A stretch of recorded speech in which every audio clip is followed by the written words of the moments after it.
This is Audible. Unbound, a dark fantasy LitRPG. Arcana Unlocked, Book 1. Written by Gregory Blackburn. Narrated by Christian J. Gilliland. Prologue. Unknown. There was nothing, and then there wasn't. In an instant, galaxies were born, staining the blackness of the void with every kind of light. They seemed to be his siblings, born alongside him, but he could not be sure, for they were far away and silent. He knew his purpose, the reason for which he existed. Raising his hands, he parted the darkness like a curtain and stepped through. He became conscious of sound, a gentle swish of velvet robes against his skin as his two legs moved, one after the other, to propel him forward. A soft hush of his footsteps against the cool marble, a gentle, rhythmic hissing that was breath. He stood in a corridor. All around him, tables, urns, and pedestals filled with the trappings of creation were scattered, leaving only enough space between them for him to move.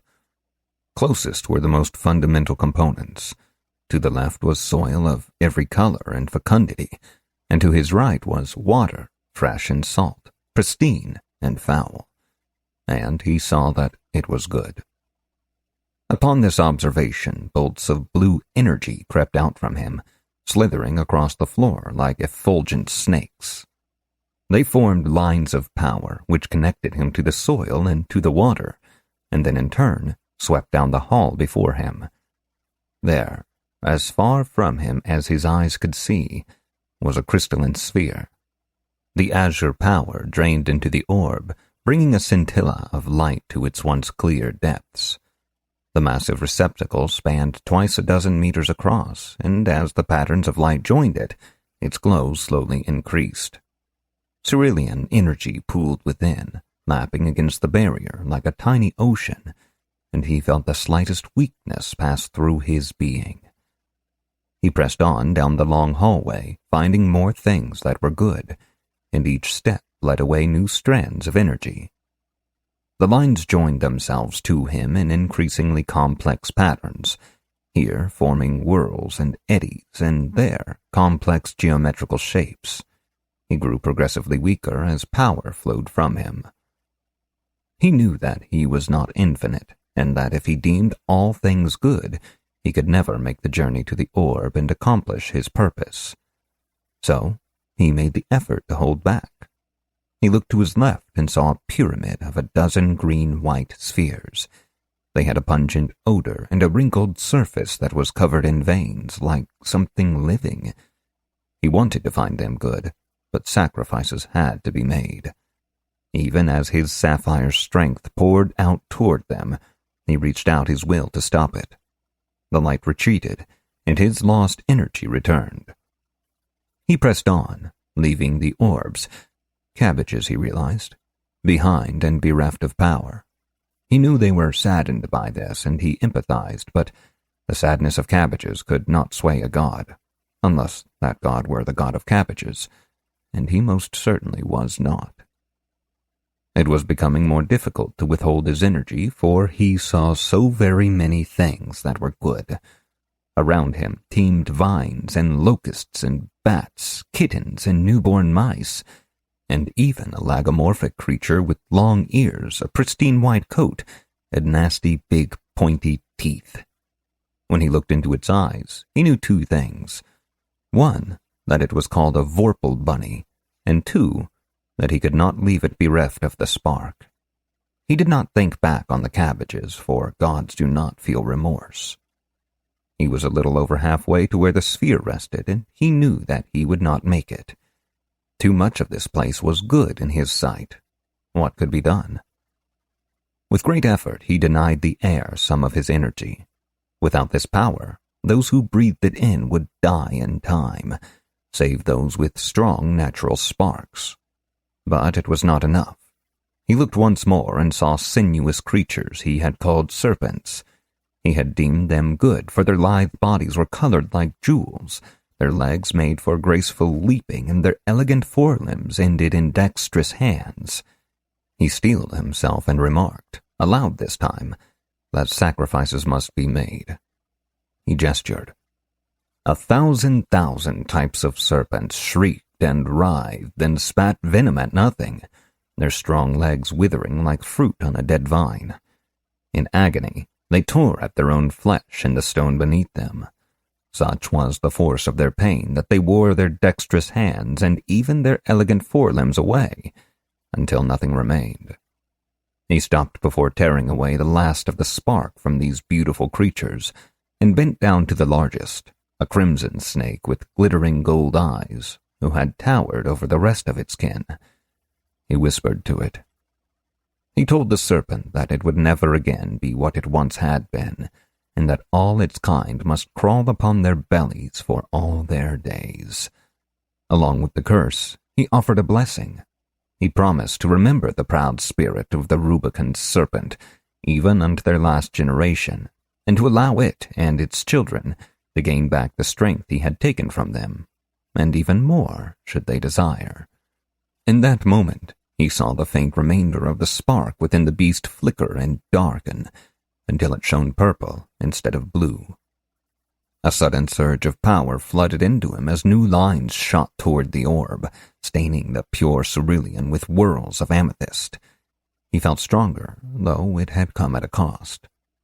He had accepted evil into his world. Rather than simply give his pure energy to a thing, he could instead replace part of that energy with other things, wants and twisted desires, or hunger beyond the need for sustenance. What was more, he gained back more energy than he had spent from such investitures. He pressed on, loath to capitalize on his dark power. Instead, he throttled the power of new sparks as he saw them and found them good.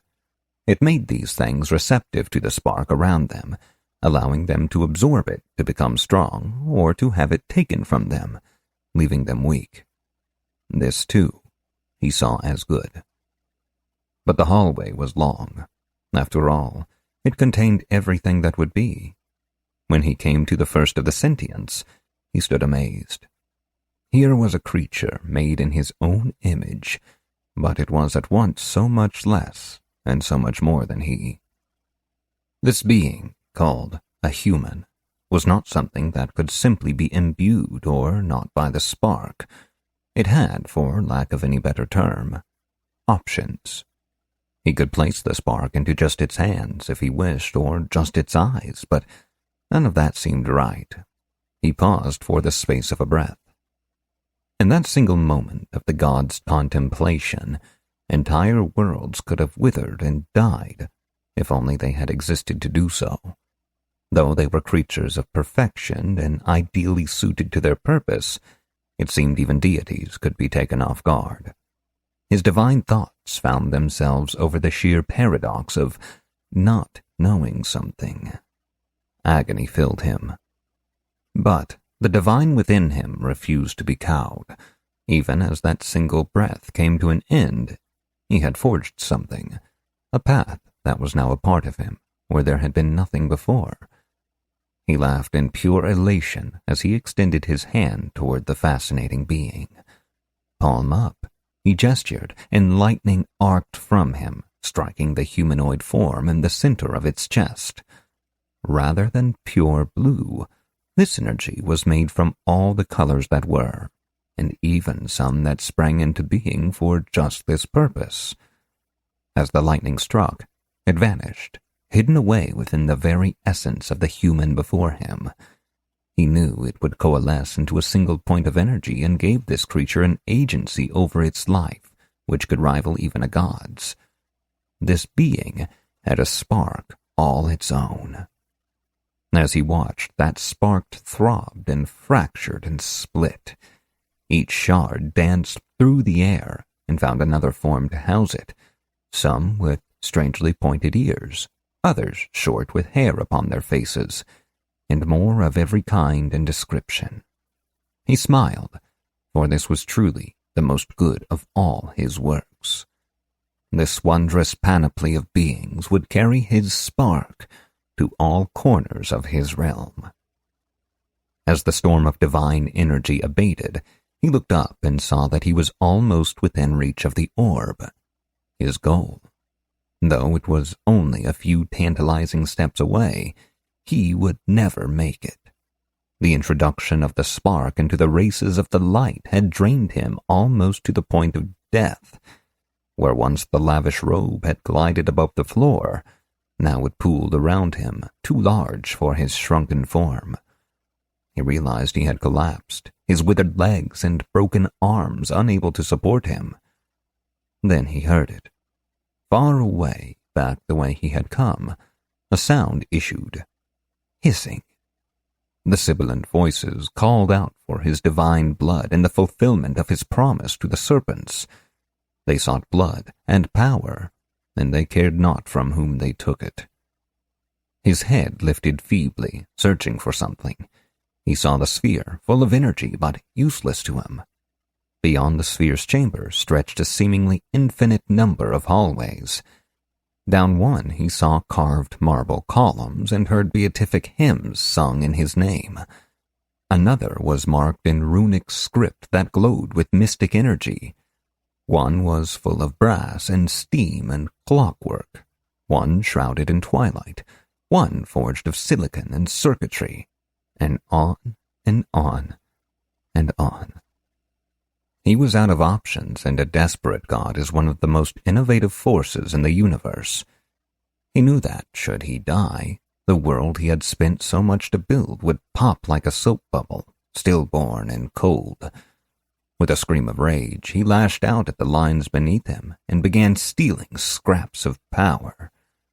From a large black-furred bat, he stole an infinite lifespan, replacing it with ceaseless hunger. From a trio of wolves, he stole a reverence for the rhythms of nature and fed them on anger instead. He twisted benevolent merfolk into nightmarish things from the deepest oceans and gave them an intense jealousy for the world above the waves. He dared not take too much, lest his world be torn apart by the evil he had unleashed within it. His body quivered as he absorbed the flood of energy, but it was still not enough. The serpents would arrive in moments. He tore open the night itself, taking for himself the comforting velvet embrace of darkness, and replaced it with terror. All that chafed against his rule would be strengthened by darkness, and those who embraced his ways would ever loathe the dark. As his strength returned, he crawled forward a few inches. He could almost reach the pedestal where the sphere rested. A glance behind revealed the hissing faces of the enraged serpents slithering toward him and full of divinely gifted bloodlust.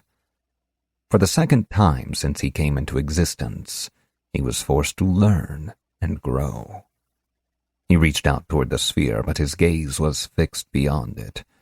The tunnels, the myriad places where the spark might go, given time and impetus. Futures, some might call them. Without thought or reason, he sundered them. The circuitry spat electric light and went dead.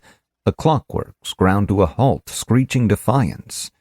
Infinite paths became a bare handful. The blast of energy was enough to deafen even him, but it had been enough. He lunged forward, and the serpent's jaws closed over nothing, even as they were blasted from his sight. His hand touched the crystal surface of the sphere, and he was overwhelmed with power and new purpose. And of the paths which stretched forward from that place, there was one that not even he saw, a small, dark, twisted tunnel, which led into the darkest of futures, where the void itself leaked through and was welcomed as a friend. Somewhere in that place, a single ruby serpent coiled, waiting and writhing in its hate. Chapter 1. Bargain Luxury Apartments, number 25C. The deep-scale gladiator's trident leaped for his chest. Arthur tried to dodge, but he was too slow. His already failing health bar took another hit, and he saw the familiar flashes of red around the edges of his vision. He backpedaled and opened his inventory, searching for a healing potion. His mind was immediately assaulted by an array of icons, each meaning little in the heat of battle. Was the square-sided red bottle a healing potion or a potion of boiling blood? He wasn't sure. Maybe it was the round bottle that was the healing potion. "You have died." He tore off his VR headset in frustration, his ribs still stinging from the haptic feedback. He'd gotten tunnel vision. Again. He was so tired of Oceans of Inaria. It was one of the oldest virtual reality games on the market, and they'd done better than most at following the changing trends of game development. Haptic technology, which simulated the feeling of touch by matching in-game contact with out-of-game vibrations, had gone through many iterations since the early aughts. The most popular model currently on the market, the haptic jacket, was a pullover-style device that was fairly lightweight and could even interface with things like augmented reality advertisements. Oceans had supported haptics for 8 years. They had also ensured the game supported the haptic jacket from day one, ensuring that their players remained satisfied and engaged. It wasn't the game itself that bothered Arthur, though. He liked the storyline, and the writers had a sense of humor which aligned well with his own. No, the problem was that no matter what else he did, the game still felt like a game. No matter how involved he got in the game world, there were so many things missing. He couldn't feel the breeze or smell anything other than his apartment, and the weight of his headset was a constant reminder that he was in a game. He tried not to think about it, but he was also rather bad at games like these. He was horrible at making decisions in the heat of the moment. Just like with the potions, he would get distracted and make costly mistakes. Once, in a critical boss fight, he'd been right in the middle of a combo attack, chaining Sunlight Flash into Searing Orb into Phosphorus Strike for maximum damage. He hadn't noticed the ad which had triggered during a phase change. He hadn't even noticed when the Fanged Imp had taken his health down to critical, nor had he realized that the frantic screaming over voice chat was directed at him. He'd been dead a moment later. His mistake had cost the entire party, and without his DPS, they had wiped. Forced to restart the entire dungeon, they decided to do it without Jungalo Firebear, Arthur's fire-specced druid. It wasn't the first time something like that had happened. Grumbling to himself, Arthur pulled on a clean shirt, pulled the core out of his desktop graphics module, and headed out the door. He snapped the wearable into its place on his wristband and hit the button on the side that told the device to resync his AR contact lenses. He didn't have much money, as his universal income covered his housing and food, but left little for entertainment. The economy was stable, but depressed, and that meant almost no one his age had a job. Still, he'd managed to save up the $100 he needed for a new game, and today seemed like the perfect day to pull the trigger. Goodbye, Oceans. Hello, something. He'd decide when he got there. Or maybe not. He was in the game store often enough that he'd sort of become friends with one of the employees.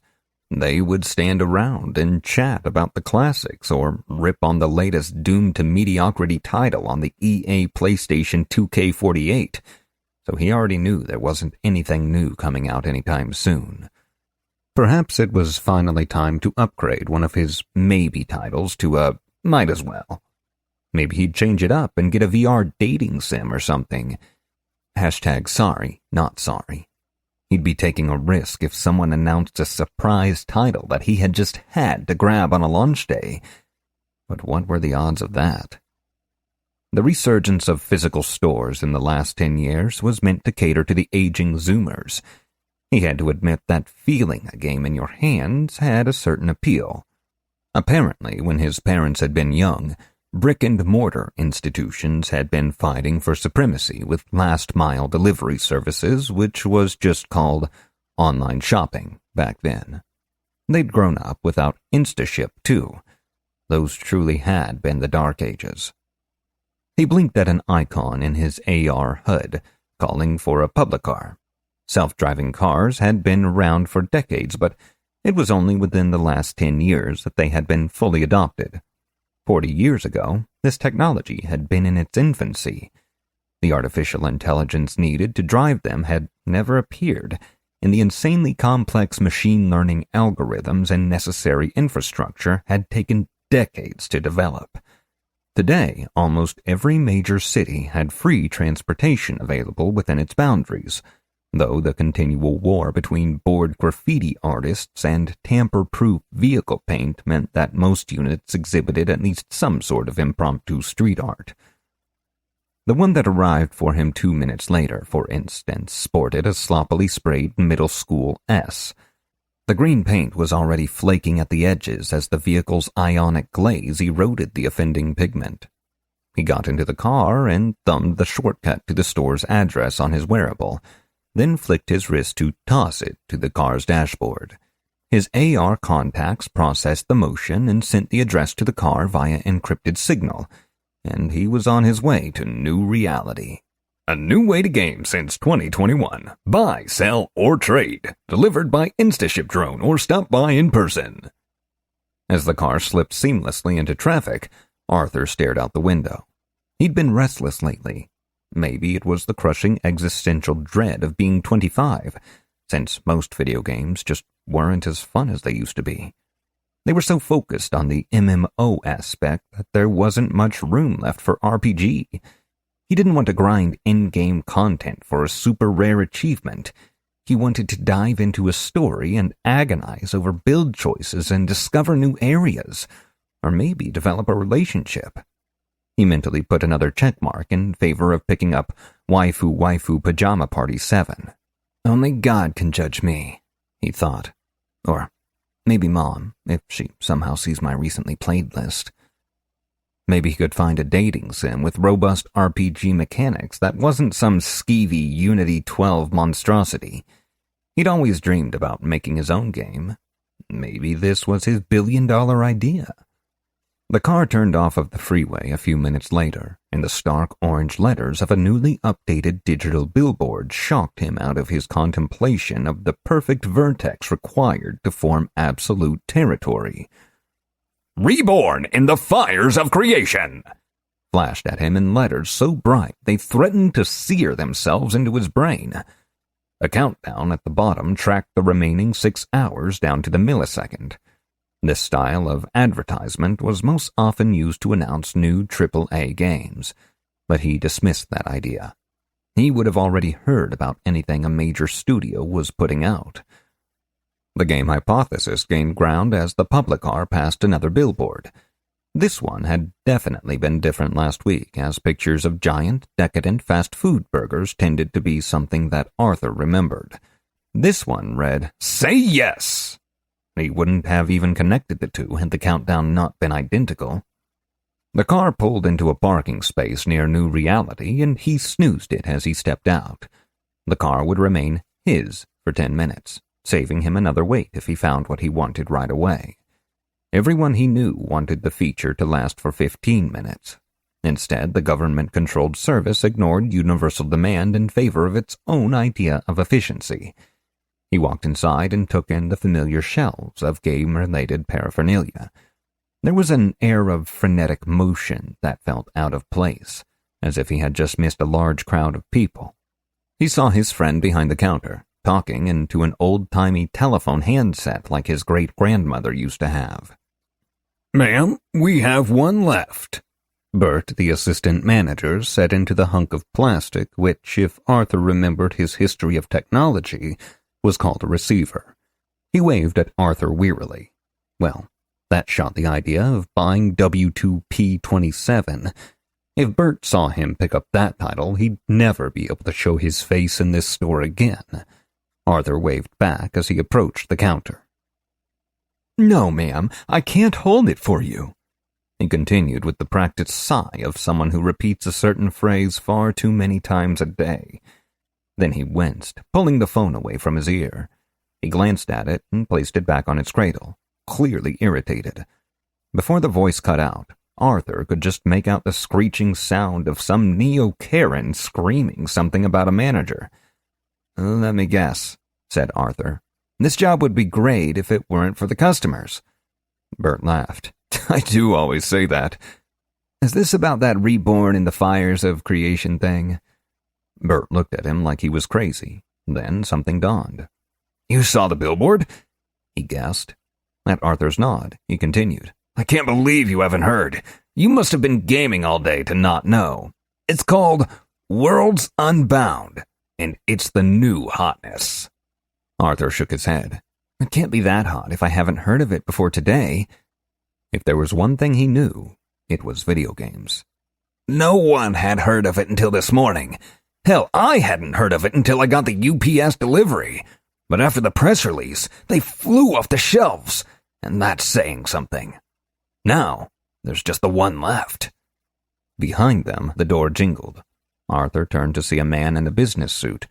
He was red-faced and out of breath, and his tie had flipped back over one shoulder. "Please tell me you have one left," the man said. Bert looked at Arthur, who hesitated for a moment. Would it be worth it to buy the last copy of the game, even if he hated it?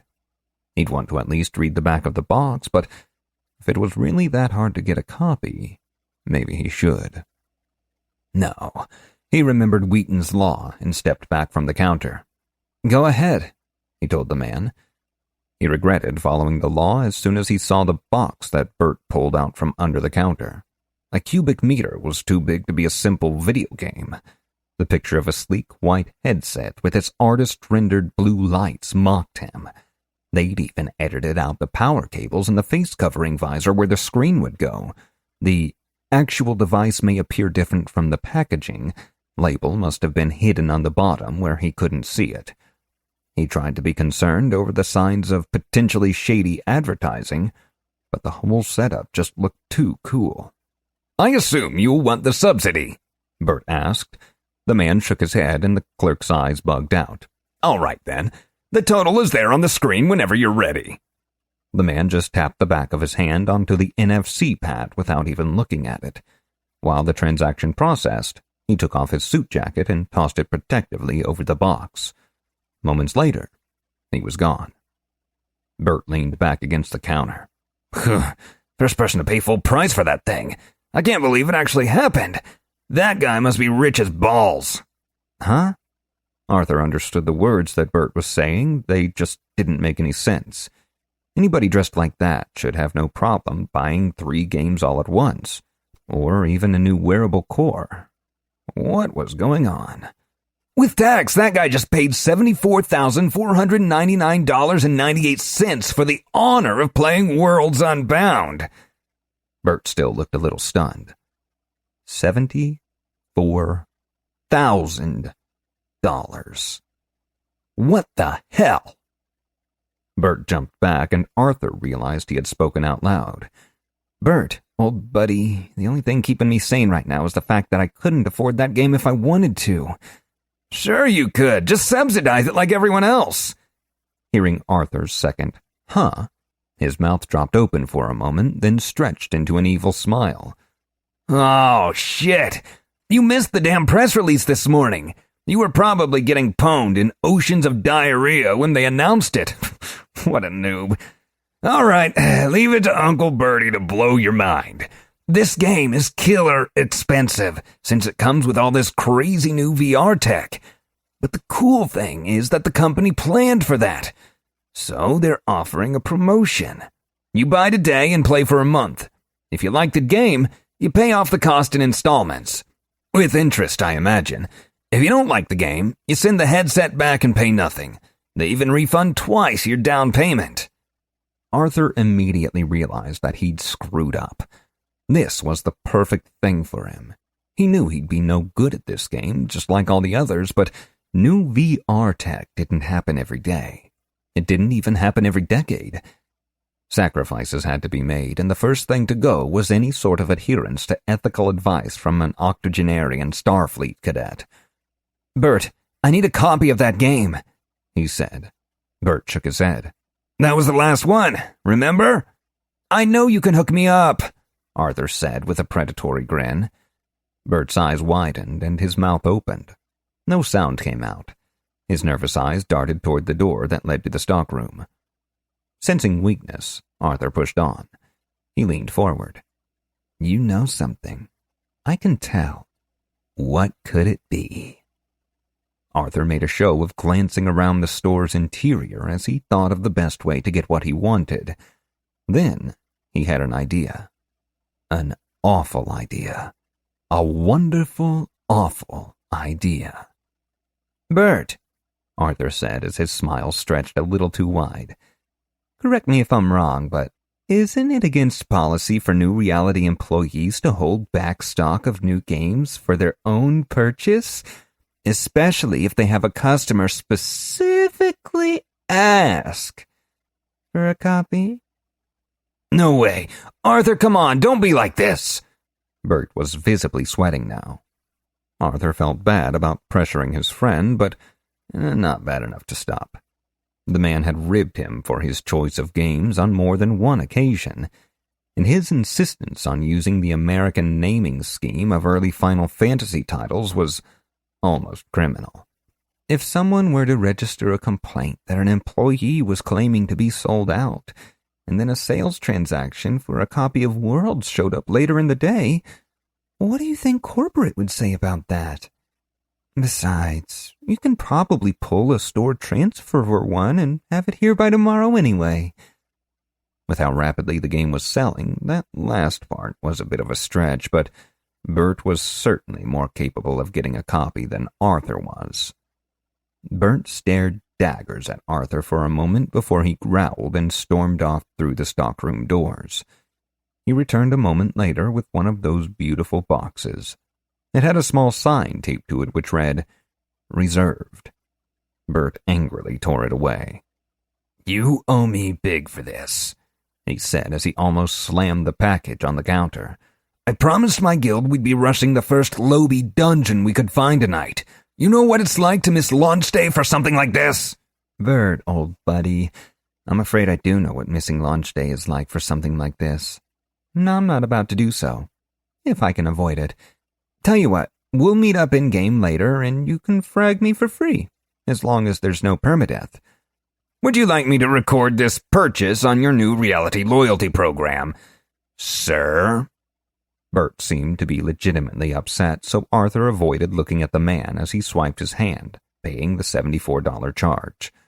The small down payment was less than the cost of a new video game for current-gen systems. The extra money in his pocket meant he could buy one of those giant Whoppinator burgers he'd been thinking about since he realized the billboard was gone.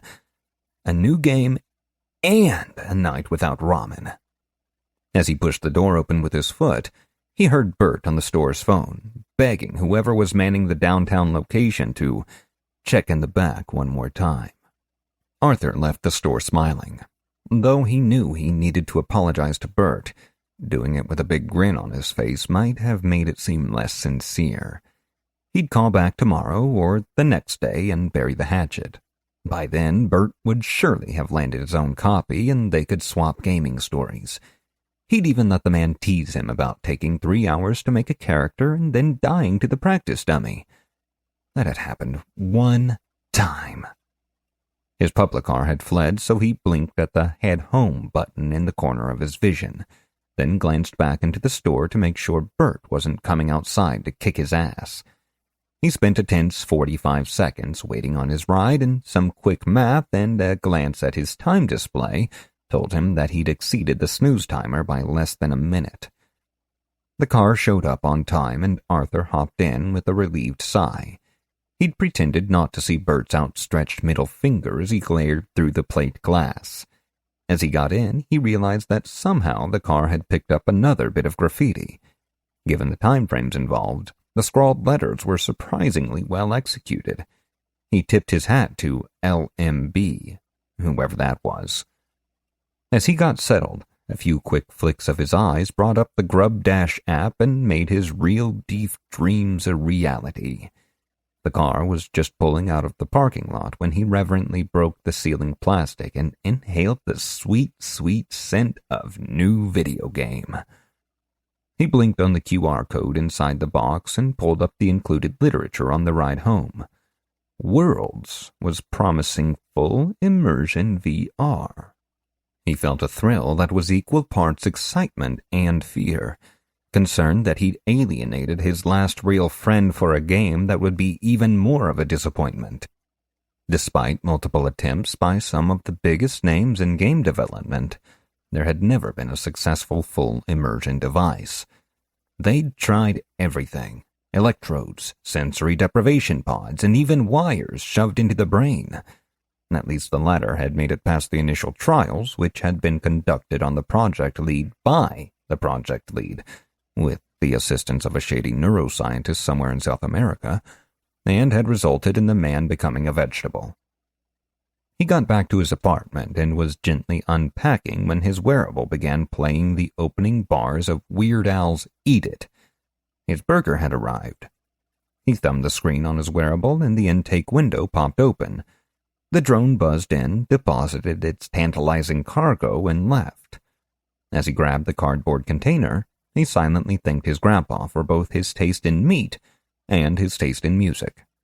It still baffled him how any song that was 70 years old could be that catchy. He shoved the burger into his mouth, savoring the flavor of the expensive real beef that neither soy nor mealworm could match. As he ate, he stared at the headset that waited on his desk. Only 3 bites remained when the reality of what he was seeing truly hit home. It looked exactly like the picture on the box. The detachable cables meant that he didn't have to worry about breaking his DGM if he threw his arms over his head out of instinct the first time he got attacked. But that wasn't the revelation that made his chewing slow to a stop in amazement. There was nothing over the eyes. No screen or goggles meant the Somnus 12 virtual projection headset used another method of transmitting the images to him. But what method was it? The documentation was silent on almost every technical specification, which was decidedly odd. Maybe they'd finally perfected a laser projection arm that was safe for extended use and not prone to accidental eyeball punctures. He couldn't wait to find out. He ran to wash his hands, the last bits of delicious meat forgotten on the table in excitement. Since the servers weren't online for several more hours, he passed the time checking for Day 1 patches. There were none, which was odd in itself, and running the pre-immersion environment calibration, which was apparently just him wearing the headset around the apartment in cordless mode. No visor, a built-in specialized core that meant his wearable could have a rest, batteries that promised to last up to 4 hours on a single charge, and an almost unnoticeable 1.3 kilos of weight on his head. The hype was real, but the most important question remained. Would the game be any good? At 11:59, he had completed the pregame checklist and the headset's registration.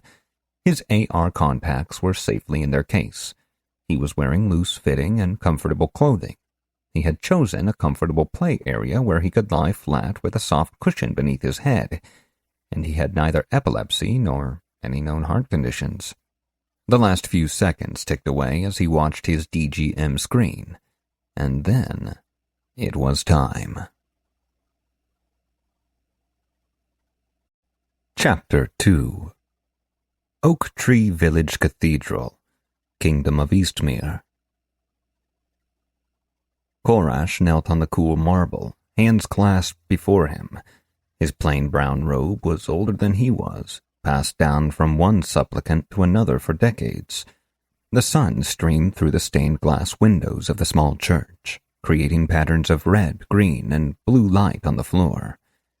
Each year, those who had reached the age of majority attended the festival of Reroll, allowing them to become supplicants, those who beseeched the true God of creation, blessed be his wisdom, to illuminate their path. One's path was akin to destiny, but it was more than that. To follow the path was to be always in the light of the true God. To do otherwise was to stray into the darkness. Those who strayed from the light of their path would fall into darkness and would be forever denied the astral realm when they died. Instead, their souls would be sent down to feed the serpent. The path was not a study in morality. A murderous rogue or power-mad necromancer could walk in the light of the path as easily as the wisest king or the most devout cleric of the true God. No, to stray from the path would mean the necromancer had turned from his magic to take up the sword, or the wise king rejected his throne, leaving his realm in chaos. Korash had come to his trial today alongside 3 other youths. Via was an airy young woman whose grace, friendly attitude, and gentle features made her beloved of the village, both among infatuated boys seeking her favor, and just about everyone else, for her disposition was as cheerful as her coveted smile. Alton was a rough lad, always quick with a punch and never quick to provide an answer on an oral exam in the schoolhouse. Korash considered him a friend, though they had their spats over the years. His best friend Ariel was here as well. Even the old hooded robe in which she was clad could not contain the copper tendrils of hair that swirled recalcitrantly around her face, even in the absence of wind, or, she swore, any movement on her part. Korash found it hilarious whenever it got caught in her mouth. Not that he went out of his way to notice such things. He shook himself slightly to still his mind and sought the blessing, looking with open eyes toward the ceiling of the church. To pray with eyes closed was a sign of allegiance to the darkness, or worse, to strange and forgotten powers seeking to feed on the prayers of the faithful. Worship with eyes open, looking ever upon the path. He felt a rush of adrenaline, part fear and part elation. It reminded him of the times he'd jumped into the pond as a child, the unbridled thrill competing with the terror of impending death. His strength left him and his knees buckled, for this meant that the true God had given him a path. He rose on shaking legs and stepped out of his alcove, then took his place at the edge of the dais, which stretched from wall to wall. To his left he could see his friends emerging almost simultaneously from their own alcoves. All looked equally shaken as they made their way to the top of the stairs that led from the dais down to the floor. He knew their character records would be updated, as was his own, but some property of the ceremony prevented them all from knowing what the changes were until the rector revealed them. As if on cue, Rector Catlin stepped toward them from his place at the bottom of the dais. The alcoves were spaced such that no supplicant was placed behind the altar itself. Only the master of the church could stand there, where the full light of the true God poured through the glass skylight in the church's ceiling. In 3 easy strides, he ascended the stairs as the supplicants descended, and he took his place behind the altar where the light shone down. The rector raised his hands in benediction. In the light of the true God, great in his wisdom and deserving of all praise, we welcome back the supplicants from their communion with him. The face of the true God has shone upon each this day, and imprinted upon their records the names of their paths. We, the faithful, gather in witness to learn together the will of the deity and the future he has bestowed upon them. As all present held their breath, the rector incanted a spell in the language of worship, divinity. Ad spectra et senora, pel prima la revast. The words rang against the marble walls, and the room brightened as if the sun had come out from behind a cloud. Korash felt something twisting inside him, and his hood fell away as if cast off by an unseen hand. He convulsed violently, an electric shiver wringing itself out from his body. He recovered in a moment and glanced to the side to see the results of the spell upon his friends. The spell was designed to materialize a supplicant's soul display. Ordinarily, it was not visible and could only be revealed by one's own will. When uncovered, it displayed one's name above their head in gray, misty letters. Magic such as this could bend these rules, and in this case, it revealed not only their name, but also their path to all present. Korash looked to the side, smiling at his friends. Alton was leaning slightly forward, obstructing his view of Ariel's display, so he read Bia's first. Bia, chef pâtissier. Bia was known across 3 villages for her spectacular cakes, pies, and other desserts. Most had expected her to be set upon the path of a simple baker, so this advanced path was a true honor. It would take her beyond their small village without a doubt, and perhaps even earn her a place in a king's court, were she diligent enough. Alton, town guard. This was only a slight surprise. Alton's more foolhardy urges would need to be aggressively curtailed. Should he be overcome by youthful wanderlust and leave the village unprotected, he would stray from his path and fall into darkness. Guard Captain Oral was a good man, and he would do everything in his power to keep such a thing from happening, and to keep the boy from becoming too belligerent in the execution of his duties. Korash became aware of murmuring, which escalated into agitation and shouting. The rector called for quiet. Korash looked around, confused, assuming it was excitement for the prestigious nature of Bia's path. Then he realized that he had not even seen his own. His excitement doubled. He had only to wonder to himself, and the knowledge of his path was there, visible to his subconscious, quick as a thought. Korash, adventurer. Now he understood the reason for the shouting. The path of the adventurer was one of the most coveted, and one of the most feared. His teachers never spoke much of it, other than to say that it was like winning the king's lottery one day and being sentenced to the noose for treason the next. Excitement rippled through him at the thought of such a life. He loved exploring and discovering things, and he had always felt that his teachers were too old to remember their youthful dreams of heroic deeds and mighty spells. His parents were on their feet, as was everyone else. However, rather than cheering for him or even staring at him in horror, as he somewhat expected his mother to do, they were both staring back and forth between him and something on the opposite side of the church. Perhaps it was Ariel. He knew the true God would not give her a repugnant path like scullery maid or death mages. So what was all the fuss about? Perhaps she was an adventurer too. Korash had to know.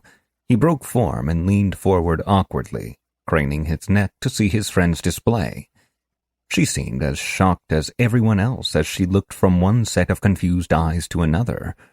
Her father, sitting in the front row nearest her, was crimson-faced and shouting at the rector, demanding answers. Korash looked again, just to be sure, but her sole display hadn't changed.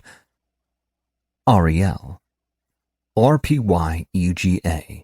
FCP MGLC. It could not be.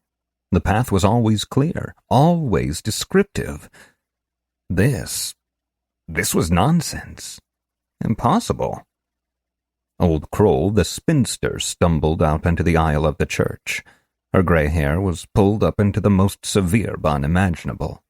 The woman was widely believed to have memorized every word of the Manual of Instruction for Races of the Light, the greatest holy text on nightfall.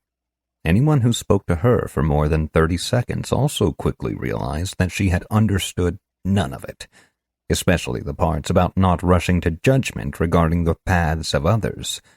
She raised one bony, overly pious finger in Ariel's direction and screamed a single word that cut through the din. "Error!" This word did what the rector's gestures and admonitions had been unable to do. It silenced the entire room. The woman, never one to ignore a silence that could be filled with venomous words, continued. "The girl is in error.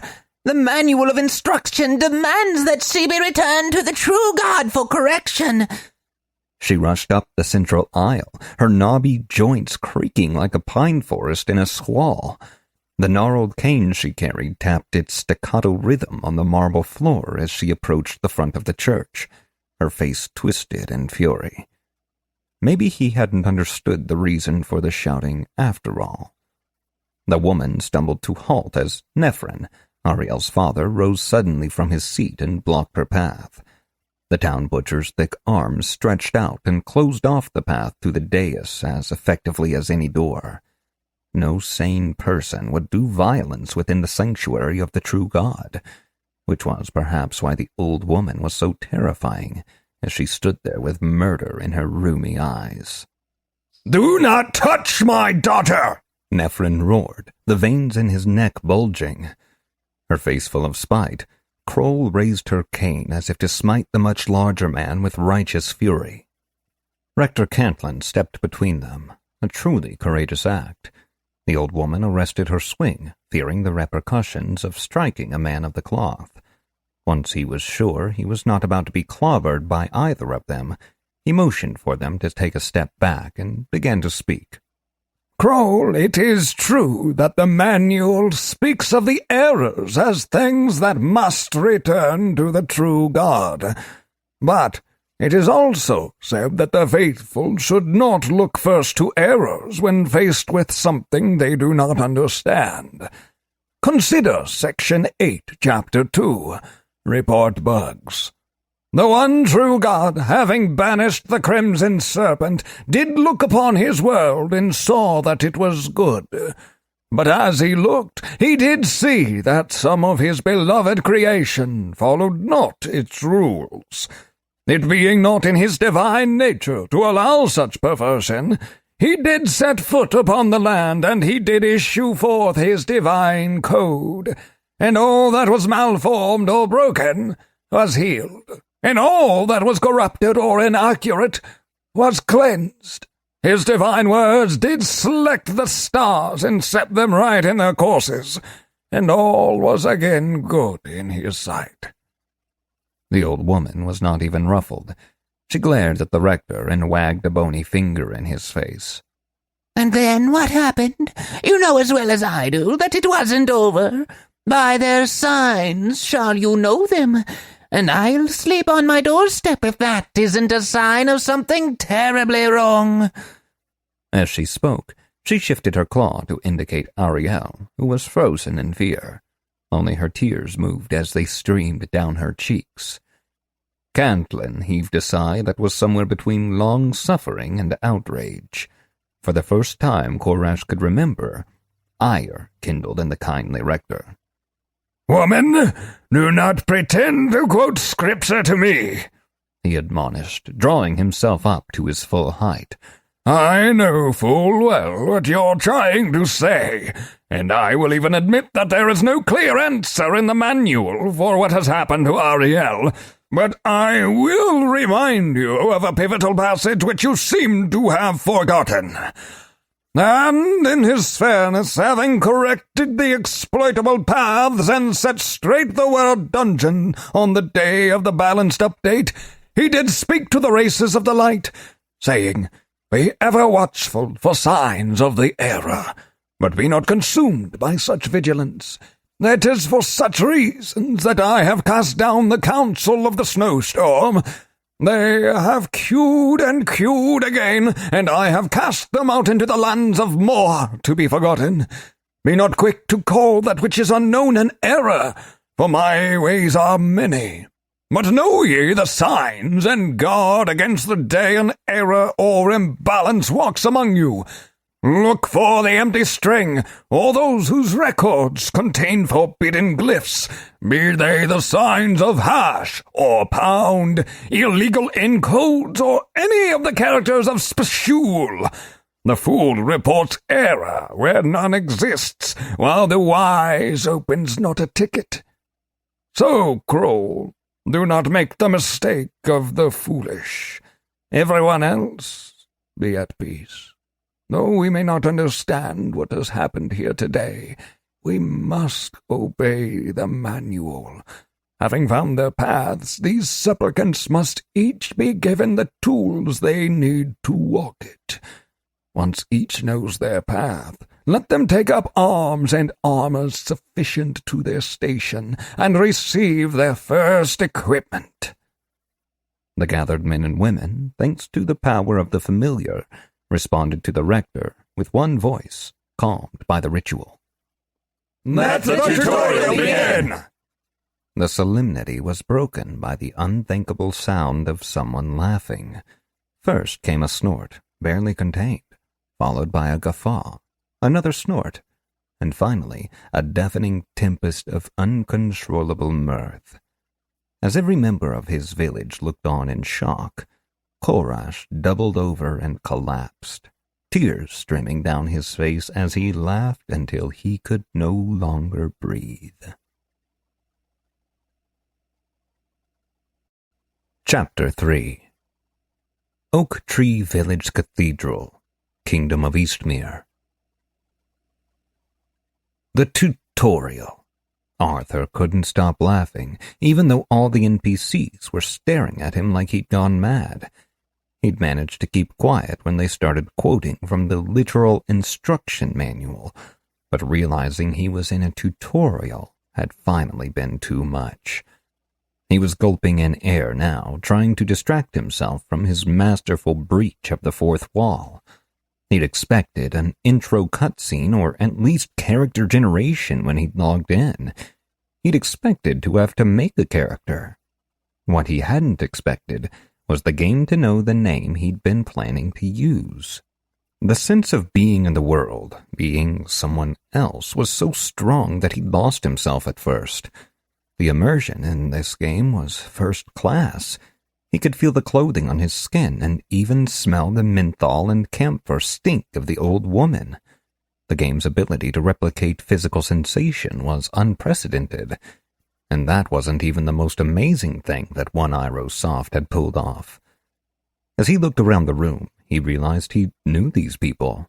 All the scuffs he'd had with Alton, Bia screaming at them to stop, were there in his head like a memory from his childhood, little moments frozen in time.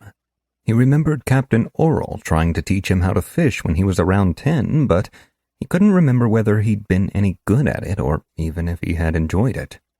He knew things about the world, too. As he slowly regained his composure, he knew the most important thing about the world of Nightfall. The darkness was more than just the absence of light. It was a hungry thing, spawning creatures that held only malice for the races of the light. He knew that day turned to night with deceptive swiftness, the sky being marked with the vibrant colors of sunset for less than an hour before the light vanished in an instant. He knew that someone's path was more than a traditional class like wizard or warrior. It provided abilities, but it also imparted a certain mindset. A town guard could be expected to behave in certain ways, though there were differences to all of them. Some of them were lazier than others or more belligerent, as Alton was likely to be, or even on the take. He wasn't sure how that was supposed to work for a player. Could the game enforce choices based on a path somehow? How would it work for something as generic as an adventurer? Lost in thought, he didn't realize that Ariel was approaching him with that look in her eyes. His mind was occupied with processing knowledge he couldn't remember learning, so he didn't notice her until she drove her fist into his stomach. The air rushed from his lungs in a whoosh, and he doubled over, coughing. As he struggled for breath, in a game, this was amazing, he managed to get a look at her face. She was all fury, the way she got when someone had pushed her too far or did something especially dangerous around her. Just as he regained his breathing, she grabbed his hair and jerked his body down into a bow. "Apologize," she said through clenched teeth. There was no room for argument. "Sorry, Ari," he said, a quaver in his voice from his unsteady lungs. She continued to glare at him. "Not to me, to them," she said, gesturing to the horrified faces of his family and the village as a whole. "Sorry, everyone," he blurted out. "I guess I kind of forgot where I was for a moment." The tension in the room lessened but did not disappear as Rector Cantlin herded everyone outside. His father shot him a glance that said, "We'll talk about this later." The rector gave him a concerned look when he thought no one was watching, and Old Kroll avoided the whole batch of supplicants like they'd contracted the plague. Ariel stormed to the front of the group of supplicants, which Arthur realized was called a party. Of course it was. As she did so, a tendril of her fiery hair smacked him in his face. He was pretty sure the hitboxes were off. It should have missed him by a mile. The faintest trace of her scent wafted past him, and his heart lost its eternal rhythm for just a moment.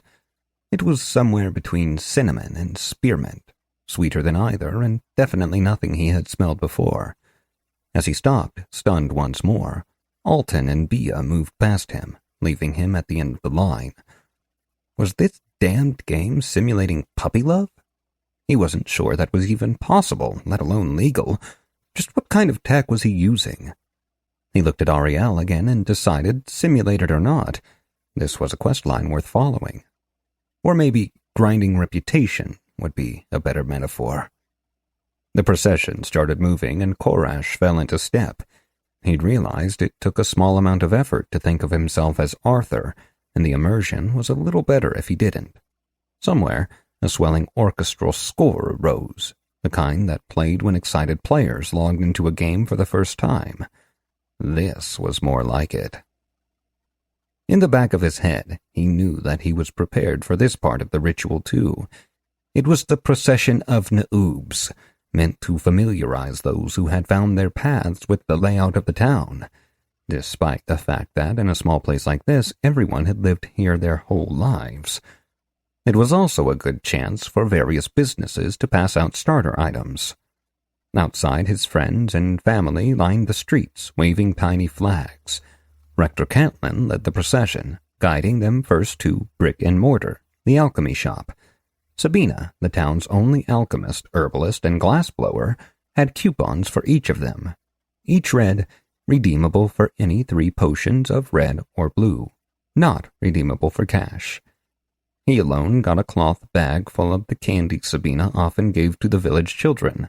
Most of them had hated it since it tasted of licorice and wolfsbane, but Korash had always loved it. Just like real life, he thought. Well, the licorice part anyway. She smiled as she pressed it into his hands. From there, they visited the blacksmith shop, Braun over Brian. Dalton's gift was a simple promise, a freely crafted weapon or set of crafter's tools to be made after the tutorial was over. The burly smith smiled and shook their hands with his characteristic exuberance, while his brother, the Brian in question, forced a smile from within the shop. Town legend said that he'd lost an arm wrestling contest to Dalton years ago, and the shop had borne the new name ever since. Bia's father ran the Goosed Moose, and from him they got another voucher. This one was for a free night's stay after their first day on their path, and a packed lunch of fresh bread, a wedge of cheese, and a water skin. The man wept openly as he pressed a second package into his daughter's hands, telling her it would serve her well in her new career. Fully kitted out, the group headed next to the training grounds. Located near the wall which surrounded the town, the wooden training dummies were bedecked with flower wreaths for the occasion. Stopping at the edge of the dirt field, the rector raised his hands. When that failed to calm the merriment, he resorted to shouting. "Supplicants, you have walked the procession of Naoobs and received your starting items. Now it is time for each of you to take up your first weapon in the defense of this world. The darkness will spare not even a babe in its quest to eradicate the light. So too must each of us, regardless of path, wield arms against the night. Those who are not members of this party are released from the service and may come or go as they please." Most chose to stay and watch the party's antics, but some left to get back to their day. Captain Oral was already walking onto the field, pointing toward racks of wooden training weapons. The party moved forward, kicking up dust as they broke into a jog. Ariel glanced back at him, her eyes narrow at first, but she soon broke into a smile. She could never stay mad at him for long. Korash convinced himself that his heart was not doing somersaults in his chest. Oral barked an order at the group, and they picked up the pace. Alton, however, was suddenly awash in russet light, and he began to pull ahead of the group. Wondering what had occurred, Korash contemplated the other young man. "It's Captain's orders," he thought. Town guards gained bonuses when following directions from their superiors. He recognized the ability as if he'd seen it before. The thought felt strange in his mind, and he was positive that there was no possible way for him to know what had just happened. Even the term captain's orders felt like the name of a buff. How did he know that? It was like the game's UI was all in his head. A squeal of delight derailed his train of thought. Its frequency was somewhere between a toddler and a dog whistle, and that meant Bia. She had unwrapped her father's gift and had fallen into a parody of a fencing stance. She brandished not a rapier, but a rolling pin. It was crafted of hard wood and marble, and it reflected the sun beautifully. For no reason, Korash was jealous. He supposed anyone would be jealous of a +3 rolling pin of baking prowess. He shook his head again, trying to clear it of the foreign thoughts. The impossible knowledge was seriously creepy, but he didn't feel that worried about it. Unless it was the game making him not worried about it, in which case he was seriously worried about it. He took some comfort in the fact that he was able to be worried, then decided to press on and finish up the tutorial. Alton had been handed his weapons of choice by his commanding officer and now wielded a long sword and a small shield. Bia had her OP rolling pin, and Ariel was halfway down the line of weapons, having moved between the two-handed weapons and most of the regular one-handed items like maces. She was quickly getting into exotic weapon territory, which seemed to suit her. He found himself grinning like a schoolboy and decided to be difficult. Might as well put the simulation through its paces. He scanned the weapon racks just to be sure he wasn't making a mistake, though. A stock. An interesting starter choice, but no. Claymore. No. Dwarven maul. No. Trollish hammer. A lighter dwarven maul with a backspike, so no. Scimitar. Absolutely not. Way overdone. Twin daggers. Oh, that was tempting. He loved the stabby, especially when you could stack attack speed to the moon and get on poison procs. But no. Weird gameplay thoughts aside, he really felt like he was in another world, breathing in air filled with the dust of the training grounds, while a gentle breeze carried the scent of bread from the bakery. He stood in the light of a sun that seemed not quite as bright and warm as the one on Earth. To him, that meant only one thing: magic. He looked around until he saw them. Right next to the quarterstaves were the real staves. Long and gnarled, they were topped with cracked and dusty crystals of various colors. The weapons of wizards, sorcerers, mages, and even the occasional warlock. This was exactly what he was looking for. They were exactly what he'd expected to find. Nope, the game was going to have to do better than that. He walked away from the training field and over to one of the old oak trees which grew near the gate. Its trunk was strong and healthy, and its branches were gnarled and often bent back toward the ground. He had taken many a nap beneath this tree over the years. Well, Korash had anyway. The leaves rustled as he grew close, as if sensing his intent. He found a branch that was not too thick and fairly straight. He grabbed a handful of leaves and carefully pulled the main branch down to him. He took hold of it right in the middle, lined up his arms, and yanked. The branch sped through his fingers, bark tearing into his flesh. He was left with only a handful of leaves and a little bit of blood. Must have failed that strength check, he thought. He tried again and got only more petty lacerations for his trouble. Some of the villagers had started to laugh, and Alton was yelling at him for defacing village property without permission from an elder. Even Captain Oral looked annoyed. He felt his embarrassment growing. No tree was going to make a fool out of him. He'd show them all. He realized he sounded like a supervillain, but he didn't really care. Rector Cantlin stopped him by calling his name. The round man walked toward him, smiling and not judgmental. He joined Korash in the shadow of the tree and spoke to him quietly. Korash, it is quite an honor to be the rector of this village today. Only a few in each generation have the honor of walking the path of adventure. It is both a great honor and a terrible responsibility, so much so that we do not prepare young people for the possibility, lest they grow too attached to the idea of it. Once a supplicant sets out upon the path the true God has set for them, They are given an intuitive understanding of their capabilities. Young Bia is already excited to make something called a Madeline, even though none of us have ever heard of such a thing. And you heard Alton spouting a law at you that he's broken 100 times himself, and which the village council likely doesn't even recall the penalty for. What can you tell me about your path?"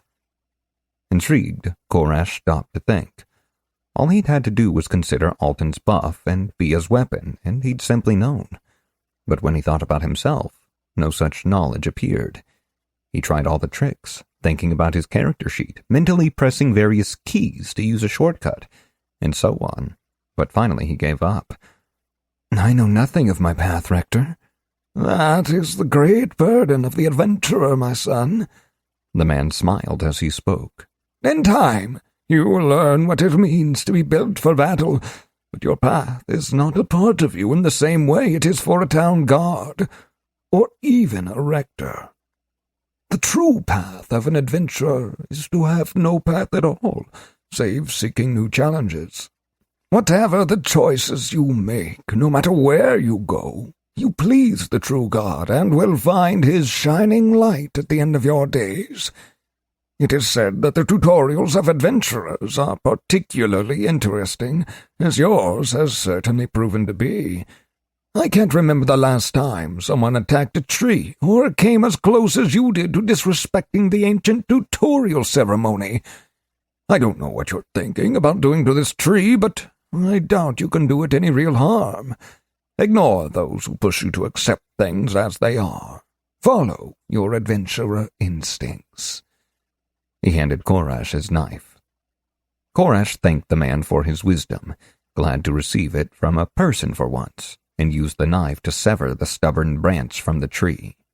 A few moments later, he'd stripped the bark and the excess twigs from it, leaving him with a length of wood about 1/2 meter long and no more than 12 millimeters around at its widest point. It smelled of fresh sap and was slightly sticky. He smiled as he set his feet apart and focused his mind. He knew the gesture he would use to work his first magic spell, and the knowledge was all Arthur. It had none of the strangeness he'd come to expect from the invasive user interface. He swished, then he flicked. Nothing happened, so he swished and flicked. Still nothing. He looked down at his wand and realized it was only a stick. A -3 stick. He roared at the sky, causing the rector to jump back and fall on his not insignificant posterior. He would not take this anymore. Enough with the mental violation. There had to be some setting he could change to fix this. Something like a window appeared in his vision, accompanied by a sound like a buzzer. It was his turn to fall in the dirt. "You have failed to craft wand. You are missing at least one component.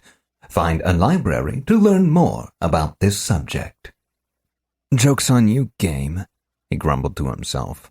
"I'ma figure this out."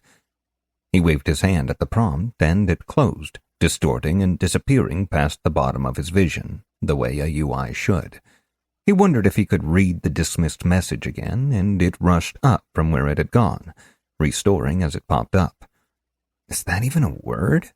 His ability to think about what was or was not an actual word short-circuited as he noticed the new text that had been added to the bottom. Message minimized. Message maximized. Damn it, close message! He thought, screamed as loudly as he could, and this time the message imploded on itself and was no more. He hoped. He walked back into the training grounds, blatantly ignoring Alton's inquiry if he was done polishing his rod. He needed to concentrate if he was going to figure this out. What did he know about wands? They were made of wood or bone or exotic materials. Sometimes they had gems in them, but not always. They were always more than just sticks, for sure. They had to have something special added to them. He looked up to see Ariel practicing with her new weapon. She had found a pair of Bagnak, the cool fantasy kind that went beyond spiky brass knuckles and straight to 3 small swords strapped to the top of your fist. She spun and slashed at imaginary foes with a fierce joy, and this time he didn't feel like the game was responsible for making him think weird things about an NPC.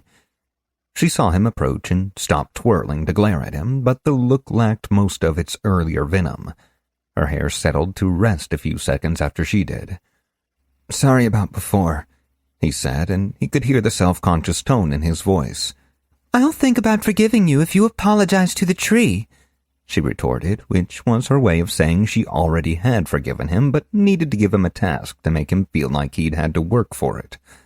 That knowledge was the game again, but it seemed less overt this time. He should have noticed that he was staring at her, but failed. "You have that look like you want to ask me something, but you're afraid I'll get mad if you do," she said, and it was true. Yeah. He couldn't find the words. He played games alone in his room because he couldn't talk to women without putting a foot firmly in his mouth. It was equally difficult here. He finally realized he was staring and blinked, and then he wondered if that was a failed wisdom check or a failed charisma check.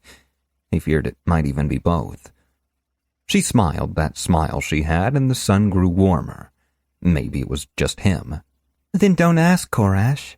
Whatever it is, I'm sure it's small enough that we can count this as a gift for the brave young adventurer on the day of his supplication." She leaned forward expectantly. Trembling inside, he leaned forward as well, their faces only a few centimeters apart. He could smell that scent again. He even felt the warmth of her body. Her eyes were closing, and he reached out to her and plucked a single crimson hair from her head. She kicked him, hard, in a very uncomfortable place. Another prompt filled his vision. Critical hit! He watched the timer on his stunned debuff tick down from 10 seconds. In most games, being stunned meant you could not move, not even turn your head. This game, it seemed, had no such restriction, for he spent the entirety of that time writhing on the ground. The nausea debuff was a full 30 seconds, and he spent the remainder of it curled up in a ball around the pain in his core. Damned realism, he thought. He wondered if he could get armor to prevent this sort of thing, but imagined it would chafe. Alton had joined him on the ground, unable to stand due to laughter-induced muscle weakness. Many of the villagers were guffawing as well. His father looked on, shaking his head with a sympathetic expression. His mother only scowled, probably having taken Ariel's side. Still curled into a ball, he gazed at his prize. A ray of sunlight caught the strand of hair, and it shifted from crimson to ruby, then back again. It almost felt like it was attempting to escape his grasp as it blew in a breeze he could not feel. Carefully, he wrapped it around the thick part of the wand, where the handle would be. His hands throbbed as he worked, the wounds he'd gained from wrestling with the tree reopening and leaving drops of blood on the virgin wood. You have crafted Primal, Soulbound, Wand. Components: irreverently gathered living wood, pain and blood, symbol of first love. Statistics: empowers somatic magic and serves as focus for various types of magic. This weapon will grow as you do, though not as you will.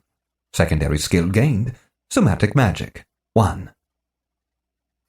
He gasped out 2 words that almost got him another kick. Worth it! Ariel turned on her heel and stalked over to the training dummies where Alton, already recovered, was learning how to block. He crawled to his feet, only swaying for a moment.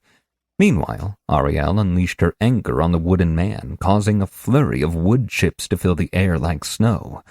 She did the spin move again and hit the mark, but the strike sent the dummy into a rotation. Its outstretched twiggy arm struck her exposed back, and she stumbled. Captain Oral had walked up to him while he was on the ground and had waited with a mixture of disdain and empathy for the adventurer to recover. Daylight's burning, boy. I don't know what you expect to do with that stick, but I don't really care. It's just my job to teach you how to fight. Take up a stance. Korash knew better than to disobey and set his feet apart again. He stood sideways in a dueling stance to decrease the attack surface for the enemy, just like in the movies. He could already feel his pulse quicken. Not bad, said Oral. I'm going to come at you, and you try to parry. I'd say I'll try not to hurt you, but that's a lie. You need to learn why taking a stick into battle is a bad idea." Korash only smiled. It was the captain who would be unprepared this time. He was absolutely certain his plan would work. As soon as he had seen the prompt, he had become aware of a certain energy around him. As his wand moved through the air, he felt the substance move as well. The guard tensed, preparing to lunge, and that was Korash's cue. He swished, he flicked, and this time he shouted an ancient word of power. This was absolutely guaranteed to work. "Expelloram!" Energy rushed through him and out the tip of his wand, aimed inexpertly at the captain. It rippled as it tore its way through the air, a force with no mass. The wave of energy struck the captain's sword, ripping it from his hand and sending the man flying backwards in a spin. Korash would have shouted in triumph, but he was too busy flying through the air himself. The wind knocked from him. "Perhaps," he thought as he flew, "Newton's third law applies to magic? Oh, that would really suck." He imagined fireballs that leached his body heat and wish spells that resulted in horrible monkey's paw-type consequences. Then he stopped imagining as he crashed into the weapon racks at the edge of the training grounds, spilling poleaxes, Bex de Corbin, and Guisarme Vogues across the ground. As he regained his senses and winced from the HP loss, which felt more like contact with a solid object at high speeds than it had any right to, that hurt. He saw a prompt and was suddenly unsure whether he should laugh or cry. "Debuff received. Copyright infringement. Registered. Effect. 20 silence. No access to etheric abilities. Feelings of shame." Flavor text. "Words might be an inexhaustible source of magic, but these words are not." Chapter 4. Oak Tree Village Training Grounds, Kingdom of Eastmere. In any world where Newton's third law exists, a corollary can be found. It is unfailingly invoked whenever a mind gives voice to certain words. Some say it is a type of magic, and Korash invoked this magic with a thought. That could really have been worse, his brain told him. With the croaking screech from 1,000 dusky throats, Korash realized two things. One, he was not immune to Murphy's Law, and two, the monsters had arrived. The creatures poured over the crude wooden walls like they did not exist. They had to have approached the village from the ground, for no one had seen them in the sky. It made sense that they would have climbed the walls, since the usually vigilant guards were all attending the ceremonies. Many of them jumped down from the 2-story battlements and almost seemed to float down to the ground, while others leaped into the air and soared deeper into the village. Korash struggled to his feet and tried to get a read on the creatures. Ordinarily in games like this, he would see a tag over the creature's head which showed its name and level, much like what he'd seen over his party's head at the ceremony. Here, there was no such assist. Instead, it was Oral's shout which identified the creatures. "Crowbolds! Everyone protect your homes!" The crowd had been startled into inaction by the sudden raid, but the captain's words broke their fugue. Most ran, while others rushed to the weapon racks to prepare for battle. Here and there, the crowbolds were beginning to engage the villagers. Alton was holding off too, which was impressive, since he'd only started official training 20 minutes ago. Via's eyes were wide and terrified, and she dodged between bodies in her haste to get away. She was never made for combat. Korash aimed his wand and activated it on instinct, pushing his will into the wood and pushing it at one of the creatures. Nothing happened, and he remembered his debuff. He realized he'd have to find a backup weapon. Thankfully, he was standing in a pile of them. Even in these dire circumstances, he couldn't commit to a polearm. They were too long and unwieldy, and he'd hated them ever since he learned about the other meaning of poleaxe. No, he was going to do what he'd dreamed of ever since his grandfather had introduced him to early CGI films and old analog tabletop RPGs. No game since had really captured that feeling of badassery, but he thought this one might. Moving his wand to his left hand, he picked up a sword, or the wooden training version anyway. He spun it around with a flourish, and it felt right. At last he was doing it. He was going full Gandalf. All that confidence vanished in an instant as one of the kobolds landed directly in front of him, and he really got a close look at it for the first time. Games had been promising photorealism for a long time, but there was always some aspect that ruined it. Weird teeth, eyes that didn't focus, or just a wrong sheen here and there. Worlds Unbound had no such problems. This thing could have attacked him right outside his own apartment, and he would have believed it. It was barely more than a meter tall, every visible part of it a sooty black, down to the rough-skinned legs ending in 5 sharp ebony talons. It had neither skin nor scales, but rather long sable feathers that shimmered blue in the light of the sun. Its raven-like head featured eyes that glittered with malevolence, but no sclera or iris was visible, just endless pools of ink. It opened its beak and croaked at him, the sound horrible and grating. Even its tongue was a dusky blue-black. Korash lunged at the creature, intending to knock it off balance with his sword, but it hopped backward on those recurved legs, avoiding the blow. Its arms lashed out, and Korash discovered they were actually wings, and not feathered arms, though clawed digits at the tips appeared to let them grasp things. Those claws grabbed onto his shoulder, and he felt its weight pushing on him as its feet left the ground. It was going to rake him with its talons. It opened its beak again to shriek, but the noise turned to a squawk, punctuated by a crunch and the splattering noise of Korash being covered in brains and dark blood. From the crown to the beak, its head had been broken in 2, and not cleanly. It had cracked like an egg. Both eyes wobbled against its cheeks, having no sockets to contain them. Where all that bone and brain had been before, only a single object remained. A gore-drenched rolling pin. +3. Bia looked down at the kobold, then up at him. Her eyes were still wild, and she looked like she might start crying at any second.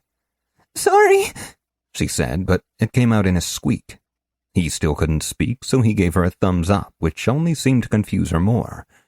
Behind them, the training ground had devolved into chaos. Alton ran past, surrounded by the telltale glow of Captain's orders. "With me, to the barracks!" he shouted as he ran. Korash took off, grabbing Bia when he noticed she was still staring down at the corpse of the monster she'd killed. As they ran, Korash searched for his parents, and for Ariel, but he could not see them. The doors were flanked by the other 2 town guards, Ragnar and Kuros, who wielded shields and short spears against all comers, of which there were few. Most of the creatures were ignoring those who were armed in favor of the unprotected. Alton slammed into the door, unable to stop in time, then fumbled the latch open. As he stepped inside, he motioned for them to follow. "Weapons," he said between breaths. "Real ones. I'm supposed to get into some armor." Korash nodded and tossed his training sword to the ground. The proper weapons leaned against the wall, mostly swords and spears. He grabbed a cross-hilted arming sword for himself and turned to see Alton, who was already half-naked, struggling to don a set of leather cuisses to hide his shame. Knowing it could take some time to get into armor unaided, Korash spoke up. "Bia, help that idiot get into the armor. If he doesn't do it right, he'll get hurt. I'll take an armful of weapons out to Captain Oral." The girl nodded, happy to have something to distract her. Alton grunted his thanks. Grabbing an armload of swords, he staggered for a moment under the weight, then regained his balance and took off again. He was halfway back to the captain before he realized that he had spoken aloud. His silence effect was gone. 5 kobolds advanced on the captain, who was fighting back-to-back with Rector Cantlin. Somehow the beleaguered pair saw him coming. "Get those weapons to the inn!" Oral shouted. "No one goes out alone or unarmed!" Already breathing heavily, Korash took off running.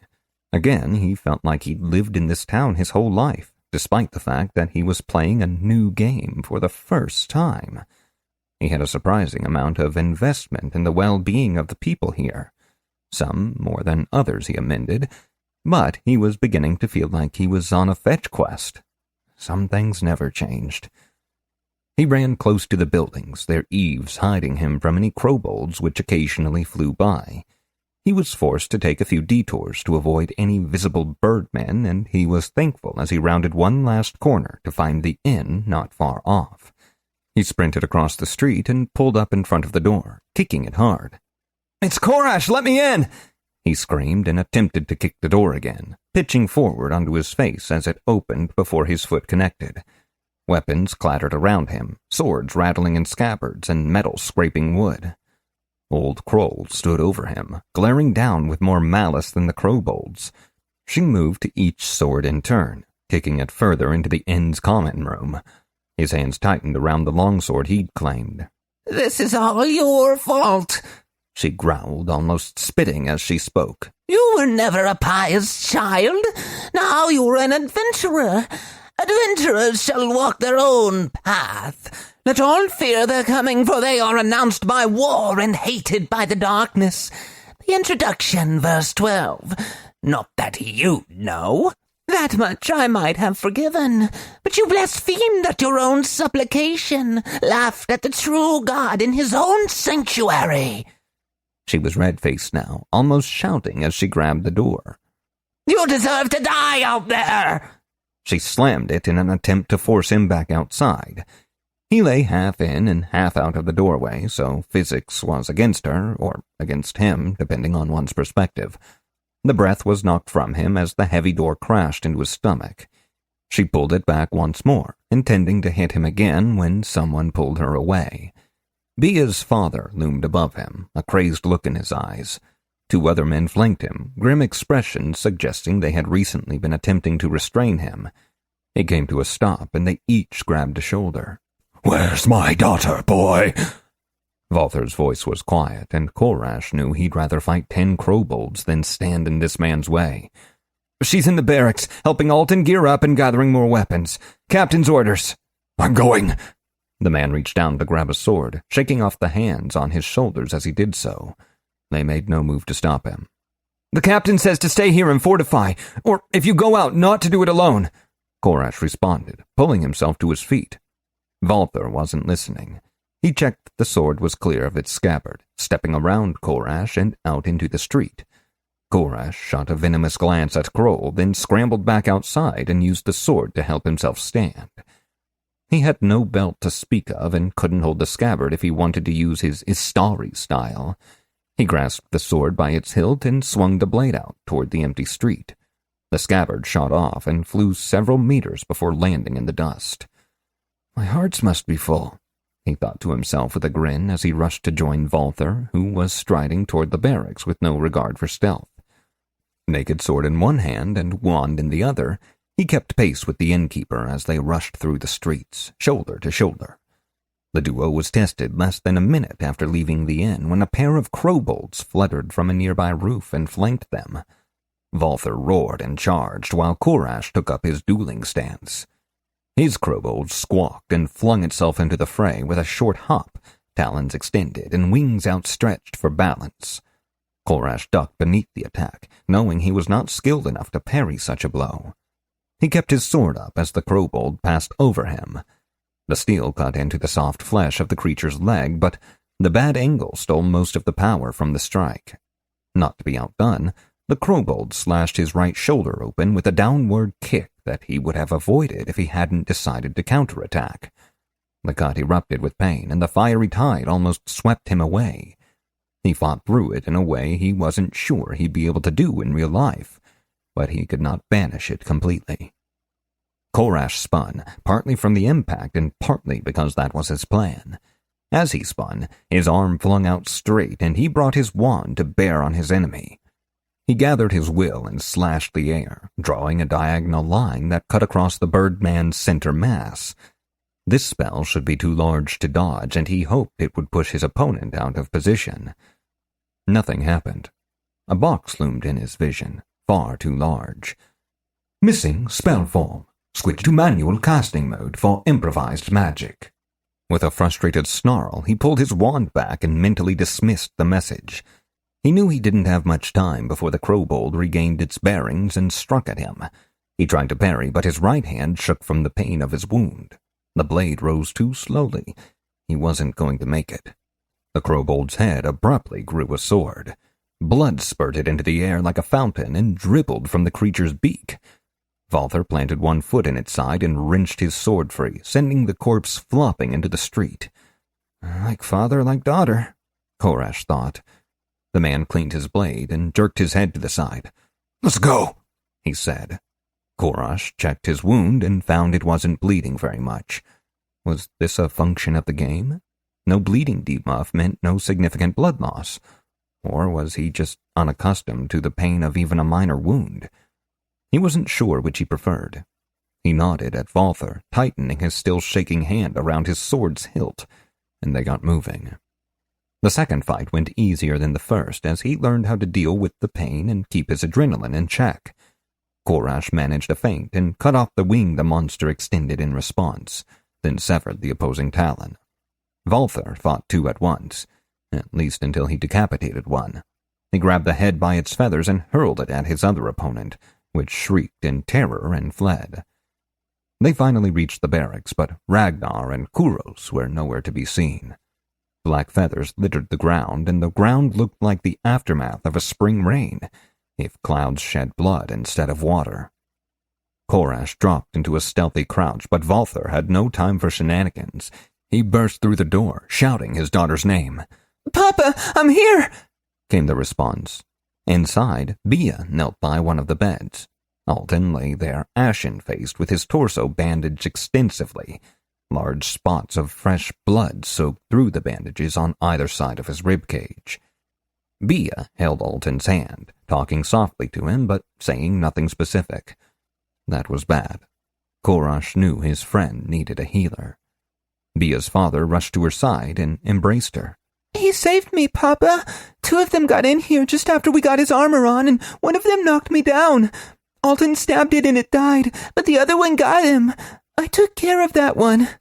She gestured behind her without looking. Two kobolds lay in a puddle of congealing blood. One of their heads was crushed. Korash gave her a hug and thanked her for helping him earlier. Then he looked to Alton. Valther spoke up. "Korash, go get a healer. Either Sabina or the Rector. I can hold this place down." Korash nodded, then almost cried out as a box of text filled his vision. Quest received. Bia, therefore a friend. You have been charged with finding someone to heal your friend. Alton. Either Sabina, the alchemist, or Rector Cantlin will do. This quest has an unknown time limit. Korash clenched his teeth and nodded at the pair, then spun on his heel and walked out of the barracks. Once the door shut behind him, he released his anger. "Okay, asshole. I know I said I was tired of the instant knowledge thing, but it was better than constantly being ambushed by notifications. How about we go halfway? Tone down the size of the prompts and give me the simple stuff directly. Can you do that?" Expecting a prompt, Korash was surprised when he felt something instead. It was as if he had just been in a conversation with someone, and they had nodded their head at him. This sense of presence helped him acclimate to the feeling of thoughts in his head. "Okay then. Now, if I'm going to do this, I need to get my magic on. I can't use classic spells, apparently, so what do I do?" A window popped up. Magic spells require a spell form to shape the aether into the intended effect. Read scrolls or grimoires to find spell forms, or experiment.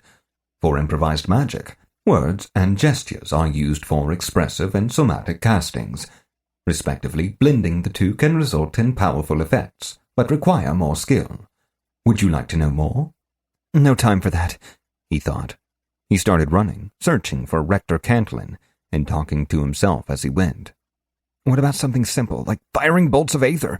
Maybe try the knowledge thing on this one? No words came, but he felt like he'd just finished up a conversation with one of his old university professors. Without a spell form, he knew he could only nudge the aether, or the magical energy that suffused all things, in the air with controlled gestures or words, but it was very complicated and required skill and practice. If brute force was required, a wand or a staff could be used to draw out one's internal reservoir of energy. This allowed limited effects like creating blasts of raw energy. The part of him that was Arthur paused in wonder. He understood magic. The magnitude of that knowledge seeped through his entire being.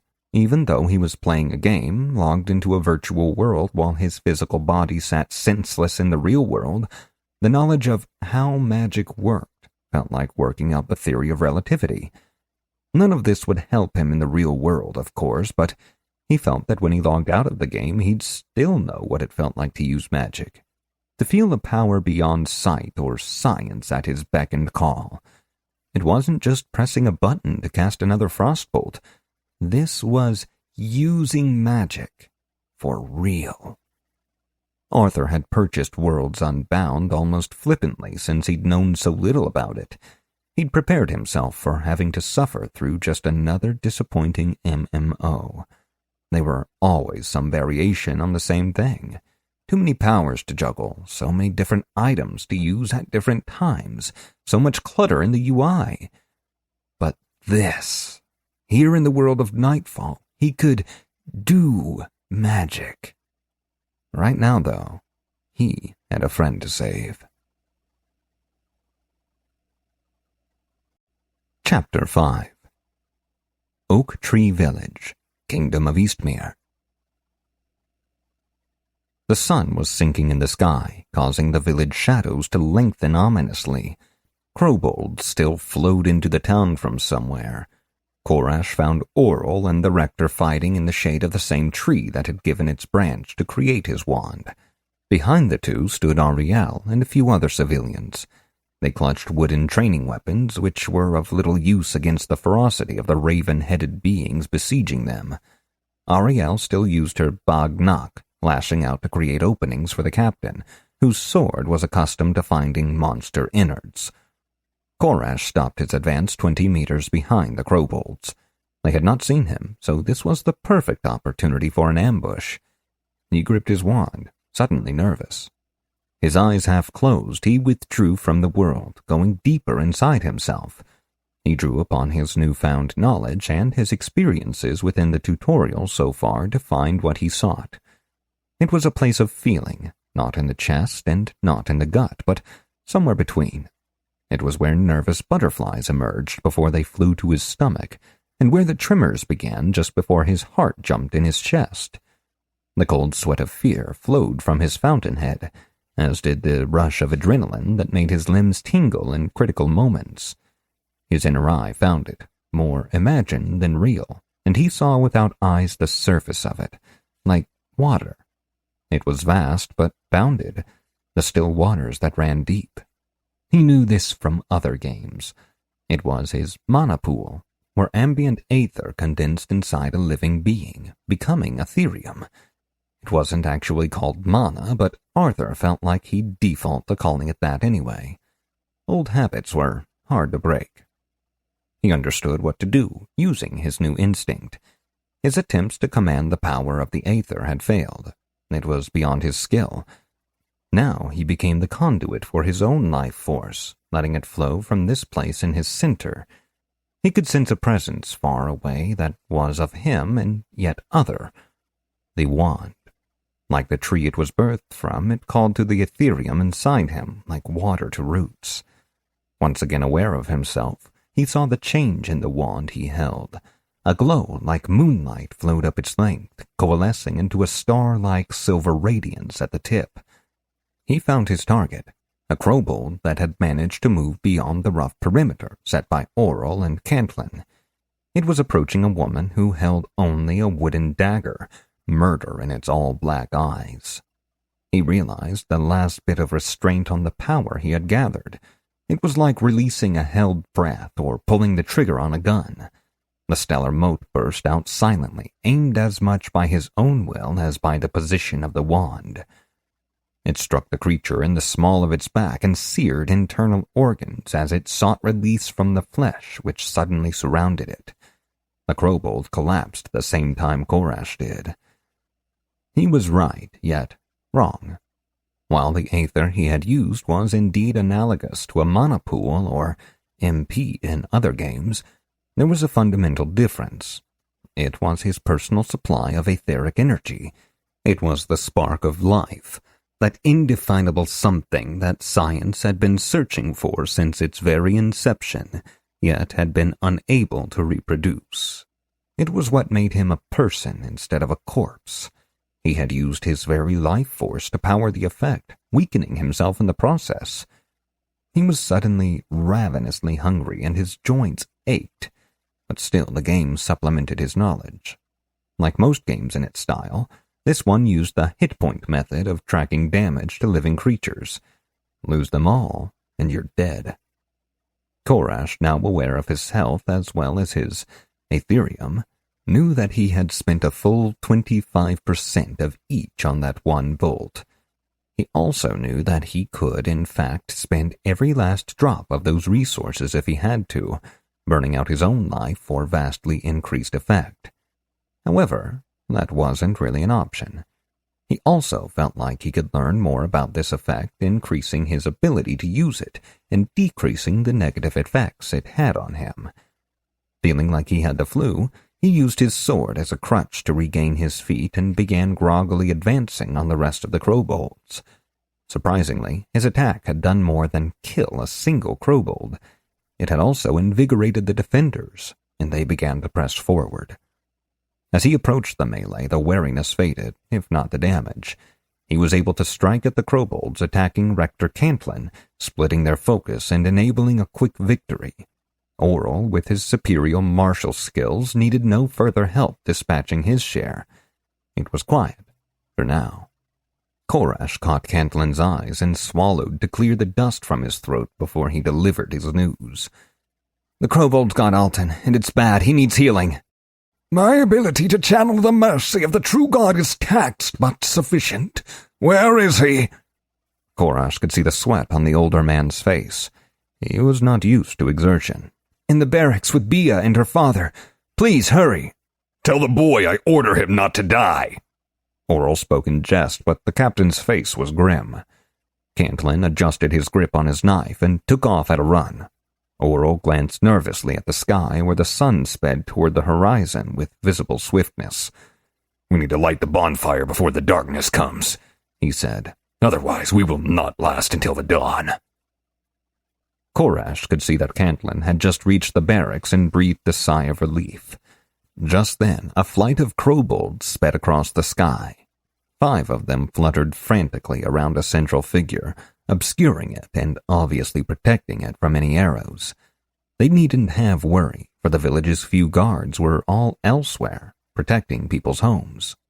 The creatures flew over the barracks and the group scattered as the central one dipped down, releasing the clay pot it had clutched in its talons.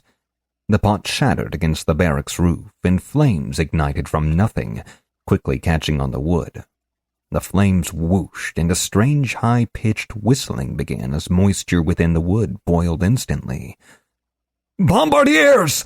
Someone shouted just as 6 groups of crowbolds flew past them, heading deeper into the village. More explosions detonated, and plumes of smoke blossomed here and there. They'll have hit the major targets, the forge, the inn. May the true God help us. Oral rasped, then began organizing their group to retreat back into the village and provide support. Korash stared worriedly at the barracks, feeling a surge of relief at the sight of the rector emerging from the burning building. Alton was using him for support, looking less like a corpse, but still far from whole. Alton's other arm was slung across Valther's shoulders. Bia brought up the rear, a bundle of weapons in her arms. Quest complete. Bia there for a friend. Rector Cantlin has brought his healing skills to bear on Alton, saving his life. Experience and quest rewards deferred due to tutorial status. Though he was overjoyed to have saved his friend, the lack of XP was getting annoying. In most games, he would have leveled up 2 or 3 times already. Was all XP held until the tutorial was over? As their group set out across the training ground, the squadrons of crowbold bombardiers had circled back from their task and began to land at the edge of the field, preventing their escape. As one, their beaks opened and they began to screech. The screeching became words shouted in an avian accented version of English, or more accurately, the common language that games use to allow different races to interact. It was a war chant meant to demoralize them.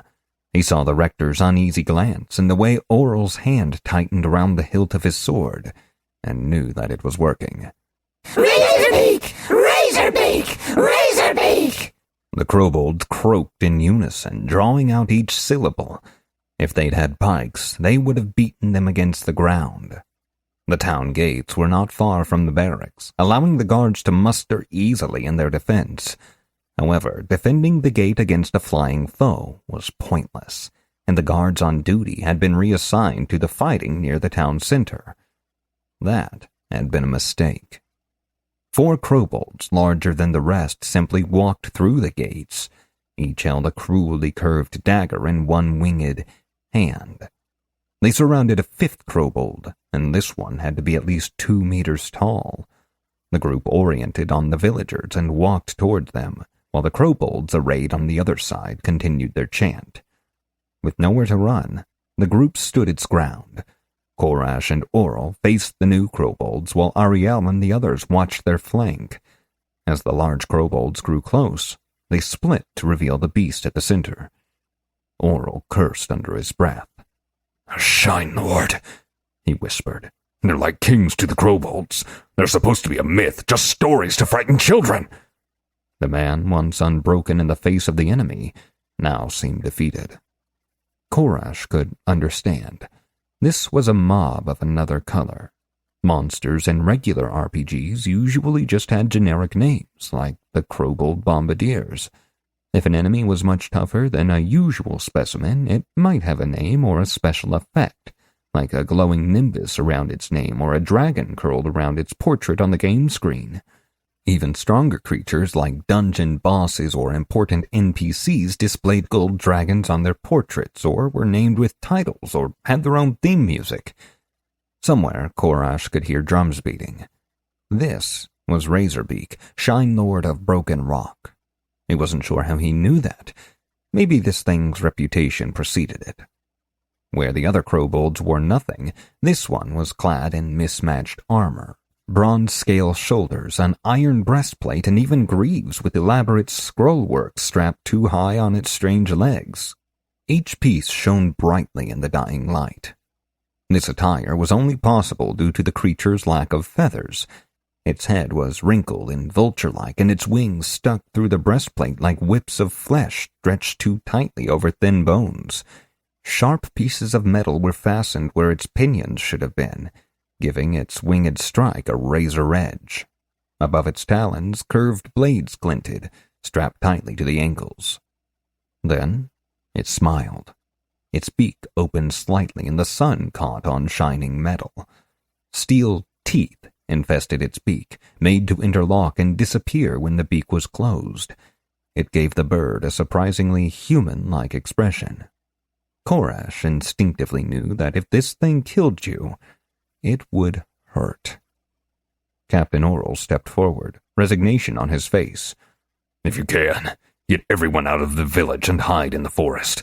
Find a cave or one of the old cabins by the lake. If you stay here, you will die." He raised his sword and addressed the Shine Lord. "Face me, savage! I will end your reign this day!" Razorbeak rushed forward, and despite the bulky metal weighing it down, it was fast. Its featherless wings swept out, and Oral's attempted parry was too slow. Sparks flew as his blade hit a jagged piece of iron and was torn from his grasp. The razored wingtip swept forward unimpeded, and Captain Oral's head left his neck in a spray of blood. This tutorial even had a boss fight. Korash was vaguely aware of the other citizens around him screaming and turning to flee, but the drums in his ears called him to battle. He raised his wand and began gathering energy. That steel-toothed mouth opened again, and the beast began to laugh. It was a deep croak, almost frog-like. Korash swung his sword, intending to feint and catch the creature's unprotected face with a bolt from his wand. One arm blade came up and struck his sword as Razorbeak leaped into a roundhouse. Korash's sword flew from his hand. His wand still glowed, but the wicked spur on the Shine Lord's talon was headed for his neck. He knew he wouldn't make it. "Time to respawn," he thought. "I'm going to die in a tutorial. For shame." There was a blur of white, and the blade meant for his neck stopped short. His face was wet. What had happened? Ariel stood before him, her arms wrapped around the crowbold king's leg. Its spur entered her body just below the collarbone, and blood dripped from its tip where it had exited her back. His wand seemed to move on its own, already committed to its course. A cry he would realize later was his own echoed across the training ground as he lunged forward. Razorbeak laughed again, and Korash discovered that he could fit his entire forearm into the thing's mouth. Just as it brought its beak down on his arm, shearing through the soft flesh, the wand released its power. The top of the thing's head remained in place for a frozen moment as a silver flare of energy blew its brainstem through the back of its neck. Then, propelled by the force, the top part of the beak left the rest behind, leaving only the lower beak and twisting gray tongue where once a head had been. Korash did not notice as the Shine Lord's attendants scattered. He ignored the red that tinged the edges of his vision. He had poured almost half of his Ethereum into that blast, and an equal amount of health. He was near death, but that did not matter. All he could do now was catch Ariel as she fell, the blade that had pierced her heart sliding free as gravity took hold. He felt like his heart was breaking. This was just a character in a video game, but even knowing his feelings were fake didn't change them. He had been looking forward to this plotline. Memories of a childhood not his own stirred, and he felt the loss as keenly as any he'd experienced in the real world. Her blood poured out as he held her, and her face twisted into a smile that was a shadow of its former radiance. He could still see her name above her head. The unintelligible name of her path flickered like a dying flame and rewrote itself as he watched. He knew he was seeing its true form, and that it had been hidden before. Ariel, tragic heroine. Tears pooled in her eyes, but her smile never wavered as she met his gaze. She reached toward him with the desperation of the dying, every movement a struggle. He bent down toward her, and she pressed her mouth to his for a long second. The kiss tasted of spearmint. Above them, the sky ignited, its pale afternoon blue transforming in an instant to the red-orange of sunset. "Worth it," she said, and then she died. Words flashed before his eyes, and he knew them, even though he could not read them through his tears. Somewhere there was fanfare, but it was not where he was. Tutorial complete. Chapter 6. Bargain Luxury Apartments, number 25C. Arthur pulled the headset from his head and ran a hand across his eyes, swiping away the threat of tears. The shadow of his friend's death haunted him, but here in the real world, the grief and even the sense of being Korash was rapidly fading. He wasn't sure how the game managed to invoke such powerful feelings in him, but it sure was badass. That intuitive backstory thing the game had set up. It shouldn't be possible, but it seemed as though one Irosoft had figured out a way to simulate brain activity or something. That was kind of scary, but for the experience it offered, he'd deal with the Big Brother conspiracies if they became relevant. He should get to bed. He'd played for hours, and though the adrenaline rush had left him feeling wide awake, he knew a good night's sleep would help him binge play tomorrow. After all, it was... Arthur did an actual double-take when he looked at the time on his display. 1:06 anti-meridian? He'd played for a little over an hour? He'd always had the opposite problem when he was gaming. He'd sit down to enjoy a little bit of Overkill or a few matches of AI versus Amish, his favorite FPS, and before he knew it, it was 4 a.m. and he was drooling on his game controller. It seemed Worlds Unbound didn't just mess with his head. It could play with his sense of time as well. That reminded him of something, but it wasn't important. Right now, it was time to get back in the game. Well, after a quick bio break anyway. Chapter 7. Oak Tree Village, Kingdom of Eastmere. Korash was still kneeling, holding Ariel's slowly cooling body. The grief returned, but the edge was blunted somewhat by his recent return to reality. He laid her head gently on the ground and stood, his knees creaking from being locked in one position for... How long had it been? He'd only been out of the game for a few minutes, but that might make a bigger difference than he thought, if time really did move faster here. For now, he could tell he had important things to attend to. He did not see any blinking icons denoting a completed quest. In fact, he did not see anything even resembling a UI. But it was there, in his head, the knowledge that he had grown in strength after the completion of the tutorial. Though he knew what his options were, it was hard to organize his thoughts without something to look at. He thought at whatever system controlled the notifications and could soon see his choices side by side, though they did not impede his vision as they had previously. Fortune, well balanced. For attending the various rites surrounding the tutorial, you have been granted +1 to all primary skills, and +2 to 2 attributes of your choice.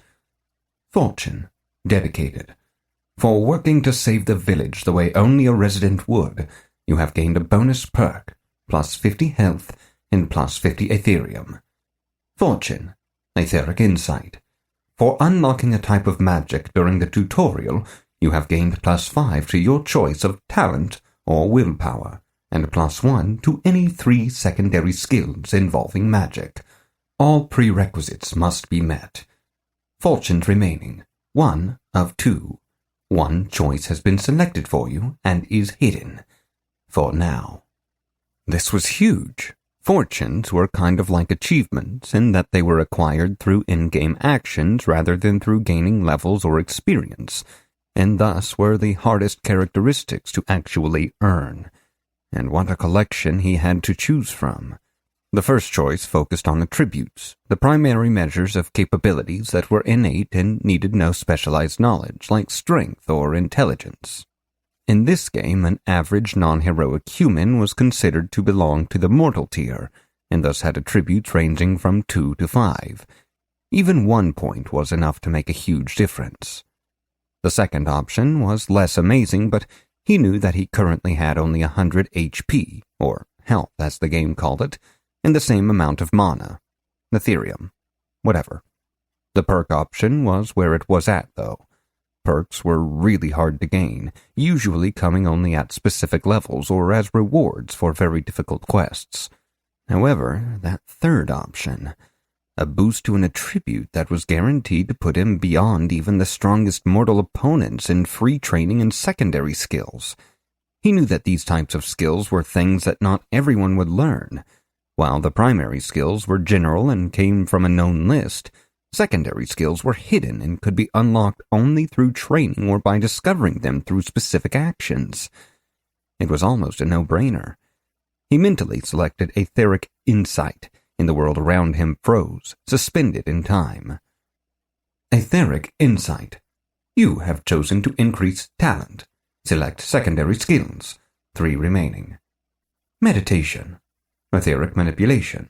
Etheric Sensing. Etheric Disruption. Etheric Projection. Note. Etheric Channeling. Emotional Magic Proficiency. Somatic Magic Proficiency.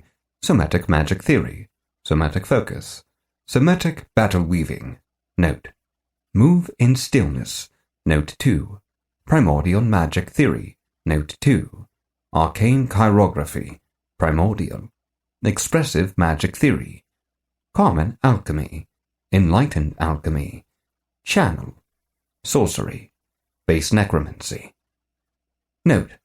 You do not meet the requirements for these skills, but they have been shown because you may meet them using some character creation resources. Selecting any of the marked skills will result in the missing prerequisites being assigned to you. Note 2. You do not meet the requirements for these skills, and you cannot acquire the necessary prerequisites at this time. Choosing this option would automatically purchase as many required options as possible each time a selection is available, until the prerequisites are met, at which time the skill will be unlocked. This game was amazing. He'd already picked up some somatic magic during the tutorial, so spending points to unlock the other forms of magic seemed silly. He'd surely figure those out with time and experimentation. Though primordial magic sounded cool as hell. Primordial things were almost always more awesome than regular things. He decided quickly that he was not interested in anything he couldn't have right away. Playing the long game was for chumps. JRPG freaks. Not ones like him, though, or people who were way less excited than he was to see what magic was like in this game. He had an inkling of what etheric projection was, though, so he selected it. Choosing this skill requires 1 attribute point, 6 currently remaining. Proceed? He did. As he gained the skill, he was pleased to realize he'd been correct. Etheric projection was his wand skill.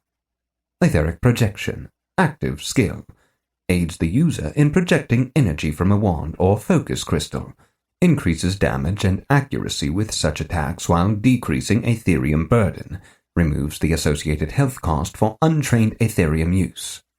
Almost giddy, he selected somatic battle weaving. This time he was less sure of himself. Choosing this skill requires 1 perk selection, 2 currently remaining, 2 attribute points, 5 currently remaining. Proceed? He really had to think about this one. Both perks and attributes were relatively difficult to increase without significant work, but it sounded so cool, even if the game wouldn't reveal its actual effects. He who hesitates, as they say. He made the selection and was immediately filled with regret. Should he have chosen a crafting skill instead?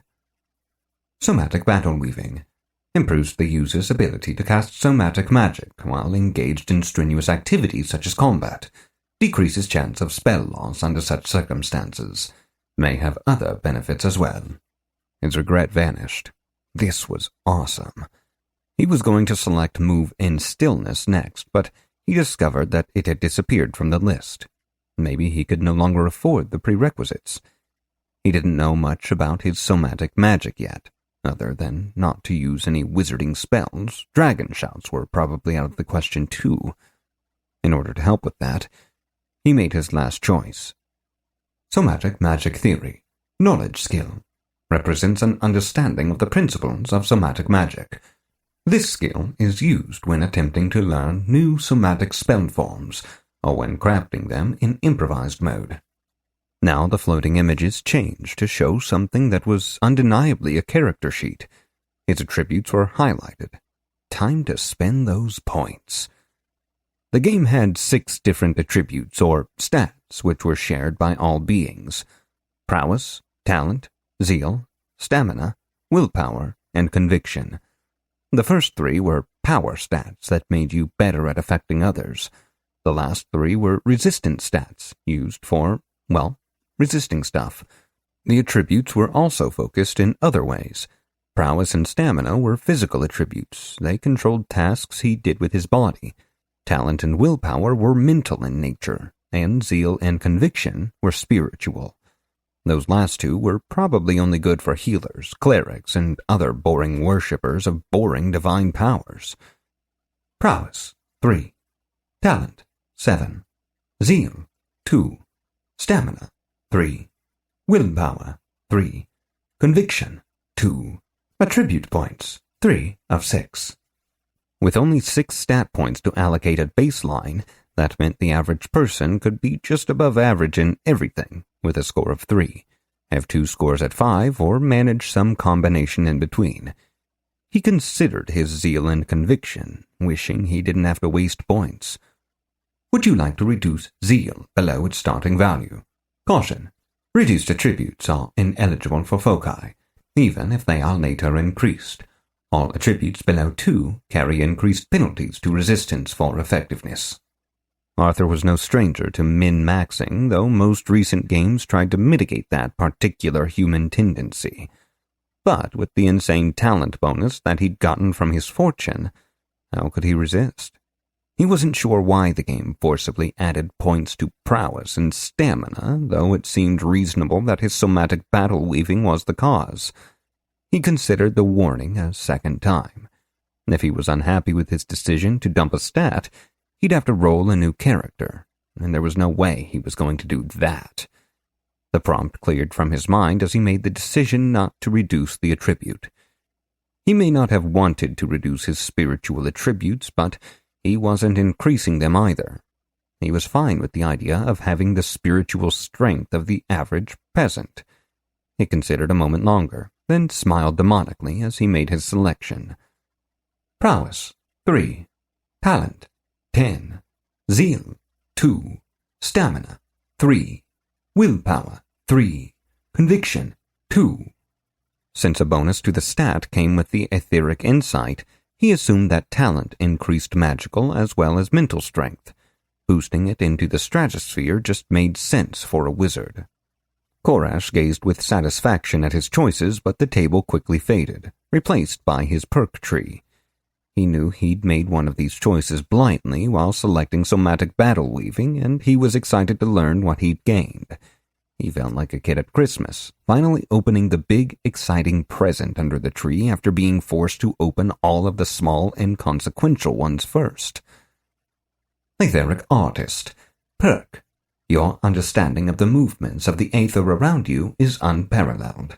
You gain twice the bonus from skills which depend on your ability to shape aether, including all proficiency and focus skills with an Aetherium requirement. Even without such skills, you have a small chance to notice spells cast within 100 meters, or more for very large effects such as rituals. You also receive bonuses to improvised magic of all types. Korash made a face. He wasn't sure why such a boring perk was a requirement for somatic battle weaving. His big present had turned out to be just a sweater. Had he made a mistake in picking that secondary skill? Oh well. No going back now. Maybe he could craft some aether paintings or something. Artist. At least he still had another selection, and there was an absurd number of available perks. From Aardvark Skin, which he couldn't choose since it required a natural armor bonus or a minimum of 6 stamina, to Zeratul's Shadowland Excursion, which required mastery of both base and spectral necromancy, as well as the strange requirement that the perk holder be a vampire. There was something for every playstyle, build, or desire. After skimming through the list, which cascaded through his vision from left to right in a series of windows, he started at the beginning. By the time he was halfway through the C's, he wasn't really reading anymore. Who would take something like Collegiate Clown anyway? No one needed that much of a bonus to intimidate, though for someone with really high zeal, and the required disguise ranks, makeup kits, and butcher knife mastery, it might make for an interesting choice. He stopped himself a few minutes later. He'd thought that one of the windows had glowed for a second as he'd moved past it. He pulled himself out of his fugue and focused on some of the most recent options that he might have missed. His jaw hit the floor. Istari Style 1. Unique Fighting Style. The user fights in close quarters, using 2 weapons, a sword in the main hand and a wand or staff in the offhand. Removes the 2-handed requirement for staves when wielded in the offhand, though on-hit damage is reduced. When using a sword and wand or staff in this way, gain the benefits of the dual-wield perk. Increases effectiveness of etheric projection, etheric manipulation, and sword-related skills. Allows wands and staves to provide block rating, effectiveness based off of damage rating. Provides bonuses to the defense skill and attempts to feint. May have other benefits as well. Restriction. Must use a sword in the main hand and a wand or staff in the offhand. Cannot use this style while encumbered. Cannot wear armor. Magically enhanced clothing is allowed. Note: fighting style perks are tiered, usually ranking from 1 to 4. These perks may be gained through tutelage by a master in the style. Unique styles do not have this instructive option, instead requiring increasingly stringent requirements and deeds. If you walk this land for 300 lives of men, will you have enough time? As time resumed and the character sheet faded away, Korash pumped his fists in the air in triumph. That was when he heard the noise behind him. Nephrin stood there, his mouth agape. "What are you doing, boy?" he growled. "Did the battle drive you mad? That's my daughter's body you're celebrating over." No, sir, I wasn't. Korash didn't have words. No amount of explaining would ever be enough to make things right in the grieving man's eyes. If this game had a reputation system, Korash was pretty sure his had gone down to hated. I'm so sorry, he stammered as he turned to leave. At that moment, the sun vanished. Night swept across the land in an instant, lit only by the still burning barracks behind them and the stars that gleamed above. Somewhere far off, something howled in triumph at the coming of the dark. There was no twilight in the world of nightfall. Once the slowly reddening sun touched the horizon, darkness rushed in. In that moment, Korash and Nephren were no longer alone. Ariel appeared before them, lit from within, glowing a sickly green. As in life, her hair moved in an unseen wind, though now it was bleached to the color of bone. In life, her face had usually glowed from her smile, though it occasionally filled with an anger that was both terrible and adorable. At least, that's how it had always seemed to Korash. Now, however, her youthful features were twisted in agony. Her mouth stretched open far too wide in a scream that neither man could hear. Her hands twisted into claws, fingers tipped with inch-long nails that were stained blacker than the night around them. Her entire being rippled with the intensity of her emotions. Korash could feel spectral energy pouring from her, so cold he thought it might burn him. Her eyes were wild and without feature, nothing but spectral green orbs smoldering in that tormented face. It was like something out of a nightmare. Sound suddenly escaped from her gaping mouth, a distorted noise halfway between a moan and a scream. But her eyes never left Korash's face. The tide of emotion around her surged, and he felt ice forming on his skin. Her father took one halting step forward. "My daughter," he whispered. "Please." The waves of cold lessened, then pulsed wildly, then died. Her ghostly body relaxed, the claws disappeared into her ivory fingertips, and her mouth closed. She looked almost normal, though lines of pain were still etched deeply into her face. "Daddy?" she said, her voice echoing as if she were shouting from the bottom of a well. I couldn't leave him. The man seemed more terrified now than he had been at the sight of her broken body. "Ariel, you must go. Seek the light of the true God. He would not turn away someone who died during the tutorial. He is just, but he despises those who defy him through undeath." She shook her head. No rest. Not defiance. Her voice was full of strange stops and inflections, as if it were a radio signal at the edge of its range, and they were hearing only every few words. This, my path. Nephren hung his head. "No, Ariel. The path one travels is only through life, from birth to death. If you will not pass on, I will find the rector and he will end your suffering." Korash took a step back and turned so he could see both of them. Ariel closed the space between the three of them, but only her hair had motion. She slid through the air like a frozen image projected onto mist, and she reached out, placing a hand on Korash's shoulder. The cold he had felt before had been like a mild winter's day in comparison. Her hand was the killing frost that stole breath in the night, electric in its intensity. At the same time, he could feel her warmth. As in life, she was good, straight down to her soul. If she had not been, perhaps he could have pulled away from her. As it was, he knew he was going to die, and he accepted this as right. He had killed her, after all. "No," she said, and now her voice was steady, the echo all but gone. "The true God called me to a path beyond death. Korash needs me, and I will not leave him." Her voice rose like the winds of a hurricane, her face contorting once more in supernatural rage. The emerald glow brightened until it rivaled high noon. Nephren fell backward, then turned and scurried away. His hair, once a rich black, was now streaked with gray. Her rage left as quickly as it had come.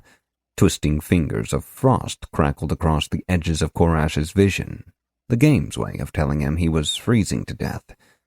Ariel looked horrified and withdrew her hand. I'm sorry, Korash. I can't control myself very well yet. It's really hard being dead. But I wasn't lying. My path really does lie with you. Please, you have to believe me. Her fear that he would leave her was plain on her face, and a frigid wind swirled around her. He smiled reassuringly and nodded at her. "Don't worry," he whispered. At his words, her turmoil subsided and Korash felt the warm night air once more. He met Nephrin's eyes and continued, his voice heavy with emotion. "I won't let anything happen to her." Moments later, Rector Cantlin ran around the oak tree, approaching their position. It seemed Nephrin would not need to summon him after all. As he approached, he made the sign of protection against evil and began to reach for his holy symbol. Ariel flinched away from the sign of faith as if it pained her. He watched her jaw move just like it did when she had lived, and she straightened once more, determination in her gaze. "My children," the rector said, "this is truly a black day. Ariel, can you not see the true God's light welcoming you home? This world is no place for the dead." "Rector, please hear me." Her voice was strained, but sounded almost normal, the echo barely noticeable. "I swear upon the true God that I walk my path still, no matter what the manual says." The priest looked surprised. "You can speak of the true God, even while defying his tenets?" The beautiful ghost nodded and began to speak. "I call upon the true God to witness my words. Should my path be done, let me pass into his arms or into damnation. Should I yet have a path to walk, may I do so faithfully." Her words grew more distorted as she spoke, as if the act of speaking was draining her energy. Rector Cantlin, eyes wide, nodded at her. Then he glanced in the direction that Nephrin had disappeared. "Can you hide yourself? I cannot ask them to understand, but I will not exercise you this night. I believe that you speak the truth." She nodded again, her face tight with the strain. Her form broke apart into spectral mist which disappeared into Korash's wand. A group of villagers, some bearing torches, rounded the corner. They were led, to no one's surprise, by Old Kroll. The old woman's face, normally pinched in a way that made one speculate she had been eating something sour, was now contorted in self-righteous fury. The gleam of the fire in her eyes made her look almost demonic, and her voice was full of glee as she spoke to Cantlin. "Rector, we demand that the shade be put to rest," she said, staring directly at the priest as the group advanced. "The true God explicitly condemns all those who refuse to pass into his light, and all those among the living who would shelter them." Cantlin opened his mouth, then closed it again. She wasn't wrong, but he knew Kroll well enough to understand that this was the worst possible situation for Korash and Ariel. The old woman made mountains look flexible and winter midnights look warm. "The spirit is not here," he said, hoping that his lie was convincing. "It is no threat to us." Kroll smiled, but it was one of triumph, not relief. "Then I demand a rite of cleansing for Nephrin and the boy. Some of her unholy taint might still cling to them." "We have more important things to attend to this night," the priest said. "The Crowbolds have been beaten back. We need to assemble a bucket brigade and try to save the barracks. There may be other wounded in need of treatment as well." The embittered harridan was less pleased by this, but not defeated. She turned to Kuros, who stood at her side. "Take the boy to a cell, then," she told the guard. "That way he cannot escape into the night if he's truly corrupted." The way she said it made Korash feel like she had no doubt about the fact that he was, in fact, quite corrupted. Cantlin stepped in. "It's the guard captain's job to deal with threats to the village, Kroll. You don't have any authority here." Auriel is dead, the fool. Koros holds command until someone else is called. And as for me not having any authority, there's not much of anyone left to govern us. Decisions must be made, and someone of strong mind needs to make them. The village needs the blessing of the true God more than ever if we are to survive. So someone needs to be in charge who will do what must be done. The venom in her final words made it clear that she did not consider the rector to be that someone. The fact that Koros was still moving to capture the young adventurer made it clearer that this group of villagers, at least, accepted Kroll's orders. Cantlin was visibly lost, straining to come up with some obscure scripture to support his plea for mercy. Korash doubted he would find one. Korash was also paralyzed by analysis. This was one of those awkward moments in video games where you were never sure if the events were unfolding according to some larger plot, or if there was something you should be doing to get out of the bad situation. He didn't want to sit in a cell, especially not if Kroll was in charge of his well-being. He also wasn't sure he could effectively fight the mob. Even if he did escape, that would leave him with nowhere to weather the night. Whatever decision he made, it needed to be done quickly. The guard put a mail clad on his shoulder. The look on his face said, "I know this is stupid, but let's just go along with it for now."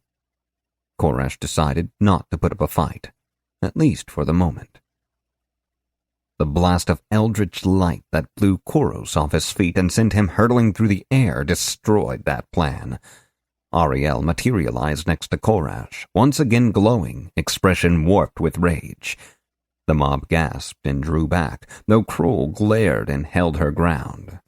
You will not touch him! I swear by the true God that I will end any who try! The spirit's eyes spewed emerald fire that twisted and curled up into the night. The wicked claws had returned as well. I know you're on my side, Ariel, he thought. But damn, you're scary. Rector, banish that thing right now! If you do not, I will see you ejected from the church and branded a heretic! She shrieked at the rector as she spoke and stabbed one bony finger toward the spirit. Her crowd of followers muttered, but only chose to move forward once Kroll lifted her cane and shook it at them. It seemed that their fear of the wraith had overpowered their love of the kind priest who had guided the village for a quarter-century. Behind the group, barely visible in the flickering light of the flaming barracks, stood Korash's parents. Light danced in the tears streaming on his mother's cheeks, and his father's eyes met his and gave him a reassuring nod. Cantlin looked back and forth between the seething woman and the adventurer, still unsure how to extract himself from this situation. Korash now knew what he must do. Ariel, be at peace. We shall leave. He turned and began walking steadfastly toward the town gate, only a few dozen meters away. From the shifting light and the unholy glow, he could tell that Ariel followed after him. As he walked, Kroll screeched and shouted, demanding his capture, torture, and burning for turning to the side of the darkness. He shut it out. As he reached the gates which led out of the village, he hesitated for just a moment. He turned and found the rector's silhouette in the glare of the burning barracks. With a nod, he saluted the man and shouted across the distance, choosing his words carefully. Thank you, everyone, for being a part of my life this far. You raised me, sheltered me, and guided me. Now, as the true God has decreed, I must forge my own path in the world, and it seems that path will take me far from you. I bid farewell to you, my friends, and I hope that we can meet again, if only when our paths at last come to an end.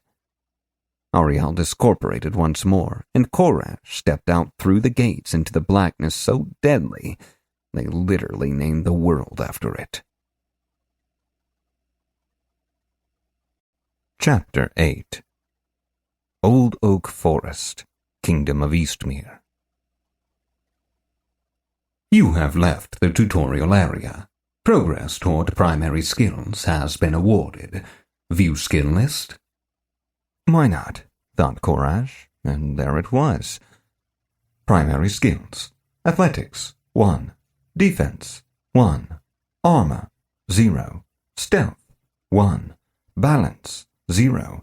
Perception, 1. Law, 1. Survival craft, 0.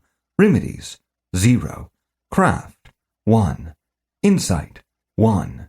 Deception, 0. Persuasion, 0. Barter, 0. Counseling, 0. Korash nodded to himself. He could easily see how each skill he had gained ranks in was tied to his actions since he had begun playing. The skill list was interesting also. Most of them were self-explanatory, but a few stood out as needing further description. Of course, the realization that he lacked knowledge meant that he now had that knowledge. It was like he'd just read a tooltip, even if he hadn't. Law. This skill shows your understanding of the monsters, magic, and history of the world of Nightfall. It is linked to secondary skills involving these areas as well. Remedies. Where law gives knowledge of monsters and survival craft aids with staying alive in the wilderness, remedies covers how to stay well. This skill can identify herbs with healing properties, highlight medical uses for various substances, and even show how to harvest monster parts for use in potions, poisons, and poultices. Counseling. All who live in Nightfall know one emotion better than all others: fear. Repeated exposure to the terrors hidden in the dark can erode the mental strength of even the stalwart, driving good men to commit atrocities or even abandon the light in service to evil powers. This skill helps to identify such mental damage, as well as heal it. A game where mental health was a priority. Interesting. Some of the more popular horror games had statistics like sanity, but very few fantasy games did. It might be intriguing to explore later, but for now he needed to not die. Korash bent his knees and crouched into the classic sneaking pose. He needed to get under cover, as the open area around the village walls made him feel too exposed. He tried to run and sneak at the same time, but he felt himself fail the check almost as soon as he started. It wasn't that the game provided the information, though it likely could have, but his attempt to run while in a half-crouch resulted in a weird stumbling hop that threw him off balance. He had two choices as he windmilled his arms to regain control: either fall on his face or start running. He chose the latter. He was still bent too far forward, so he had to resort to some trickery. He threw his arms out to his sides and pumped his legs faster until he was able to straighten up somewhat. He'd seen this pose countless times in anime, and he'd even occasionally done it in real life. The air whistled past him as he picked up speed and sprinted to the tree line. Skill revealed. Ninja running. You have attempted to use athletics and stealth in conjunction and discovered an expert-level secondary skill. Until you have learned this skill, which may be difficult without a tutor, attempts to use the two skills together will automatically fail. Successful use of this skill increases movement speed while in stealth and allows for other movement modes to be used without breaking stealth. Sweet. He was only one shadow village away from being a ninja master. The trees gradually grew more numerous as he ran, and he finally slowed his reckless pace in favor of a true attempt at stealth. His heart hammering in his chest, he tried to still himself and listen to the sounds of the night. He heard nothing but the faint rustling of the wind in the trees. His lower skill told him that since the darkness took form during the creation of the world, the setting of the sun represented a fundamental change in the world itself. All diurnal creatures instinctively hid in their burrows, and no natural animals could be found after dark. Instead, monsters emerged, seemingly from nowhere. While strong creatures like starlight serpents and lunar stalkers might hunt their weaker brethren, furrow pigs for instance, all creatures which inhabited the night despised the races of the light and would attack on sight. Well, maybe not the furrow pigs. They were usually too busy devouring unprotected crops to even notice a humanoid presence. Korash shuddered as he pictured the furrow pig. He could see it in his mind's eye, as though remembering a trip to the zoo from his childhood. The beasts were the size of hippos, colored brown, black, or russet, and mostly looked like actual swine. Their mouths were too big, however, and could open as wide as a backhoe. They also lacked front legs, which had earned them their name. Unable to lift their heads from the ground, they just pushed their bodies forward with their powerful back legs. When they saw vegetation, they opened their scoop-like jaws and ran toward the food, eating topsoil and plants whole without the need to chew. This left wide, barren tracks or furrows wherever they went. Thankfully, such creatures did not like wooded areas, for the trees were too big for them to eat. He remembered Oral telling him about the cabins in the woods and realized that those might be his best bet for surviving. Of course, he didn't know how to get there. "Ariel," he whispered, "can you help me get to the lake? I figure we can shelter in the cabins." He felt a pressure come from his wand, as if it had suddenly increased in weight. He took it from his belt, and it began to pull to the right. She was showing him the way. He'd been worried about her manifesting out here for fear of the glow attracting monsters, and it seemed she had the same concern. He wove through the trees, trying to stay silent and, at least in his own estimation, mostly succeeding. Leaves rustled as he walked, but he only stepped on one stick in the first few minutes of walking. That was when he began to suspect he was being followed. As he crept down the path, the leaves took just a moment too long to grow quiet from his footfalls.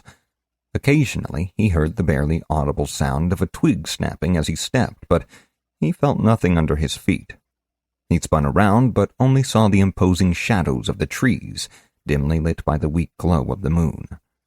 He was thankful that he could at least see the path if he moved slowly, even if it was too dark to see more than a meter or so in front of him. He began moving in short spurts and became increasingly certain that he was not alone. His right hand crept to his sword and his left tightened on his wand. All he needed was a chance. He found it not even a minute later. Toward the end of a short, stealthy scurry, he heard the leaves of the trees around him rustle. Since the lowest branches were at least 10 meters off the ground, he knew he could not have disturbed them. He spun, wand raised, and the gathered aether fired toward the sound, illuminating the forest in silver light. He wished it hadn't. Really, really a lot. As he'd turned, his eyes had registered the dark silhouettes of 2 thin trees, which he must have passed between.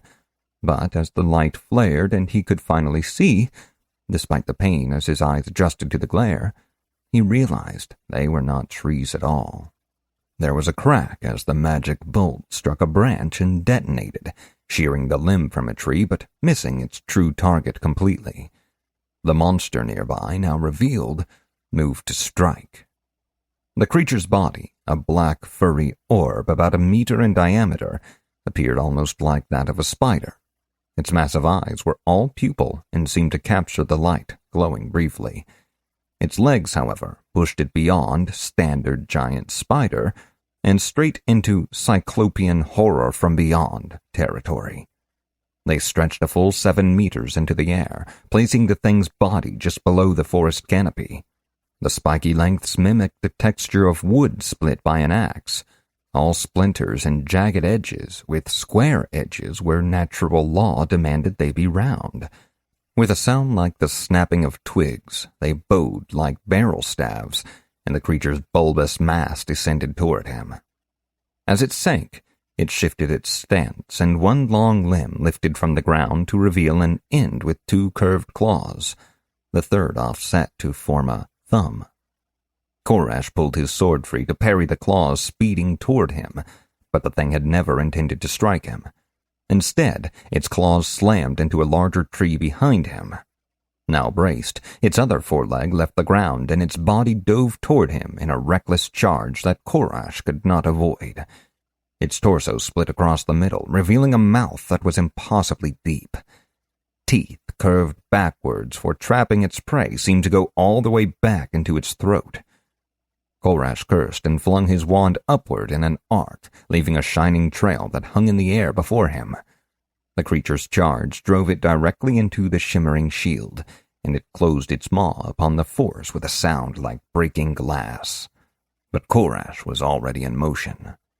His Istari style filled his mind with techniques he would never have been able to execute, or even imagine, in real life. As soon as his etheric shield was raised, he had planted his right foot and spun away from the monster. Halfway through the turn, he slammed his left foot into the ground and twisted at the waist. Just as the thing's mouth clamped down on the shield, he bent his knees and leaped at the thing, sword first. He'd meant to take it in the eye, but his aim was too low. The sword struck the lower part of its jaw instead, knocking out a few of its teeth and lodging the blade in place. With nowhere else to go, his body flew toward the gaping maw. He still clutched the sword's hilt, and with a mighty effort, he pushed against the grip, somersaulting over the monster's head. As his body continued its arc, he stopped pulling and yanked instead. The blade wrenched free in a spray of blood and fangs, and his body crashed stomach first into the thing's mass. With no handhold on the carapace to grab, he immediately began to slide off. When his sword had come free, the creature had surged upward, and now Korash was nearly 4 meters in the air. He was almost thankful when his slide placed his legs on either side of the creature's eerie torso, the leg joints close to the body creating a V shape. As he slammed to a stop, he felt exoskeletal splinters pierce him in several places where splinters should never be. The lost health became the least of his worries. Biting back a scream, he swung his sword at the thing's body. The blade bounced off the thick carapace, filling the air with wiry black hair. The beast rocked back and forth as it balanced itself, and one of those impossibly long legs began reaching for him, claws clicking together in anticipation. In desperation, Korash threw himself back against the creature's leg and reversed his grip on the sword. The motion pulled the long slivers of wood-like shell back out of those very uncomfortable places, and that was far worse. He could literally feel the willpower test succeed as his sword's path remained true, and he knew he had gotten lucky. The sword's tip slid smoothly into the socket between the thing's round bulk and its legs. It keened a strange warbling cry and began to shiver, but Korash wasn't done. Trusting his skills, he tightened his grip on the sword and rolled sideways off the thing's leg. As he fell, he brought his wand up and gathered his will, the blast arcing out and smashing into the creature's joint. At the same time, his weight hit the sword. The combined stress shattered the knee, and a spray of sticky sap-like ichor shot into the night. Completely off balance, the monster began to fall. Korash yanked his sword free once again and hit the ground rolling. His head swam, and he wasted precious moments regaining his bearings and his feet. By the time he had reoriented and found his enemy, it had already begun to right itself. Its legs were no longer splayed across the ground. They reached high into the trees, and branches rustled as the creature found a hold. As it lifted its body off the ground, its dull black eyes caught sight of him. With a twist, it turned its gaping mouth to face the morsel obligingly charging toward it. It made a sound like a garbage disposal full of mucus, and a stream of yellow bile shot out of its mouth. He had no time to dodge or even raise a shield. All he could do was turn to the side as he stabbed his wand forward. The acid hit his shoulder just as a spiraling lance of energy shot from his wand. Korash felt the flesh of his shoulder melt away, and then his blood caught fire. He didn't need a status icon to know he was poisoned. The thing's eye popped like a water balloon, but the wand blast kept going. Somewhere at the center of the thing's body, the aether blast hit something vital, and its life fled. It curled in on itself, still shuddering as it crashed back to the ground. Korash's back was arched so far that he thought it might snap. His body's reflexes sought to escape the pain. The acid had found its way into his bloodstream, and it was killing him. He was a few seconds away from death. Words flashed in his vision, distracting him just enough that rational thought began to reassert itself. You have defeated a scarecrow spider. Increased experience gained. Path bonus for destroying creatures of darkness. Level up. You have reached level 2. New attribute and skill points are available. Choose a level bonus. +1 prowess. +1 stealth. +1 athletics. Regain full health, Ethereum, and devotion. Cleanse all debuffs. Note: killing monsters gives experience, which provides power increases in the form of character levels. Progress toward each level is evaluated each day when the first ray of natural light touches you. Special: the first level obtained after the tutorial is awarded immediately. The one true God watches over his children as they take their first steps into a dangerous world. Stupid game. Koresh felt his health slipping into the single digits. He didn't know what happened when you died in this game, but he had died too many times in other games for more stupid reasons. He refused to give the scarecrow spider the satisfaction. He chose the healing, even though it was something that most games gave out for free at every level. Relief washed over him. He knew his shoulder was whole again, but he hadn't felt it mend. The wound and poison were just gone as if they never were. So were the bonus attribute and skill options, he thought, proving that his brain hated him and wanted him to feel bad. He jumped to his feet and let Ariel home in on their destination, eager to be somewhere that wasn't filled with two-story nightmares. 30 minutes later, he noticed something that looked like a signpost. The trail it marked was almost overgrown and the sign itself was covered in vines. He pulled them away and struggled to read in the sparse light. Crystal Lake Logging Camp. Well, shit. Chapter 9. Cabin 13. Crystal Lake Logging Camp. Old Oak Forest. Kingdom of Eastmere. There wasn't much left of the bed. The straw was moldy, and he was pretty sure there were things living in it.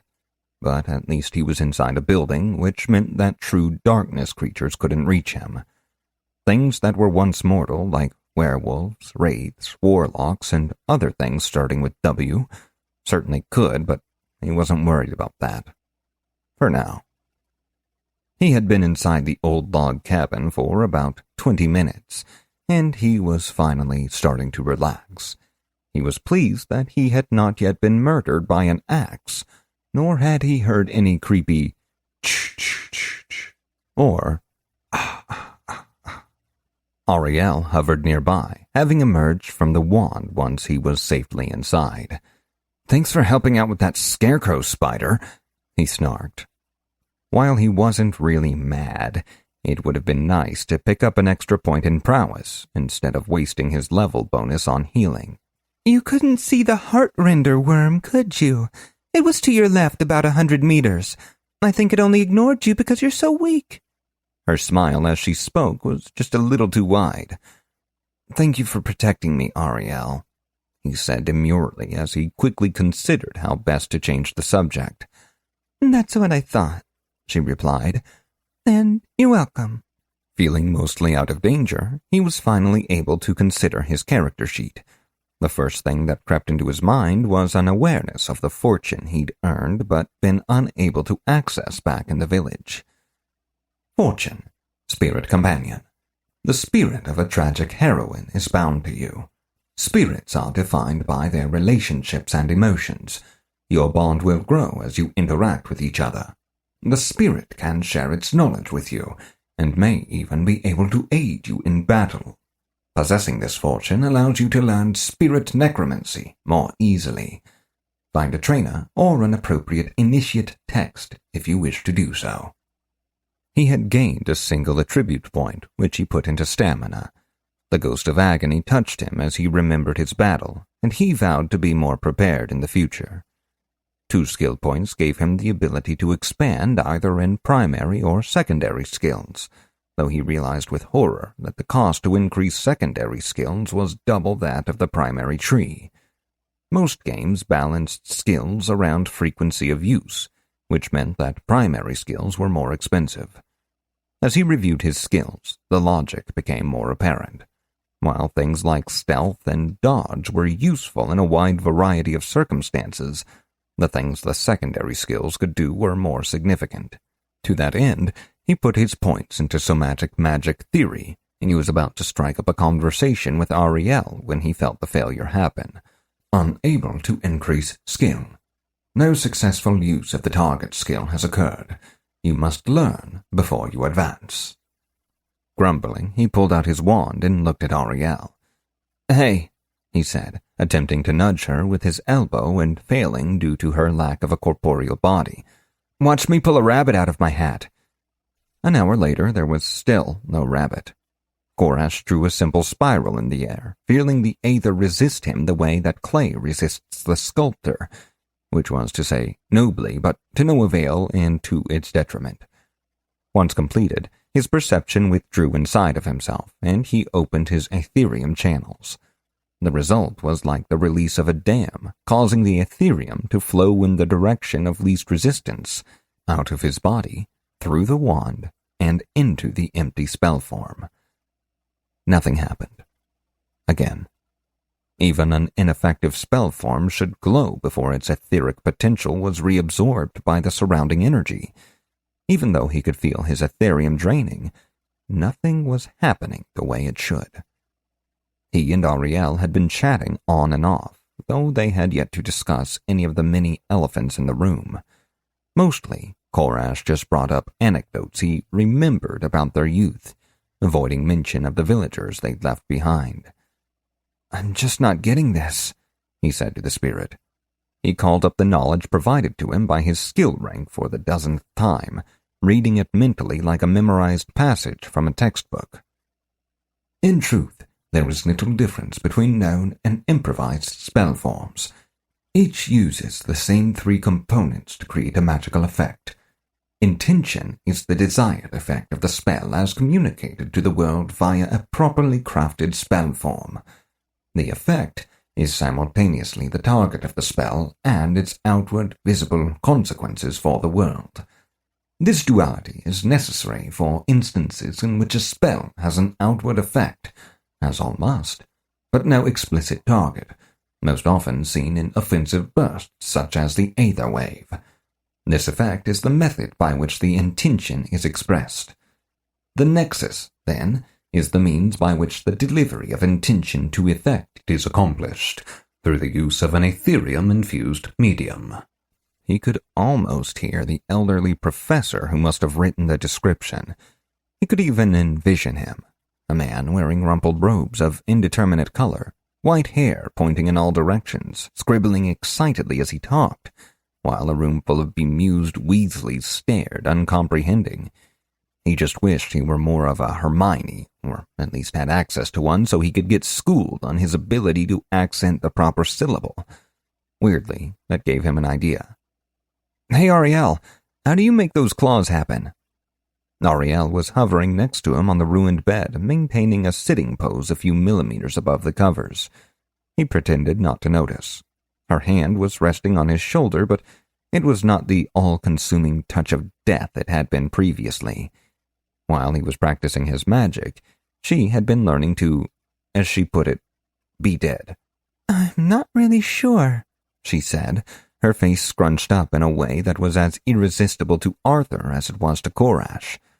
The game knew his type. "The first time it happened, I just remember being so angry that anyone would try to hurt you.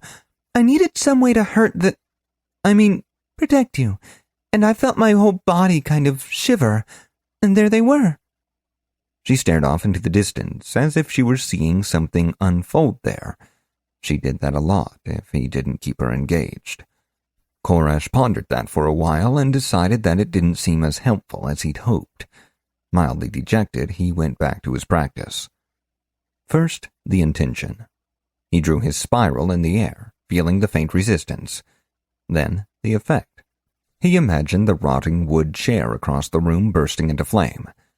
Now, the nexus. He let his Ethereum flow. Nothing.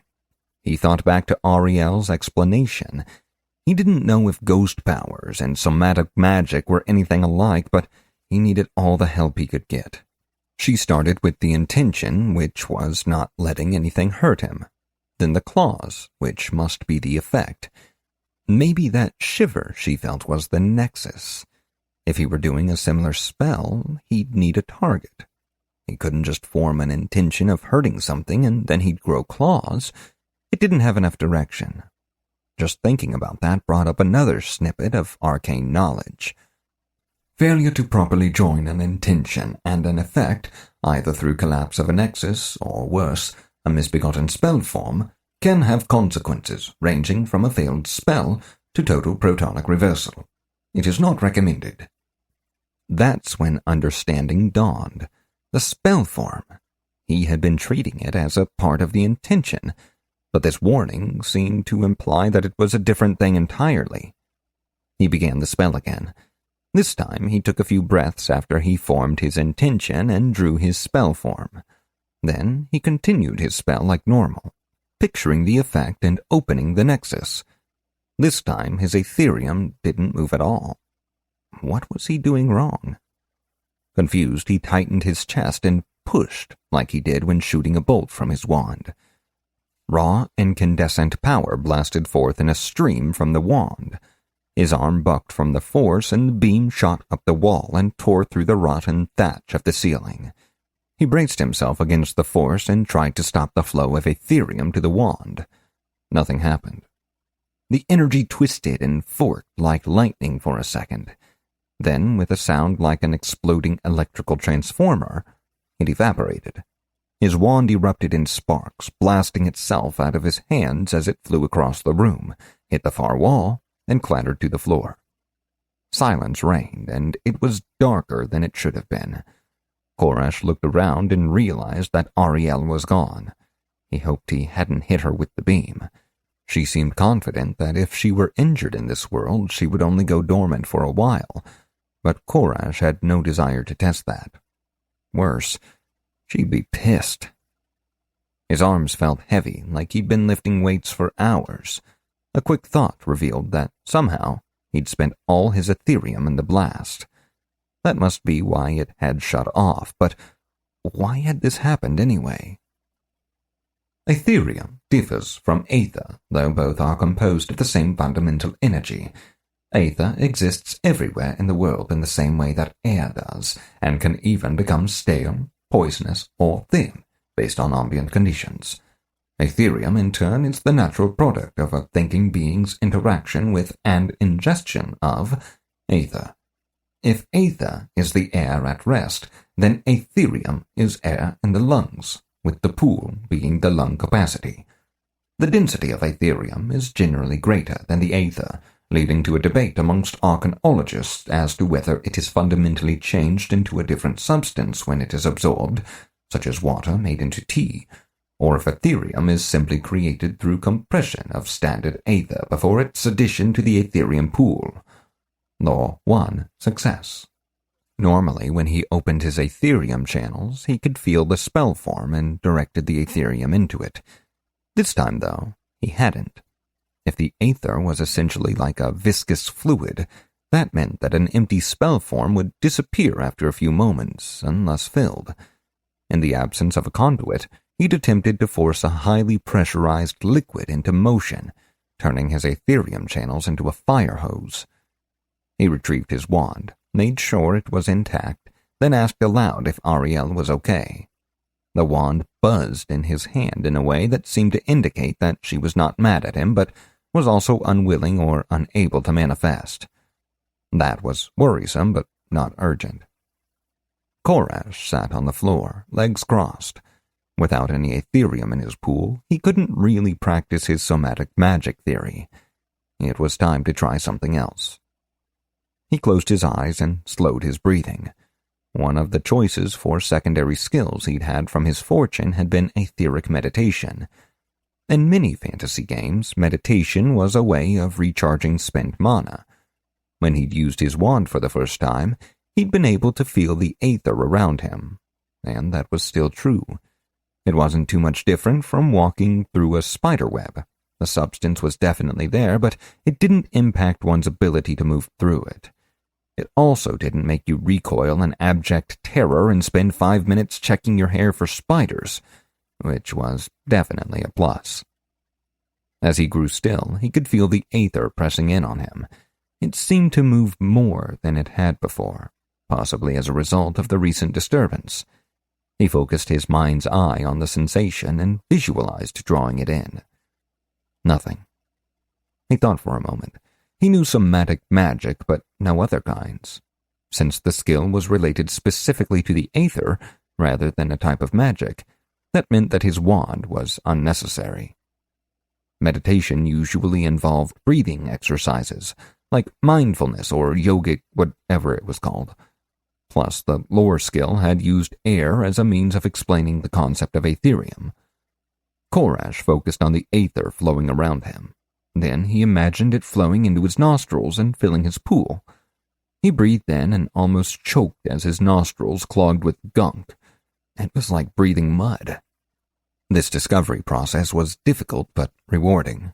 Most games just let you buy skills, and those skills gave you little bonuses, like a percentage increase to selling prices or plus X damage when using the Kusarigama. But the way this system worked not only forced a player to actually learn the mechanics before they could even raise the skill, it also accounted for similar skills using similar principles.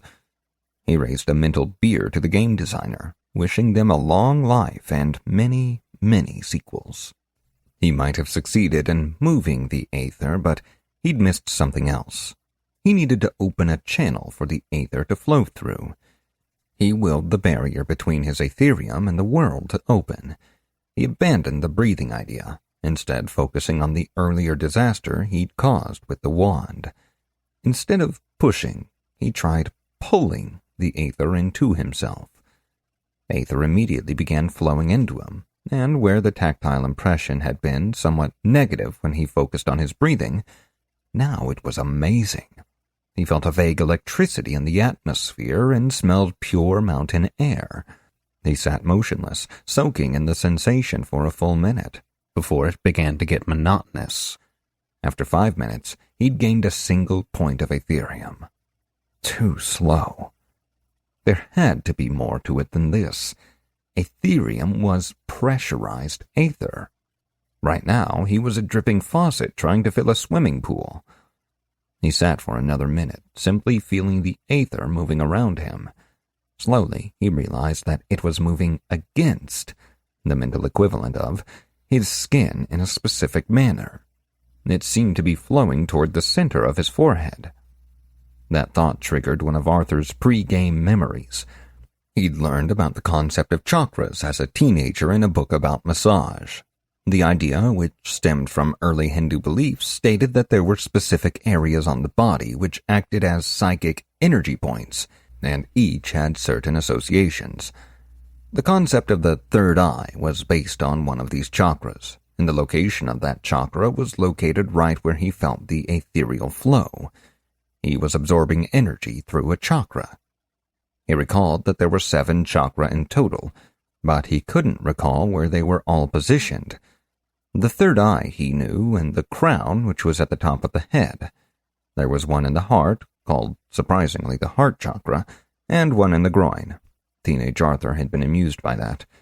The remaining 3, though, he could not recall. He redoubled his efforts, concentrating on the crown chakra. It was relatively easy to open the flow of aether, but he realized after a few minutes that he'd let his third eye close. Sometime later, he managed to hold both of them open at once. Then he tried the heart chakra, but it seemed stuck shut. Even with 2 chakra pulling an aether, it was painfully slow. He realized that having 2 channels open didn't really do anything for the compression factor. Once again, it was a previous failure which led to his overall success. When he had been envisioning the meditation as connected to his breathing, he had been both right and wrong. He had the correct idea. The execution was just wrong. He closed the paths he'd opened to his chakras, then pulled inward on the aether. It was like trying to breathe in as far as you could before holding your breath. When the strain was too great, he opened the channels and let the aether flood in. His pool increased by 2 almost immediately. That method worked, but it took a lot of mental energy. he was easily distracted during a cycle and the whole thing would be lost. To cope with this, he tried to couple the intake cycle to his breathing. Breathe in, pull aether. Breathe out, open channels. Repeat. It was tough, because when his attention wandered, he would inevitably get confused and think about the aether physically, causing him to cough and sputter as his brain told him he was breathing something solid.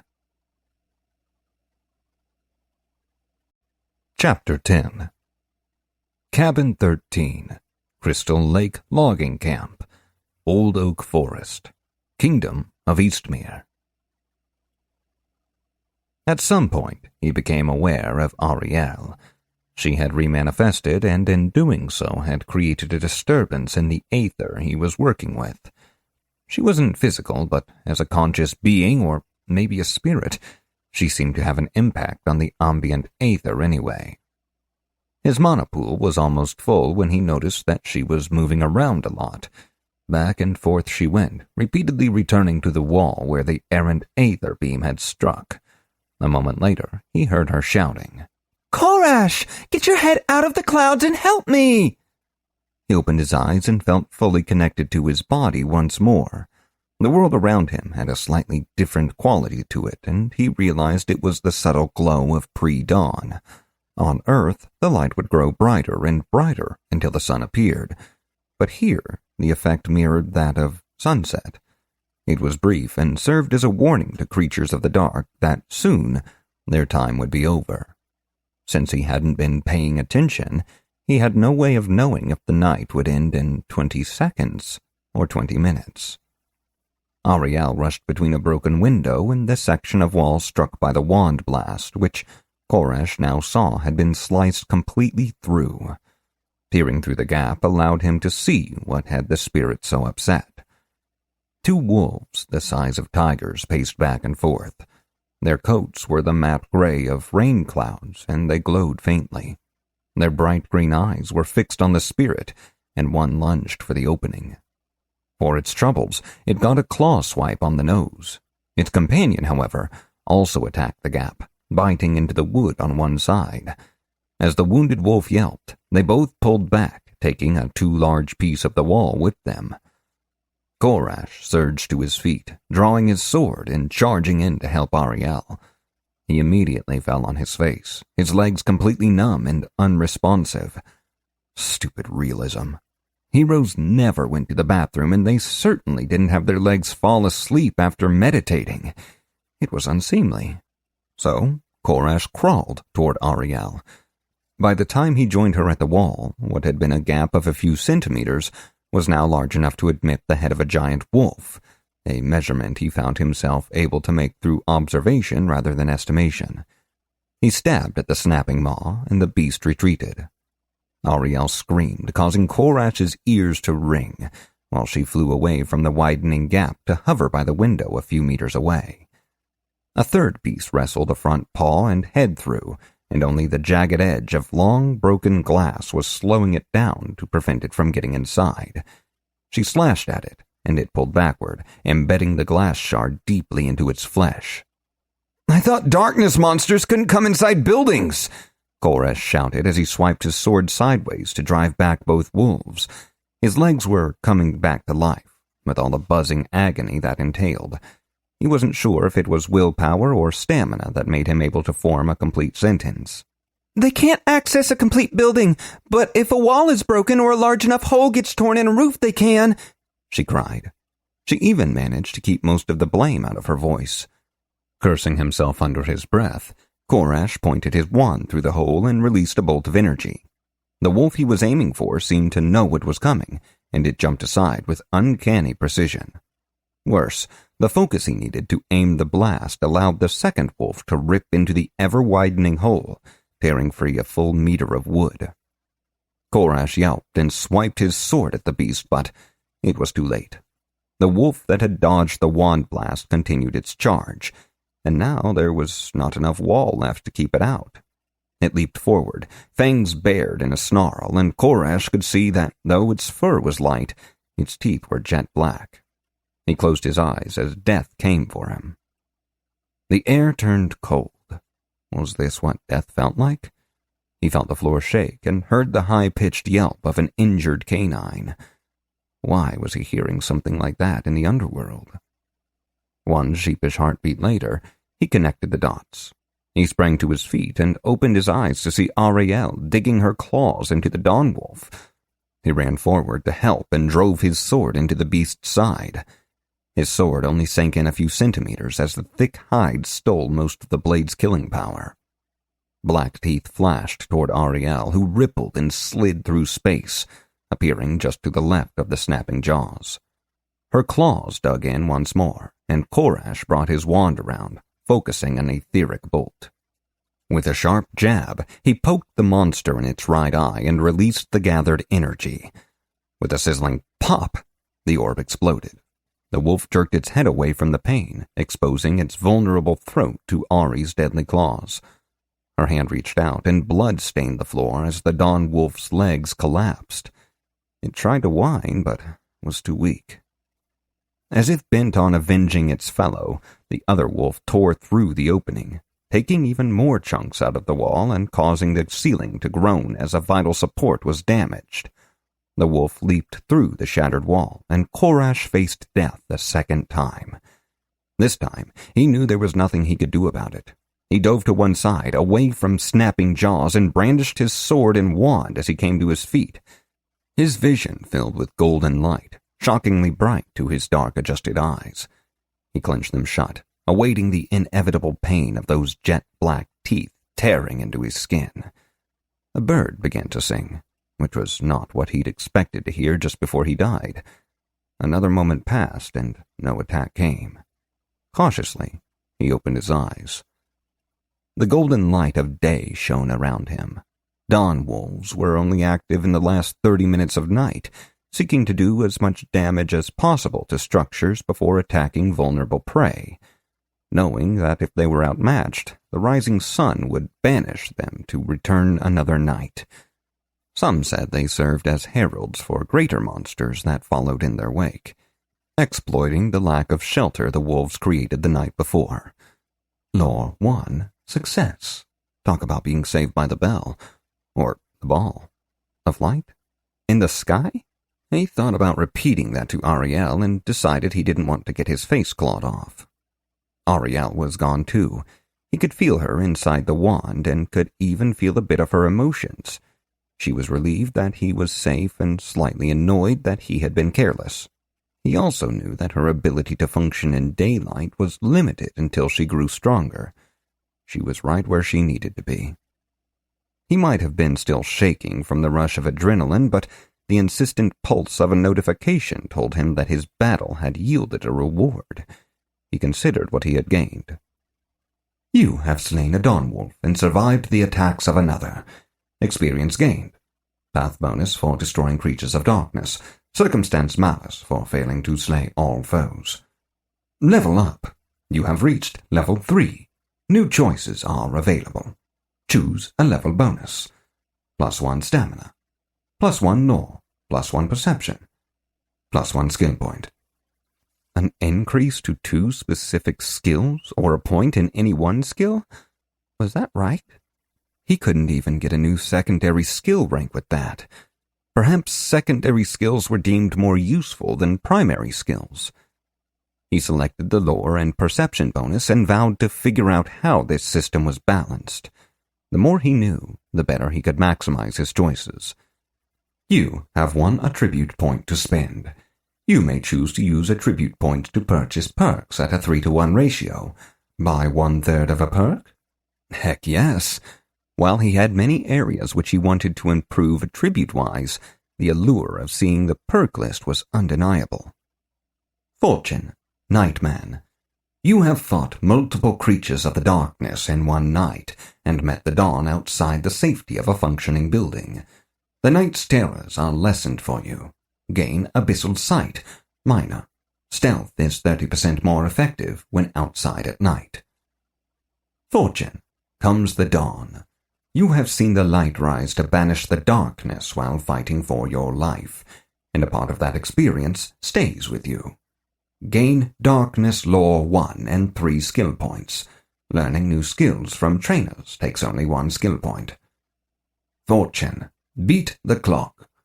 You have survived 2 or more encounters in one night by sheer luck. Grants double experience when completing timed quests within the last 10% of their timers.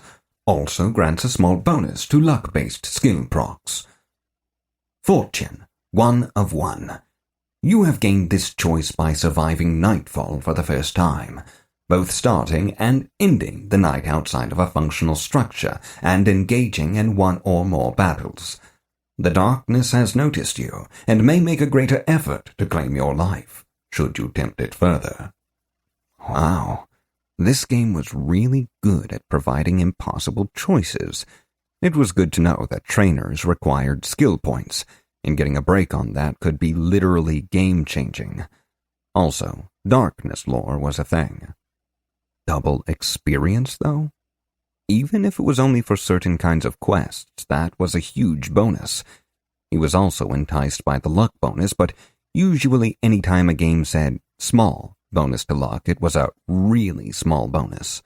Fully capitalizing on that sort of thing was almost a build strategy on its own. The last option increased his stealth at night, which was cool. He assumed that abyssal sight was a means of seeing without light. That would be super useful for survival as well as stealth. Sighing in frustration and wishing for the first time that this game had real money transactions, he picked utility over discounts and bonuses. He was now the Nightman. You have 4 unspent skill points. Allocate. Korash increased his somatic magic theory and felt the weight of new knowledge settle at the back of his mind, waiting to be used. He wanted to increase somatic battle weaving, but knew he had not used the skill enough to justify an increase. He would not be able to put his points there. Instead, he bought new ranks in survival craft and defense. 1 more notification to go. A new day has dawned. New secondary skills are unlocked. Blades. You have gained some understanding of how to wield swords and other bladed weapons that depend on finesse over brawn. You will find more openings in combat while using these weapons, and you are more able to defend against opponents whose skill with this type of weapon is equal to or less than your own. Etheric meditation. You have learned how to expedite your Ethereum regeneration through meditation and control of your aura. Provide significant bonuses to Ethereum recovery rates. May provide other bonuses as well. Critical breakthrough. You have stumbled upon secrets or techniques normally revealed through in-depth study. Your skill has increased accordingly. Synergy. Your etheric insight affects the bonus of this skill. Etheric sensing.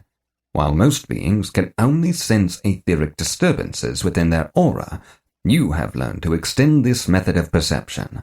Allows the practitioner to feel changes in the environment based on sentient beings or ether concentrations. This allows for the detection of nearby individuals regardless of line of sight, stealth, or visibility. You may also sense spells cast near you by detecting ripples in the ether. Your abyssal sight augments this skill, allowing you to detect denizens of the darkness within its range using these methods. Synergy. Your etheric insight affects the bonus of this skill. Etheric channeling. Where etheric projection utilizes Ethereum in controlled bursts, you have learned how to prolong the flow of your Ethereum. Increases the ratio of damage to Ethereum expenditure when using these techniques. Increased proficiency allows for greater accuracy and finer control. Synergy. Your etheric insight affects the bonus of this skill. Skill knowledge unlocked. Arcane chirography. Primordial. Expressive magic. Your known skills have given you insights that may be used to learn the listed skills without a tutor, though doing so may prove to be more difficult than finding a tutor would be. Galloping Gygax! It seems spending all night practicing was totally the way to go, even if it had almost gotten him killed. All night. Crap. How long had he been in the game? Was it morning? Had he slept? What about his bladder? In a panic, he pushed the game away mentally and started to become Arthur again. That's when he saw the message.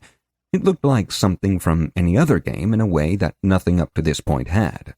System notification. Due to extended immersion, you are currently in a state of induced rapid eye movement, IREM. Studies have shown that this state is indistinguishable from natural sleep. Local time is 7:37.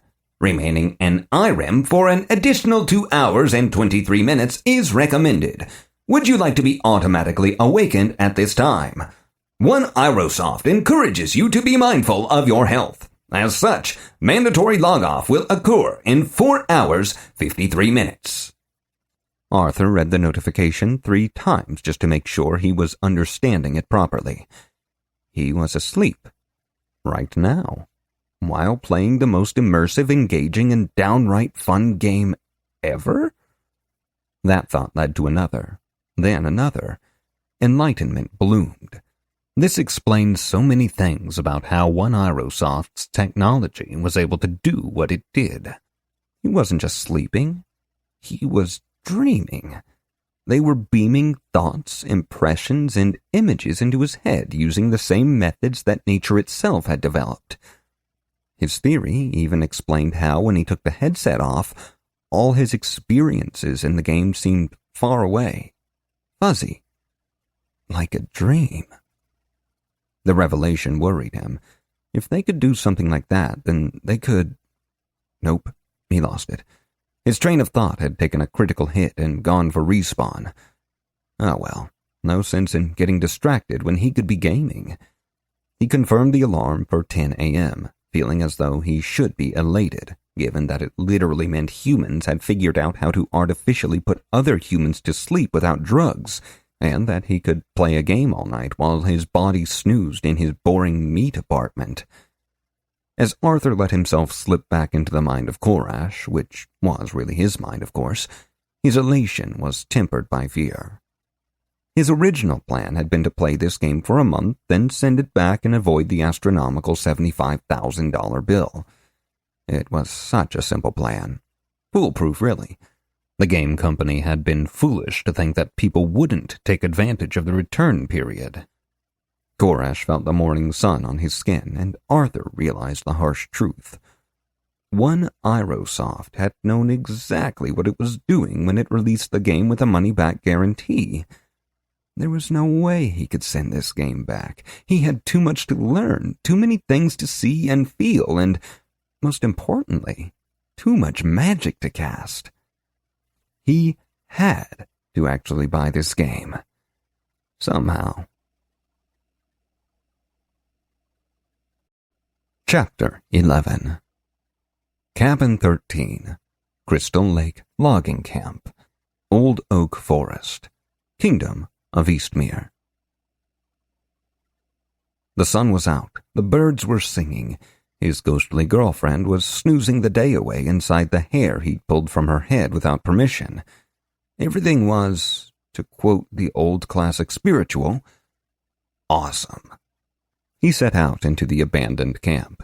Seeing it in the daylight highlighted just how long the place had been abandoned and the extent of the damage the Dawn Wolves, or possibly Korash himself, had done to the building.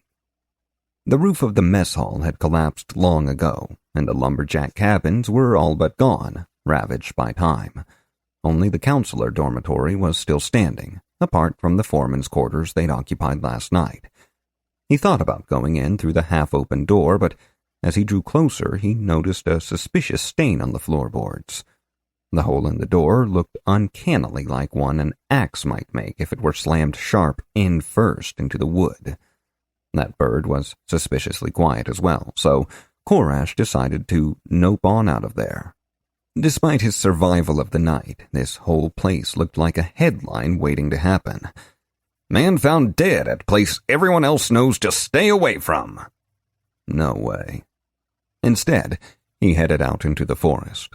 His steps were more sure than they had been in the darkness, and he felt like he had his new rank in survival craft to thank as much as simple visibility. He was planning to walk around a large tree when a thrill of warning surged through him. Inspecting the trunk, he discovered the tree had some sort of vine growing on it. As he looked for the source of the danger, the vine glowed red for an instant. Not all dangers take the form of angry monsters trying to devour one's flesh. Some, like this venomous ivy, are simply a consequence of a dangerous world. Combining the worst attributes of stinging nettles and poison ivy, this plant's deadly venom is injected through the hollow spines which cover it. Small animals are felled instantly, their decomposing bodies feeding the plant. Survival Craft 1. Success. After identification through survival craft or other means, your chance of identifying a dangerous plant is increased by 50%. Bonus fact, Law 2. The venomous ivy is also poisonous. Should a creature survive the neurotoxic venom of its spines, it is left with a painful, itchy rash due to the plant's poisonous sap. There is no known remedy or alchemical cure for this poison, and it resists most forms of cleansing magic as well. There was the synergy again. Knowing that even the plants were potentially deadly in this world was useful. Korash vowed to learn some herbalism as soon as he could. Make the murder plants work for you, not against you, his grandpa always said. It was something like that anyway. A few minutes later, he came across a game trail and decided he might as well figure out how food worked. He crouched low and went into stealth, following the trail and listening for the sounds of delicious wild game. As he walked, he kept an eye out for twigs and dead leaves that might make noise, being careful to break as few twigs as possible so he would be harder to track. Skill knowledge unlocked. Strider's focus. Combining your knowledge of survival craft and stealth allows you to gain many advantages in the wilderness. Finding more ways to combine these skills may result in learning this secondary skill without a tutor. Korash stepped over soft earth to avoid leaving footprints.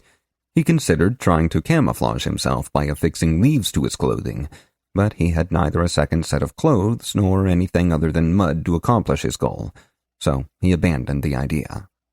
Eventually, he found what he had been looking for. 3 deer had gathered around a stream 35 meters away. The 2 does had their heads down, drinking their fill while the buck was on alert, scenting the air and turning his head this way and that. The sunlight through the leaves glinted off his impressive antlers, causing their silver tips to throw sparks of sunlight against the trees. These were silver-horned deer. It was unknown how their antlers gained the argent coating which gave them their name. Survival Craft 1. Failure. The silver also served as a good weapon against creatures of the darkness. Law 2. Success. They were beautiful creatures, but Korash knew that animals like these were basically made for eating.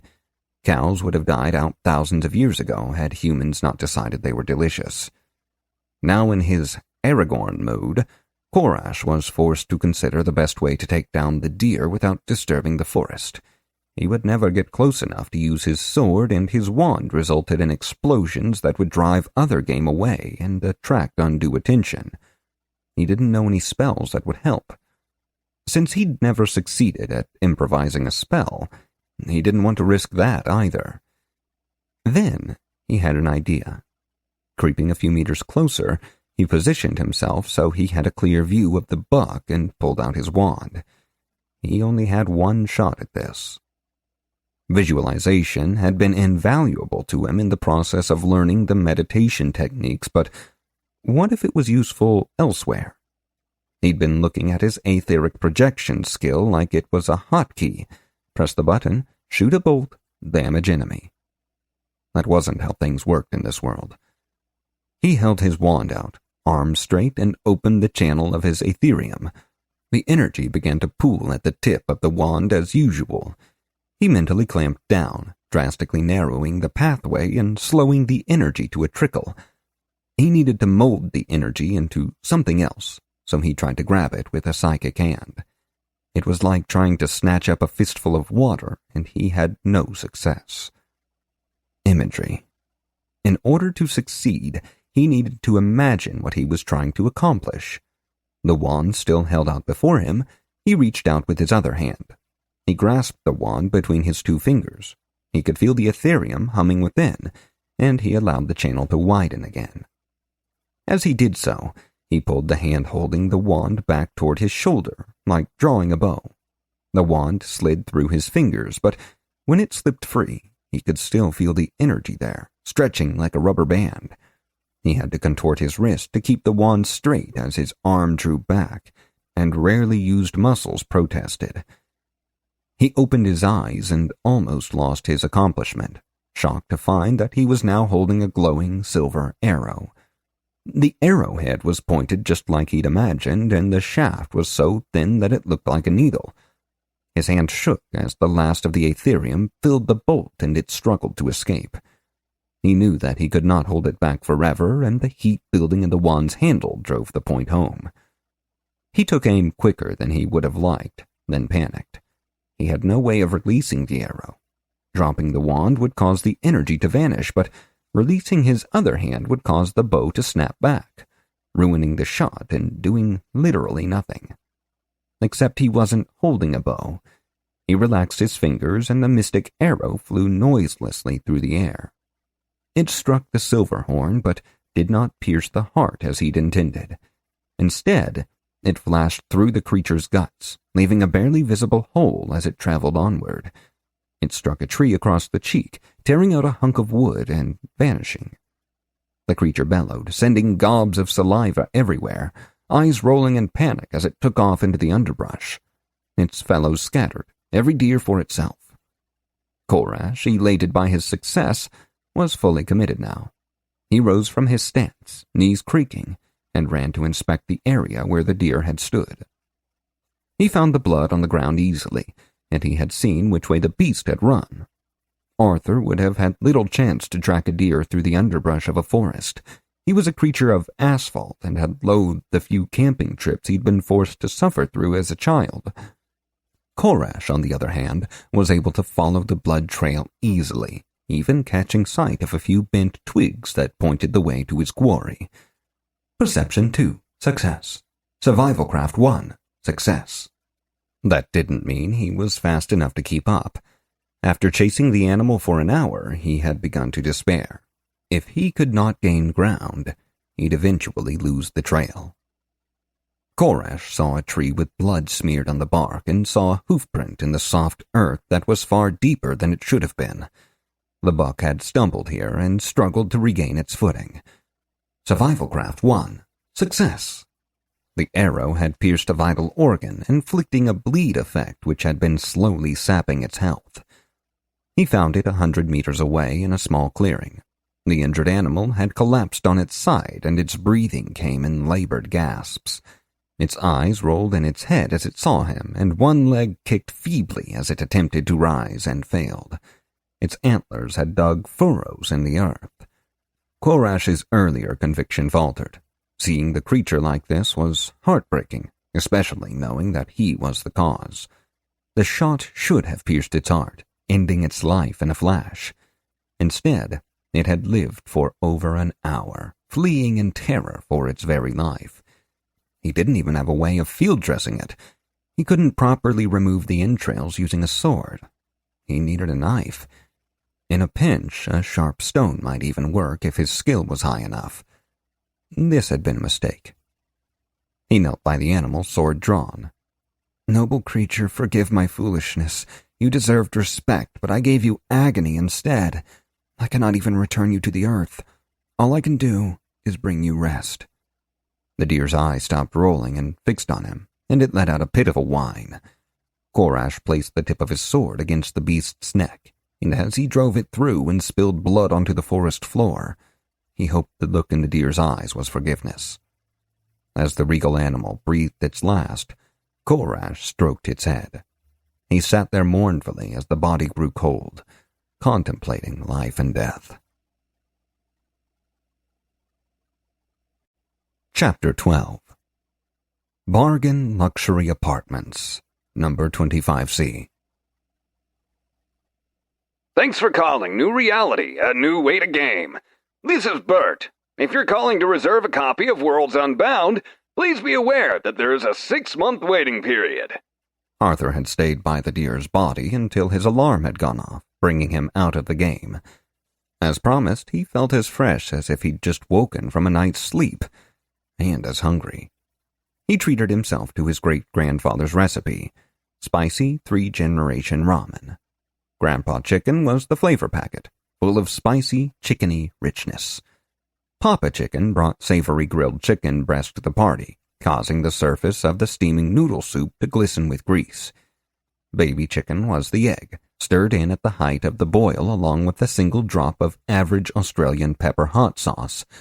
Like everything from down under, this super spicy breed of pepper could be deadly to humans. Even one drop of the sauce made him sweat. Once he could feel his tongue again, he'd searched online for stories of other people who were playing Worlds, but had come up empty. All the reviews were generic, and no one had posted a playthrough. Not even the top streamers who'd promised extensive Let's Plays. Weird.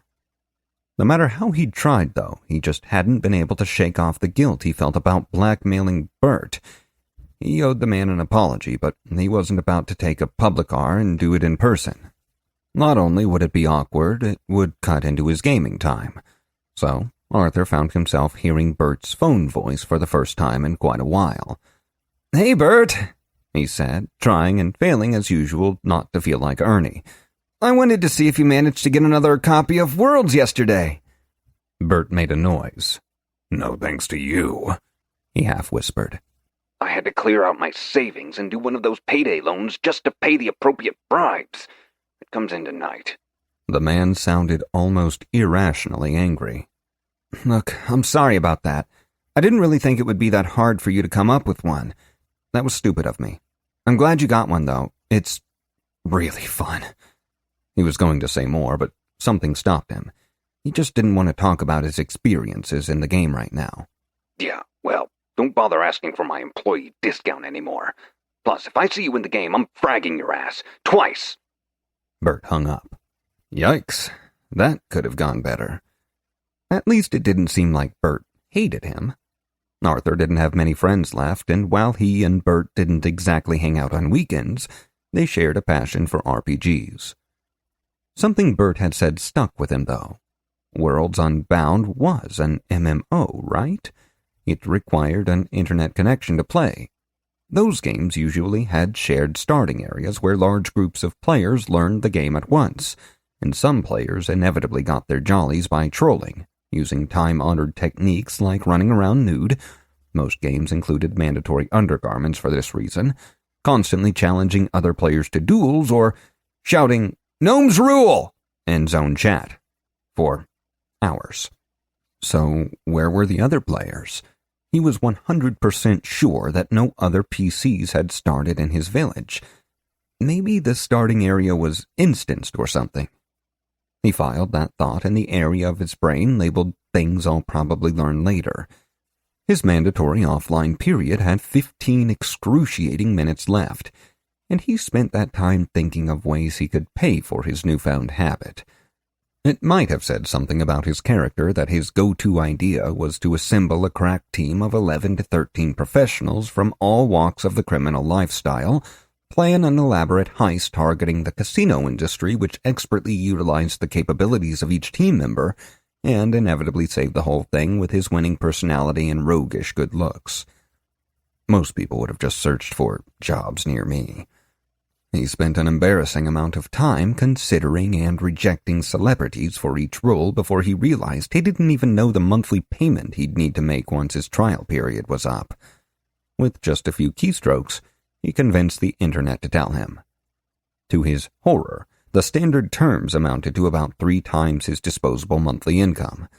That was way more work than he wanted to do. Probably. There was a pop-up ad glued to the bottom of his screen, and he clicked the red X contemptuously, intent on banishing it back to hell where it belonged. He missed, and the ad took over his browser, no doubt excited to finally have a job to do. One Aerosoft needs you. Looking for unsupplemented UBI gamers for Worlds Unbound testing and development. Hardware and monthly fees provided. Accommodations available. Great benefits. Click now! Arthur excitedly clicked the green button, ignored the terms and conditions, and sent the company his work history via the convenient link. the wonders of government-provided utilities never ceased. He did a quick check of his apartment. He hadn't left the burner on, none of the windows were open, and all was as it should be, except for the fact that he wasn't playing Worlds right now. That was quickly remedied. Chapter 13. Old Oak Forest, Kingdom of Eastmere. Korash didn't know where he was. It was dark, musty, and moist, and he saw mushrooms. Then the memories came flooding back. He'd logged off outside of a safe zone, so the game had moved him. He was huddled inside a large, hollow tree. He could actually remember breaking his vigil over the body of the deer and moving through the forest to this place, but it was indistinct, like a dream. A dream within a dream, he thought. He'd watched that old movie at least 3 times in the last year. Thankfully, it was still light outside. He needed to find some place to spend the night. He remembered seeing a map somewhere that showed some old settlement, which he thought might be nearby. It was probably not much better than the logging camp had been, but he didn't have much of a choice. He oriented himself in what felt like the right direction and set out. Survival craft 1, failure. Law 2, success. He was barely aware of his skill use notifications at this point. They were just background noise in his mind. Instead, he was thinking about everything he'd done since he'd first come to this world, and how much more he needed to do. He barely felt like he understood this world. After all, he knew so many basic facts, such as the awareness that he was from the nation of Eastmere, ruled by Latimer from his seat of power in the city of Sunblade. It was 12 days away from the village by wagon. What he didn't know was all of the things he would normally know about a game like this. How weapons worked, how much damage he could do, how skills really worked, and so on. Furthermore, there were countless references to things that he just hadn't had time to assimilate. He considered all of the details he knew intrinsically, like his name and his path. He realized he'd never pulled up that information the way he had his skills or the exhaustive list of perks. As he imagined it, the information appeared in his vision, though it did not hinder his ability to take in his surroundings. Name: Korash. HP: 155 of 155. Ethereum: 225 of 225. Devotion: 10 of 10. Path: Adventurer. Level: 3. Foci: locked until level 4. Resonance: locked until level 10. Class: none. Specialty: locked until unknown. He didn't even have time to wonder what a foci was before the game provided the information. Or rather, didn't, really. A focus, plural, foci, provides more granularity to attributes. The first one is unlocked at level 4. At least he didn't have to wait long to get more information. He turned his attention to resonance. Resonance is a vital aspect of all beings in the world of Nightfall. If a being has a mind, it has a resonance with some aspect of the world. All beings have a resonance, which may be determined by their path or through other factors. All intelligent creatures of the darkness have the eponymous resonance. While more than one being may have the same resonance, its expression is different for each of them. Korash almost logged off and searched for a power leveling guide. It sounded like the game would really start to evolve soon, and few things excited him more. In the time-honored battle cry of his people, he shouted to the heavens, "Let's go kill some shit!" His words echoed from the surrounding terrain, and he anxiously anticipated his next encounter. The world of Nightfall, seemingly ever contrary, did not oblige, as he met no other foe as he traveled. It ended up working out, primarily because the trek to the settlement took long enough that he was starting to worry about the failed survival craft roll. Maybe he'd gone the wrong way? The shadows were lengthening, and while he was anxious to test out his abyssal sight, he was not keen on getting ripped to pieces by something too strong for him to handle.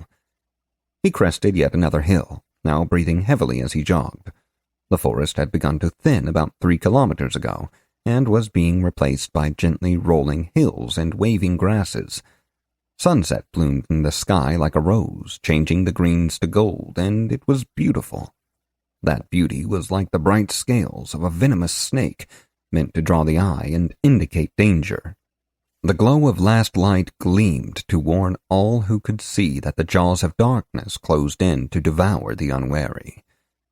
Korash was wary indeed, and he moved quickly until at last he caught sight of 3 squat stone buildings at the base of the hill. He'd found it. He started down the hill, shins aching as he fought to ignore gravity's request that he just fall down the hill and roll to the bottom already. The buildings didn't have doors, which was vexing. What they did have was sarcophagi, which vexed him more. The stone was an ominous basalt and didn't look native to the region, which could mean anything from cool national heritage site to ancient forgotten curses and undead horrors. With only minutes to go before nightfall, Ariel gathered enough strength to manifest in the gloomy archway of one of the tombs. "Nice place you found us. Want to carry me across the threshold?" She held her arms out and looked at him expectantly. Arthur thought she might not be serious, so he rolled his eyes at her. "Any suggestions that can help me avoid having my insides become outsides?" He looked around, hoping that maybe he'd missed an entire building in his haste. He had not. "Only one thing to do, I guess." She floated deeper into the building. "Sleep with the dead. And I don't mean me. I'm saving myself for marriage." Korash was definitely not going to think about that idea. Instead, he followed her lead and stepped inside the barrow. "Don't look at me," she said, swiping at the coffin's lid and pointedly demonstrating the way her hand passed through it. The lid was flat and lacked any visible adornment.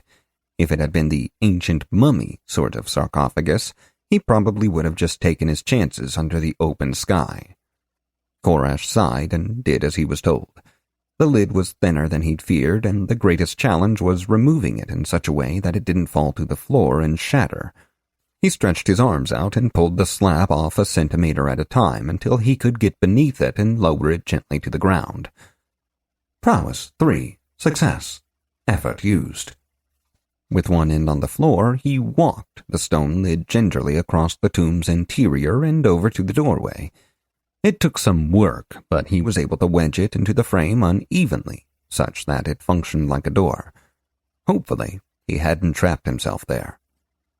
He sank to the floor, worn out, his back resting against the slab. The one good thing about that experience was that he hadn't been able to see into the coffin at all. Corpses were fine, unless they were moving and trying to consume one's living flesh, a real possibility. But they could still be kind of icky. Ariel floated around, pretending to look at non-existent decorations. "What nice paintings you got for me," she said, gesturing to a stretch of empty wall. "I think I like this one the best." "Har har," Korash fake laughed. "I can't wait to get back to civilization either, you know." A mouse scurried out from behind the coffin's resting place, and that was when Korash realized he could see. Ariel's ghostly glow stood out against the darkness, but it did nothing to illuminate her surroundings. All drawbacks and no upsides, at least where nighttime stealth was concerned.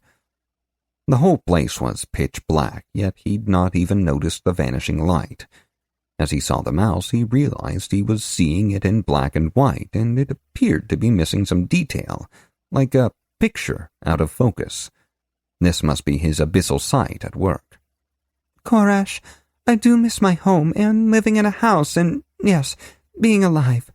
But I meant what I said back in the village. I am bound to you, and not even death will drive us apart. The true God will let me go home to him someday, but until that time comes, I'll be here with you, even if we spend every night under the murderous stars." As if in answer to her words, something roared somewhere beyond the hills, and the stone walls shook. Whatever it was huge. The roar died away and the tomb was silent. Something moved within the coffin, but he heard nothing. Perception 2. Success. In utter silence, pure horror crept out of the casket. To his abyssal sight, it was a dark gray. Where the mouse had seemed blurry, this thing was in sharp focus. Its skin was stretched too tightly across its skeleton, leaving every bone visible.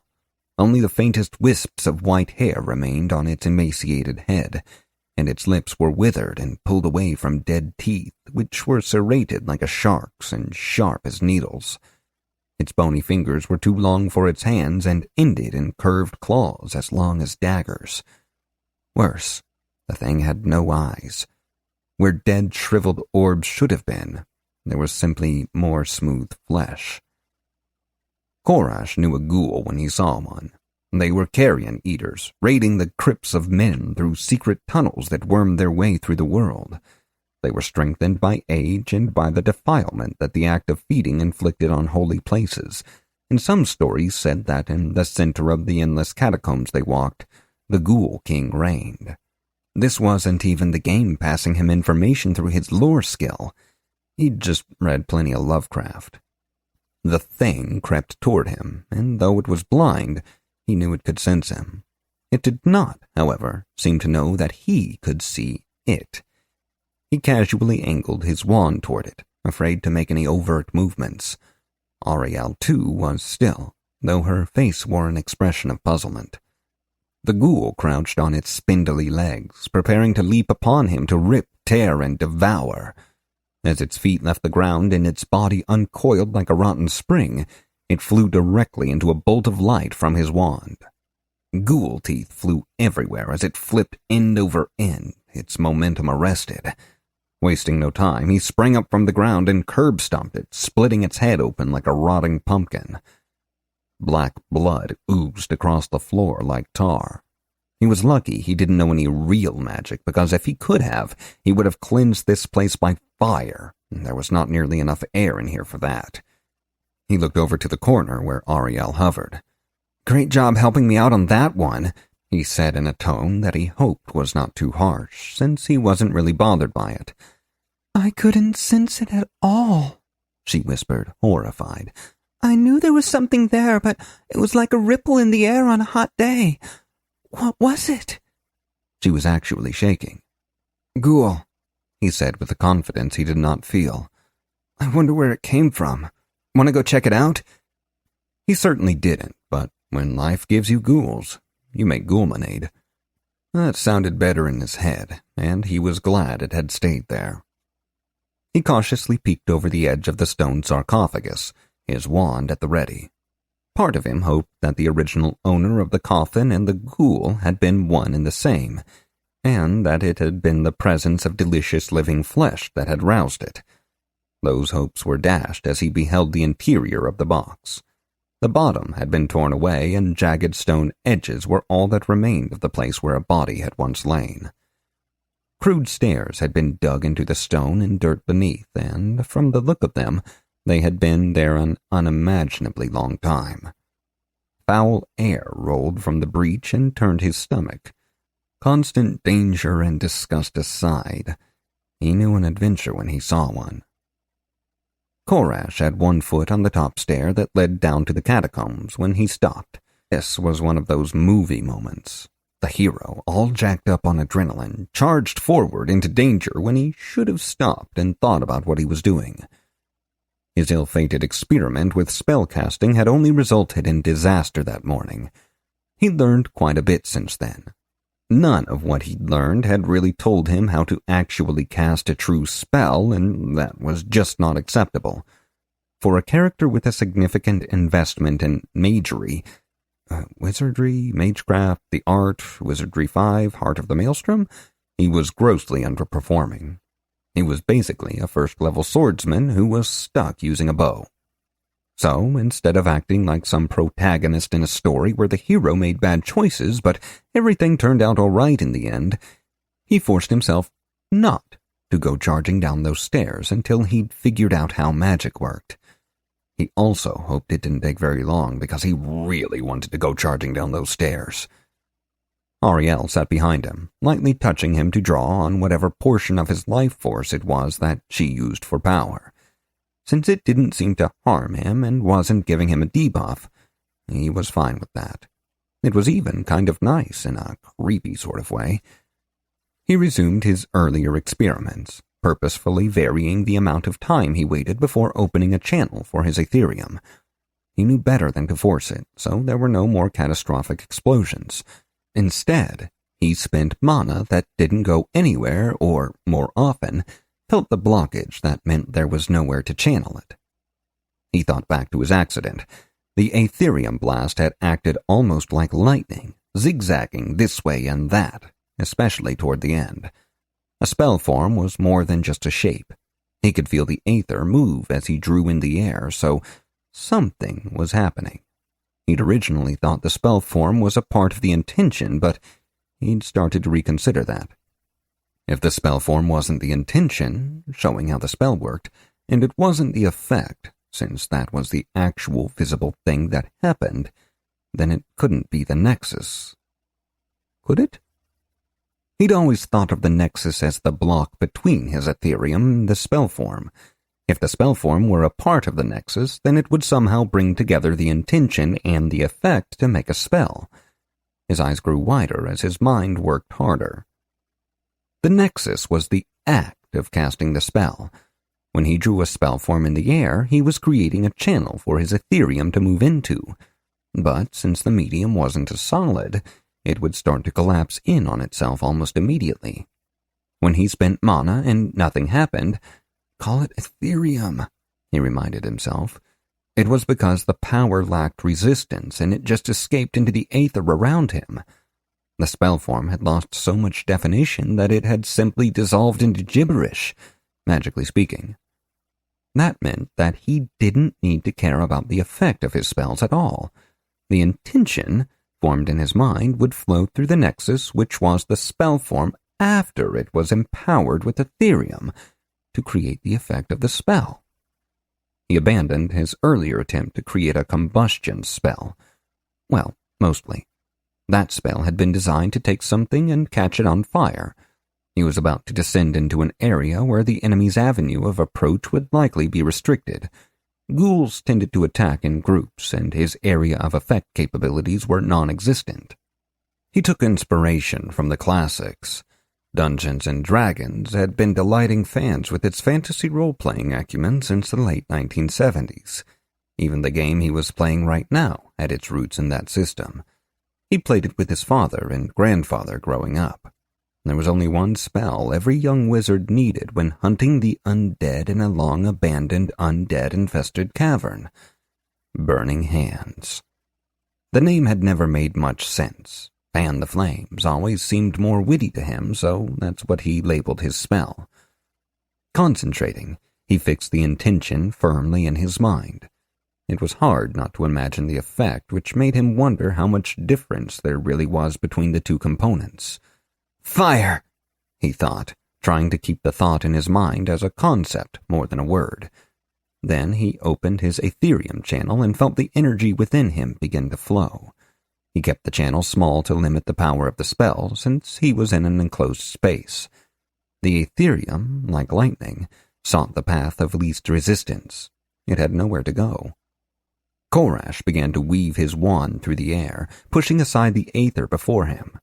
As he did so, the gathered Ethereum trickled into an empty space, leaving a glowing trail. It was working. He drew a line up at an angle, then down, then across, forming a triangle with its top facing down. Then he drew another line diagonally from there, then straight across, then down, crossing the first line. The end result was a triangle with 5 other triangles inside it. As he completed the gesture, he closed the spell form off from his Ethereum, holding his breath in anticipation. Somatic Magic Theory 2, success. The spell form caught fire. It burned in the air, the flames ranging from white-hot in the center to an eerie purple at the outer points of the triangle. It went out after a few seconds. Congratulations, you have successfully improvised the spell, Symbol of Fire. To learn this spell form, cast it again 5 times, under stress, without failing. It is possible to learn through rote instead, but this process takes much longer. Nope, His excitement over the spell's success was tempered by the fact that it had not done at all what he'd wanted. "That was amazing, Korash!" shouted Ariel from too close behind him. He jumped almost 30 centimeters. "I guess adventurers really can learn to do anything. I'm so jealous." He shook his head. "That's not what I was trying to do with it, though. I wanted something more spectacular. This thing isn't good for much other than the 4th of July. He didn't see Ariel's confused look and was too deep in thought to notice, even if he had. He realized that he had been so caught up in envisioning the fire for his intention that he hadn't thought about the motion at all. A thought struck him in a flash of inspiration that held no feeling of having originated from the game. Despite his horrible track record with safe ideas, confidence filled him. This would work. "Watch this," he said as he handed Ariel an imaginary can of beer. She took it, even more confused, but his manic smile was infectious. He drew the symbol again, focused even more intently on fire. The last attempt had only used 10 Aetherium, and he knew the flames were not nearly hot enough to make a difference against something like a ghoul. He let the Aetherium flow more quickly this time, less afraid of failure. As he traced the last line of the spell form, he dampened it just like before, but instead of growing still and letting the spell take effect, he sprang into action. Twisting his wrist, he tilted the wand's tip to the right and pulled his arm across his chest in the same direction. He threw open his channel and swept his wand in front of him like he was slashing with a dagger, bisecting the triangle with an angry line of bright energy. Somatic magic theory 2. Success. Multicolored flames erupted into being, then rushed out in a roaring torrent to scorch the far wall 3 meters away. This time, he cheered. "That's what I'm talking about!" he shouted, then clapped his hand to his mouth as the sound echoed in the enclosed space. The silent moment that followed was broken by the sound of claws scrabbling across stone, coming from somewhere further down the corridor at the bottom of the stairs. "Congratulations! You have successfully improvised the spell. Fan the flames. Greater. To learn this spell form, cast it again 5 times, under stress, without failing. It is possible to learn through rote instead, but this process takes much longer." He pushed the knowledge away, angry at himself, and got ready for battle. Chapter 14. Unknown Crypt, the Golden Foothills, Kingdom of Eastmere. The spell had used 50 Aetherium, which was just under 25% of his capacity. That might be a little much. Korash marveled at his capacity for doing math as he charged down the stairway. Finally! Ariel flying just above his shoulder. "Stupid Korash," she muttered. At the bottom of the stairs was a straight, stone-lined corridor. It stretched off into blackness, revealing the reason for the minor qualifier on his abyssal sight. It seemed the ability only provided about 50 meters of vision. He had to think quickly. The sounds of claws against stone were getting louder by the second, and he was beginning to suspect that there was more than one monster headed toward him. He couldn't keep a spell form active indefinitely, and he didn't trust his ability to form one quickly enough if the creatures charged him. Instead, he took a knee, forming one of the arrow-like energy bolts with his wand. His sword sat on the ground within easy reach. The noise increased, and the still air of the depths began to stir, filling his nose with a foul stench. His hand shook from holding the blast, and he dared not release it early. They were so close it was maddening, but he couldn't see them. Then the first one barreled into view, followed by another, then a third. They ran on all fours, mouths open with long black tongues flapping backwards in a grotesque parody of a dog's. Spittle, viscous and green, flew in long strands as they ran. Korash released his bolt, hoping it would drive through the first ghoul and into the second. The silver arrow struck the first ghoul in its open mouth, flipping it head over heels. With supernatural reflexes, the second ghoul leaped sideways without missing a stride and began running on the walls, its claws gouging divots into the stone. Korash grabbed his sword and rose to meet them. Ariel darted ahead, claws out. I can sense them well enough now, she called as she rushed toward the ghoul on the wall, and he heard their claws clash. It was an eerie sound like bone hitting bone. The first ghoul was not dead. It was struggling to its feet and screeching, a hole torn out of the back of its throat. The third one, at first a few steps behind, slammed its clawed foot onto its downed brother, using the huddled form as a springboard and launching itself forward in a hate-filled charge. Korash called on his Istari style, dropping one knee as he ran and sliding underneath the airborne ghoul. As he did so, he brought his sword up in an overhand slice, scoring the blade down the monster's body. It felt like cutting into leather. Not even a drop of blood escaped the wound.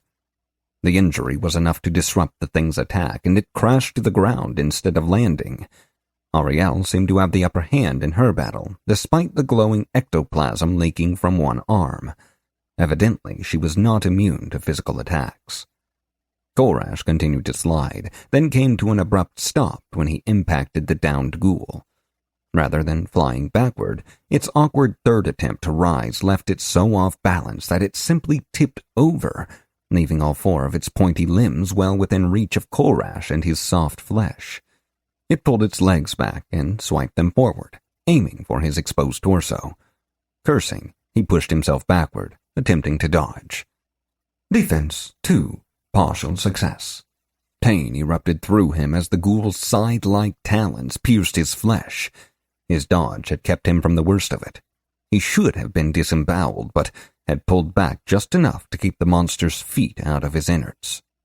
He felt the wound pulse with feverish heat, and his joy at being alive quickly turned to dread as the sensation grew into an aching cold.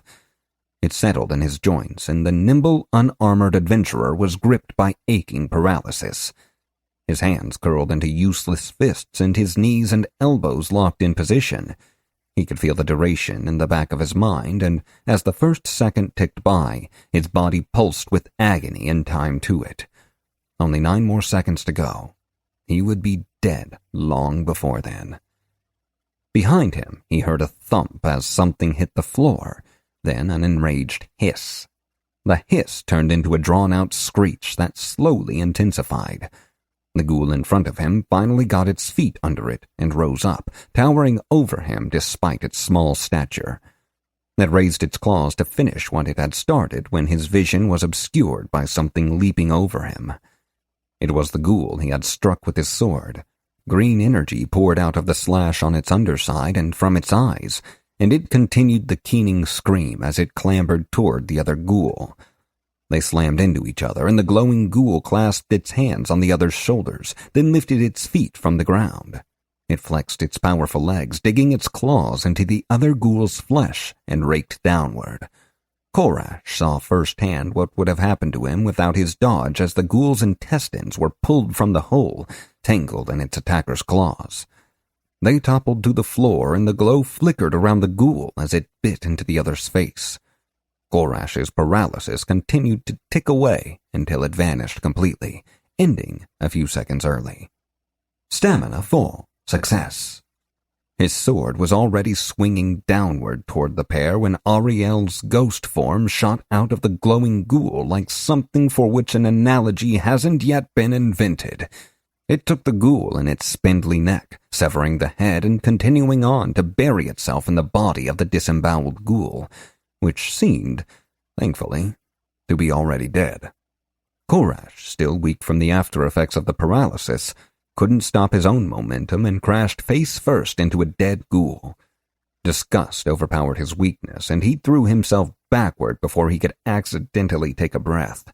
The smell was bad enough already, and he feared breathing it in so close to the source might cause permanent psychological damage.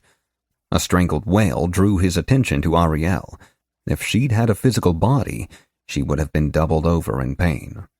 Without that constraint, she had warped into a convoluted mess, her torso twisted around itself unnaturally. Her limbs were stretched out away from her, free from the tangle, but obviously part of another problem. where her form was ordinarily that of a slightly translucent but otherwise normal human, her hands and feet now dripped with a black substance, thick like oil. Even as most of it fell from her outstretched limbs, vein-like tendrils oozed upward along her arms and legs, and the places it touched seemed to solidify, losing their transparent quality and taking on a sickly gray pallor. His stomach twisted just to look at her, so great was her pain. "Possession. Wrong," she managed through clenched teeth. "Help." He surged to his feet and crossed the distance between them. "What do I do?" He reached out for her, but stopped as she recoiled. At first, her only response was a drawn-out moan, but after a few agonizing seconds, it resolved itself into a word. "Wand," she managed. Koresh held out his wand to her, unsure of what to do. As it drew near, her body seemed to waver. She lost all definition, her form dissolving into mist in a way it never had before. It was streaked through with black, though where the substance was thickest, pieces of her form remained solid. In an instant, the mist returned to the wand, leaving the ooze to splatter on the ground, bits of solidified spirit left to dissolve within it. His wand buzzed once, weakly, in a way that served to reassure him. She was, it seemed, out of danger. Now he was alone and wounded in enemy territory, so he made the rational decision and continued exploring. Chapter 15. Unknown Crypt, the Golden Foothills, Kingdom of Eastmere. He tore the remnants of his shirt apart and fashioned them into something that resembled, in poor lighting and from far enough away, a bandage. He had in his head a vague idea of what his magic could do when healing wasn't included. He wondered if, like in many games, it was reserved for those whose magic stemmed from a divine source. So, onward, while in pain. He slunk through the corridor, ears alert for far-off sounds, but he heard nothing. After walking for several kilometers, he thought it was hard to tell, the corridor split into a T. The right side was shrouded with ancient cobwebs and dust, while the left was as clean as the path up to this point had been. Part of him toyed with the idea of braving the spiderwebs, but RPG law stated that the treasure was always to the left, so that was where he went. The stone hallway turned sharply several times, but never split again. It ended in a single stone coffin, the shape of a sleeping knight carved into the broken lid. No bones remained, and even the armor and shield had crumbled into piles of rust. Though it had once been a dead end, a wall at the end had collapsed, revealing the dirt walls of a tunnel. Based on the way the stones had fallen, Koresh realized that the wall had been toppled from the tunnel side, rather than collapsing naturally. This must be where the catacombs reconnected to the ghoul warren. He stepped gingerly over the stones and into the soft dirt of the tunnel. He realized that he could still see the claw marks in the walls, and they matched the ones in his stomach almost exactly. A vague sense of excitement drove him onward. He felt like he was exploring an in-game dungeon for the first time, with surprises around every corner and new, exciting boss fights to challenge his technical abilities. Without all the usual distractions like inventory management and skill rotations, he thought he might be able to really excel. Perception 2. Failure. That was when the floor went out from under him. He was walking stealthily down the twisting tunnel when the earth beneath him dissolved into hissing sand. He felt his foot break through the hard crust, and that was all it took to eradicate the balance of forces which had kept the tunnel floor intact. He gulped in a breath as he fell forward and was quickly buried in the sand. Blinded by the sand all around him, he was only aware of his motion by the sinking feeling in his stomach. The roar of the sand grew louder and louder, and he realized that it was pouring out some kind of opening. A moment later, he was sucked through that opening and out into air and darkness, falling 2 meters onto an ever-growing pile of sand. He slid down its side and hit the bottom seconds later, rolling across an uneven stone floor. Athletics 1. Failure. As he thudded to a stop, he lay there a moment and took in his surroundings. Above him loomed the rough ceiling of a cave. The large hole through which he had fallen continued to vomit sand. Some combination of luck, determination, and the inner workings of the game had allowed him to keep both his sword and wand. He struggled to his feet and scanned the cavern. It was filled with ghouls. Of course. They, like the first one he had encountered, crept toward him in the dark, a dozen strong. He was surrounded. His tactic of appearing blind would never work here. He could not effectively surprise so many, but perhaps he could get the drop on one or two. He tightened his grip on his weapons and sprang into action. His sword struck true on his first target, splitting its head and ending its foul life in an instant. His sudden movement spurred the rest of the beasts into frenzied motion. He spun around, wand extended, and left a glowing trail of Ethereum hanging in the air. It acted as a shield for the brief moments of its existence, halting the outstretched claws of 4 ghouls. He went fully on the defensive. He parried claws with his sword and flung distracting blasts of magic. As he fought, he became aware that his Ethereum was slowly draining away, but his reflexes had never been better. His Istari style allowed him to sense incoming attacks by disturbances in the aether, and he could literally feel where to step and when to spin. As he fought, he realized that it would be impossible to effectively use magic like this. He couldn't even find the time to draw a single line of energy, and he didn't feel like that would change even if he were only fighting a single ghoul. But as he fought on, desperate for an opening, he reconsidered. He spun away from an attack, and this time he let his wand trail behind him. Guided by his battle-weaving skill and the constant drain of Ethereum from his fighting style, it served as the first stroke of a spell form, though he knew it would quickly collapse if left untended. He fell deeper into the knowledge that the game was providing him, and he swept his arms up, parrying with his sword while still drawing out the sigil with his wand. Sweat poured from him as he completed the first triangle, and he took a few claw wounds as he completed the next stage. Stamina 4. Success. He felt the icy grip of paralysis begin to spread from his wound, and then fade away as he resisted the effect. The enraged ghouls surrounded him as he prepared to release the gathered energy.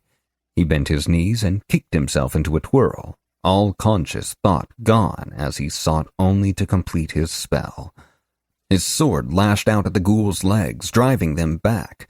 He flexed his knees halfway through the spin, and his feet left the ground as his wand arm stretched out, his implement ablaze with power. It crashed through the glowing triangle, draining his energy as it struck. The cavern blazed into light as fire erupted across half of the ghouls.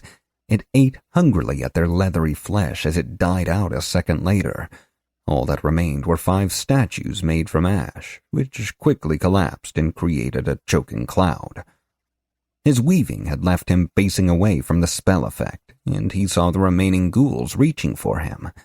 With a shout born from effort, his wand parried 6 sets of claws while his sword bit into the shoulder of a 7th ghoul, dropping it in a spray of black blood.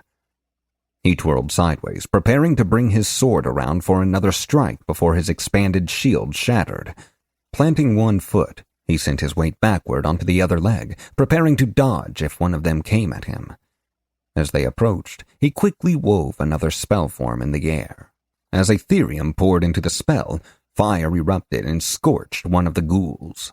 He dodged the claws of one ghoul, only to come face to face with the fangs of another. He was fast enough. He could do this. The last of his Ethereum drained away, taking with it the uncanny battle sense which had sustained him. His skillful pirouette turned into a stumble. His masterful stroke went too wide. The ghoul's counterstroke disarmed him, sending his sword spinning across the chamber. He had just enough time to panic before another ghoul leaped at him, knocking him to the ground. He struggled, but the monster's advantage was now insurmountable. Its vision filled with the grinning faces of the surviving ghouls. He felt one set of long, curved claws dig into his flesh, then a second. As the feeding frenzy started, he saw what he thought was his liver disappear down the gullet of one of the beasts. Then, it all went black. You have died. Death in the world of Nightfall is not permanent for adventurers, though their rebirth is contingent on the whim of the true god. You have been found worthy. You have died while attempting the dungeon Barrow of the Death Gate.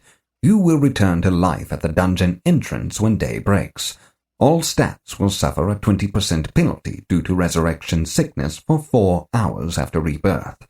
You may eliminate this penalty by accepting the Nightmare 1 condition. Note: accept. Note: see terms and conditions.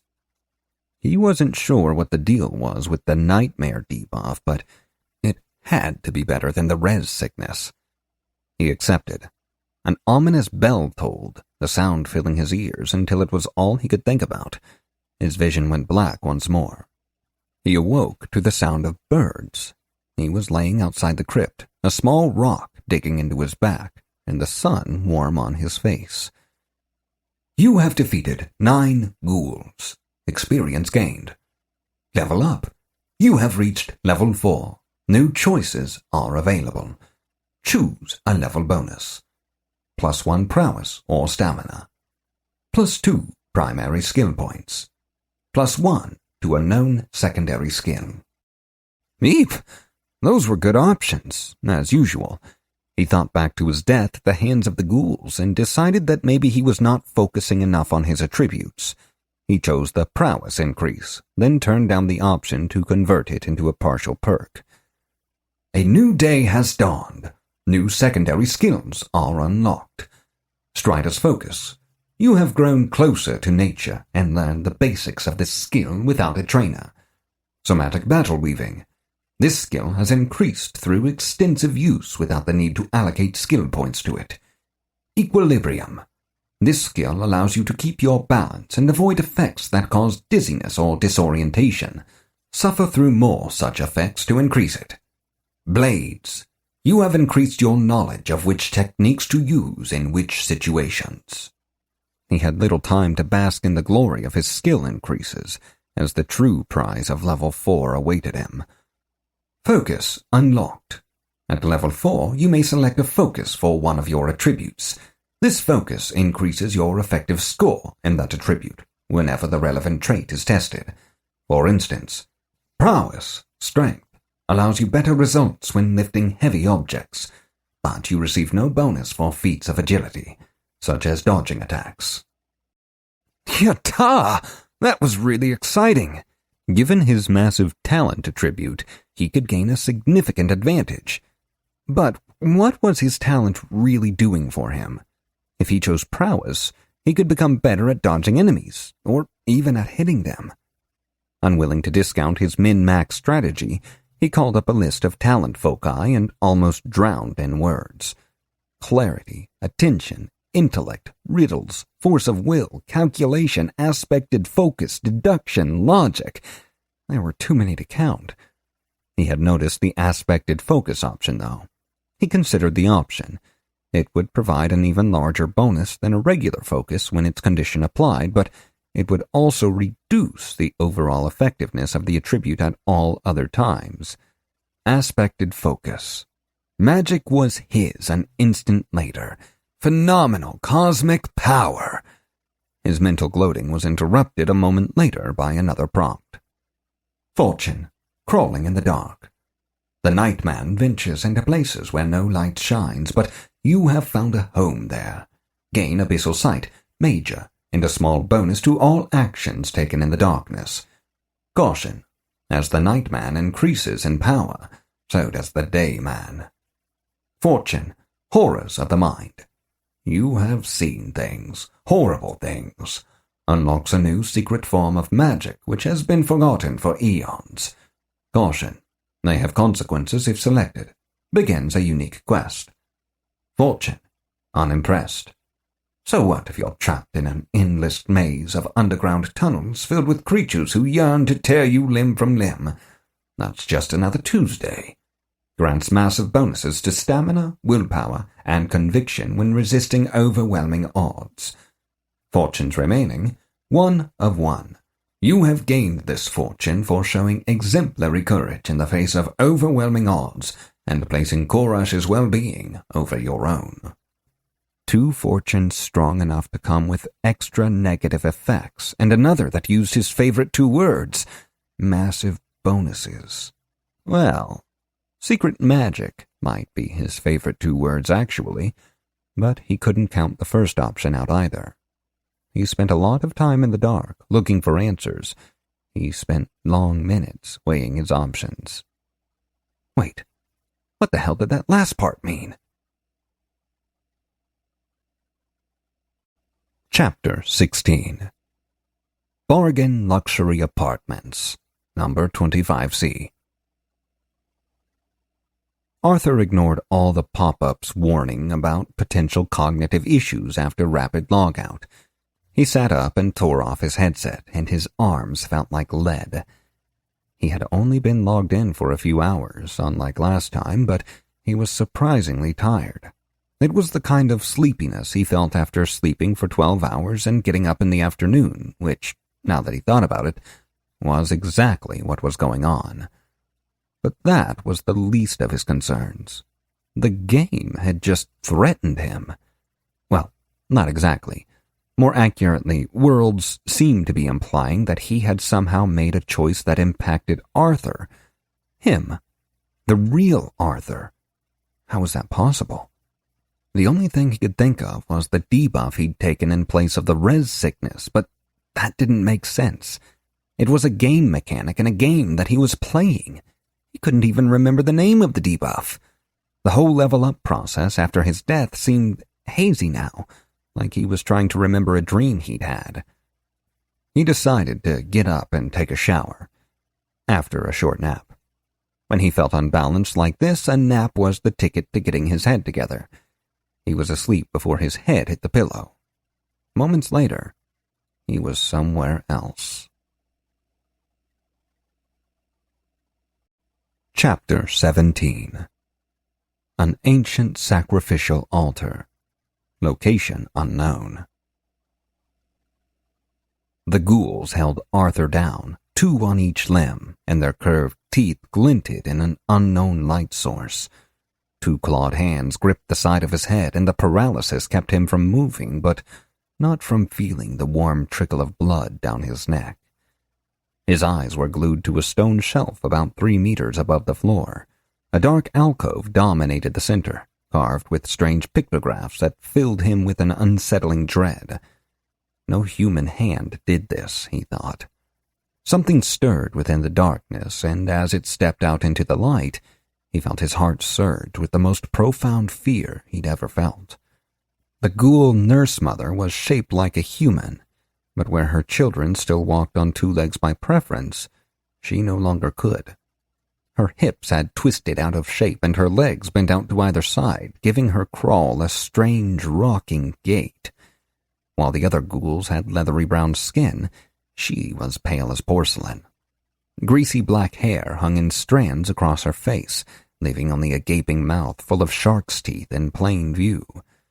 Worst of all was her head, which looked out across her domain from just above her shoulders.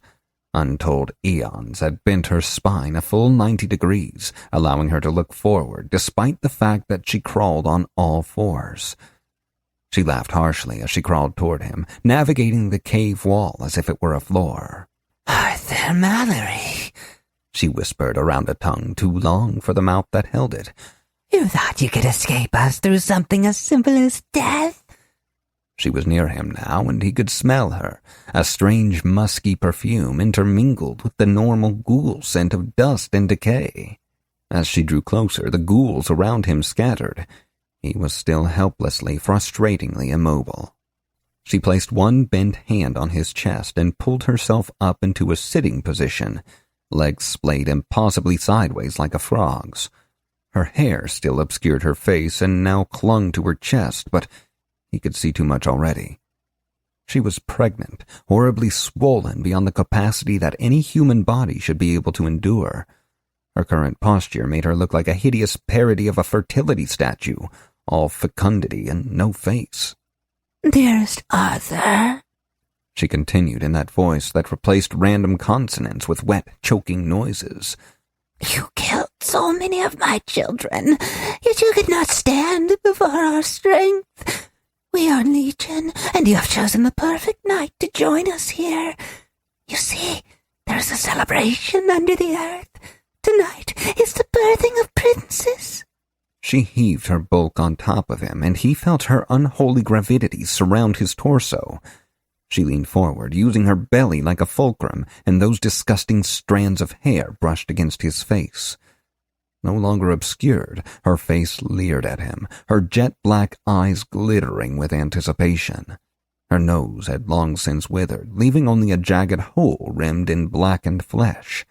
She opened her bruised lips in a parody of a smile, her tongue flopping out of her mouth to fall across his neck like a moist, slick rope easily 1/2 meter long. She slowly slurped it up once more over agonizing seconds, her face contorted as though she were enjoying the greatest of delicacies. You will bear witness to our triumph, she crooned once her tongue was back in place. For you have shown us the way. We will chew our way through the walls of this world, and our tunnels will open into the sewers and basements and all the deepest places of your own world. We will eat your family, your friends, and your dogs. We will... Her voice cut out with a guttural cry, which was oddly unchanged from its natural form. In another context, this sound was a sound of hope despite pain, affirming the permanence of life. Here in this place, it was a foreign sound, the only living flower in a dead garden. It was the sound of a woman in labor. Arthur wished for his sword or his wand, for anything to save him from this. He knew that he was no longer Korash, the brave adventurer in the world of Nightfall. No, he was just himself, a young man with an old name, no job, no friends, and no real passion. He worried that he was going to die here, but he had looked into those deep black eyes, and he knew that she had much for him to learn before she would allow him to die. She shuddered against him, head thrown back from that beautiful agony, and he felt a gush of too warm liquid cover him. His brain demanded that he recoil, that he flail, that he escape. His muscles would not obey. The ghouls croaked in triumphant unison as they surged forward, hundreds strong. The nearest ones lifted the nurse mother from his body, and he drew a shuddering breath once her weight left him. Then they turned her, first so that her stomach faced the ceiling, then so that her face was where her feet had been. Arthur's frozen eyes had no choice but to see the first ghoul prince emerge into the world. It slid free with a tearing sound and a grunt from its mother. It landed on his stomach, and he felt it wriggle. He had no choice but to watch the second prince emerge in the same way, landing on his chest. By the birth of the fourth prince, the first had gained its bearings. Arthur felt the sting of 100 needles in the soft flesh of his exposed stomach. Then, a second time. Then, a wet, tearing noise followed by blooming pain and an ecstatic gnashing. Inspired by their brother, the others soon followed. But Arthur could not see the blasphemous offspring as they burrowed into him. His eyes were forced to see other things. By the fifth prince, his eyes were gone, and he no longer had to watch anything at all. Interlude 1. Unknown. He looked down upon the world he had made, and he saw that it was good, all save the darkness which defied his holy will whenever it could. His adventurers, few in number though they were, fought against the evil which had taken root at the world's generation, and gained power as a result. This, too, was good. At the moment of his birth, the stars which he called his brothers and sisters had been far off and silent, but in the passing of endless time, they had grown closer. Now the gods spoke to each other constantly. It was not with words, for gods had no need of such things. They conversed through information. One of his closest siblings spoke of his own creation, a world where whales flew through the sky, hunted by men for their magic-rich flesh. Another farther away told of her own world where spirits lived in every tree and stone, and ancient dragons offered wisdom on mountain tops. These, too, were good, though not as good as his own world. Each deity had its own form of adventurer, though they were called by many names. Heroes to some, explorers to others. Each was empowered in different ways by the world they inhabited. He empowered his adventurers through choice. His perfect understanding of the holy balance allowed him to guide creation without stifling it. This was very good. He regretted not being able to meet his latest adventurer, at least insofar as a god was capable of regret. His newly minted servant had been a greater influence in the world than most were this early in their career. Each time one of his adventurers lost their life, it became harder for them to be deemed worthy to return. After their third death, he himself would invariably meet with them, scrutinizing every choice they had made. Most never returned. The first death, by contrast, was always free. Though he was impartial, he sensed something was lacking in Korash's journey. He took a moment and peered into the character record. Aha!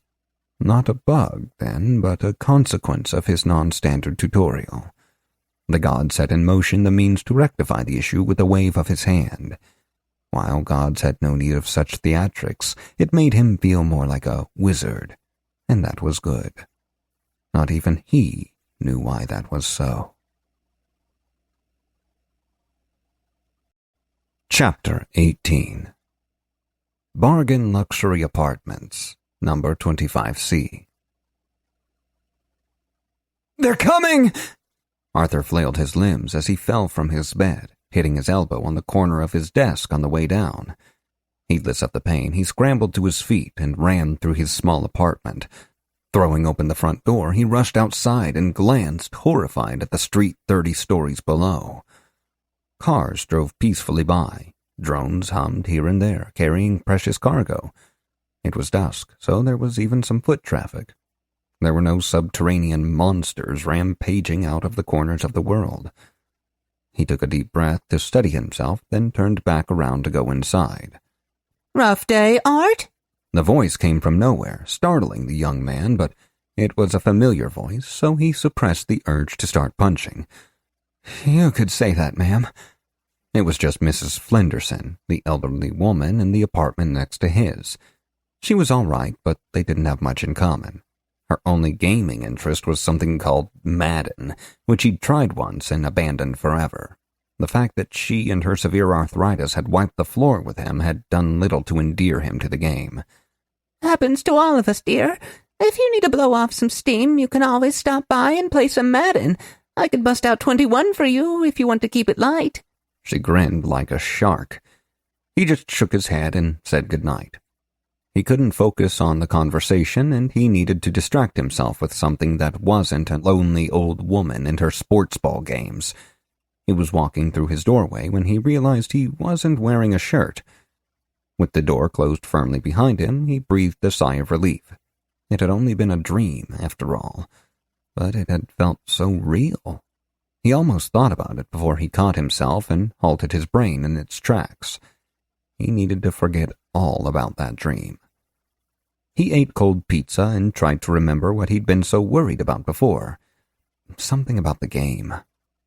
Frowning, he racked his brain, trying to remember, when he suddenly recalled that he'd intended to research chakras online so he could improve his etheric meditation. That must be what it was, he thought as he swiped up a browser. Man, it would have felt awful if I'd forgotten something so important. He fell down a wiki hole. What should have been a quick refresher, crown, third eye, throat, heart, solar, sacral, and root, led him to a subtle body, your typical astral form stuff, which led him out of the Hindu and into the Western by way of theosophy to the aura, much more New Age in origin than he'd thought, but a common trope in fantasy works. Hadn't he seen some mention of it in the game? To crystal healing. How many times can one article use the term pseudoscientific? To cognitive bias, the bane of the human race, to bounded rationality, to satisficers, those who satisfice, obviously, to rational choice theory, which seemed to suppose that all people were rational, to infinite regress, not the Voyager episode, to antecedent contained deletion, something verb phrase. And then he realized he'd reached the portion of Wikipedia where people had to use words like elided and katina, because other simpler words were no longer sufficient to meet the complex needs of the thing they were talking about. While a great way to kill half an hour, it had also served to calm his nerves and get him thinking about the game again. Specifically, it got him to thinking that the best way to put the night terror to rest was to kill a bunch of virtual ghouls. He took care of his pre-sleep rituals and practiced some new spell forms while he brushed his teeth. Try as he might, though, he couldn't come up with a good glyph to represent infinite regress. Stupid bounded rationality. Chapter 19. Outside an unknown crypt, the Golden Foothills, Kingdom of Eastmere. Nightmare 1! That was the condition! 12 hours ago, he would have been shocked and horrified if someone had told him Worlds Unbound could give him real-life nightmares. It seemed like he was getting jaded in his old age, or, more likely, having too much fun to care about the health and privacy ramifications. It was noticeably morning, and Korash could feel his notifications. He'd ignored several in his earlier rush to log out, including the one stating that a voluntary logout during character development would result in the immediate assignment of a random option. He'd ended up with Horrors of the Mind, which would have bothered him more if it hadn't been frickin' magic. He wondered what new secret magic he'd uncovered, and then he knew that information about this is currently unavailable. It's too secret. Okay, that was weird. Oh well, moving on. Ghouls to kill. Korash had noticed that his fight with the ghoul swarm had resulted in his casting Fan the Flames multiple times, but he never got a successful cast more than once prompt. In fact, twice he'd cast the intermediate version of the spell. Reviewing the fight in his mind, it was like reading a combat log where he could feel the actions he had taken while he read each entry. He realized that each time he cast, he was using a different amount of Ethereum.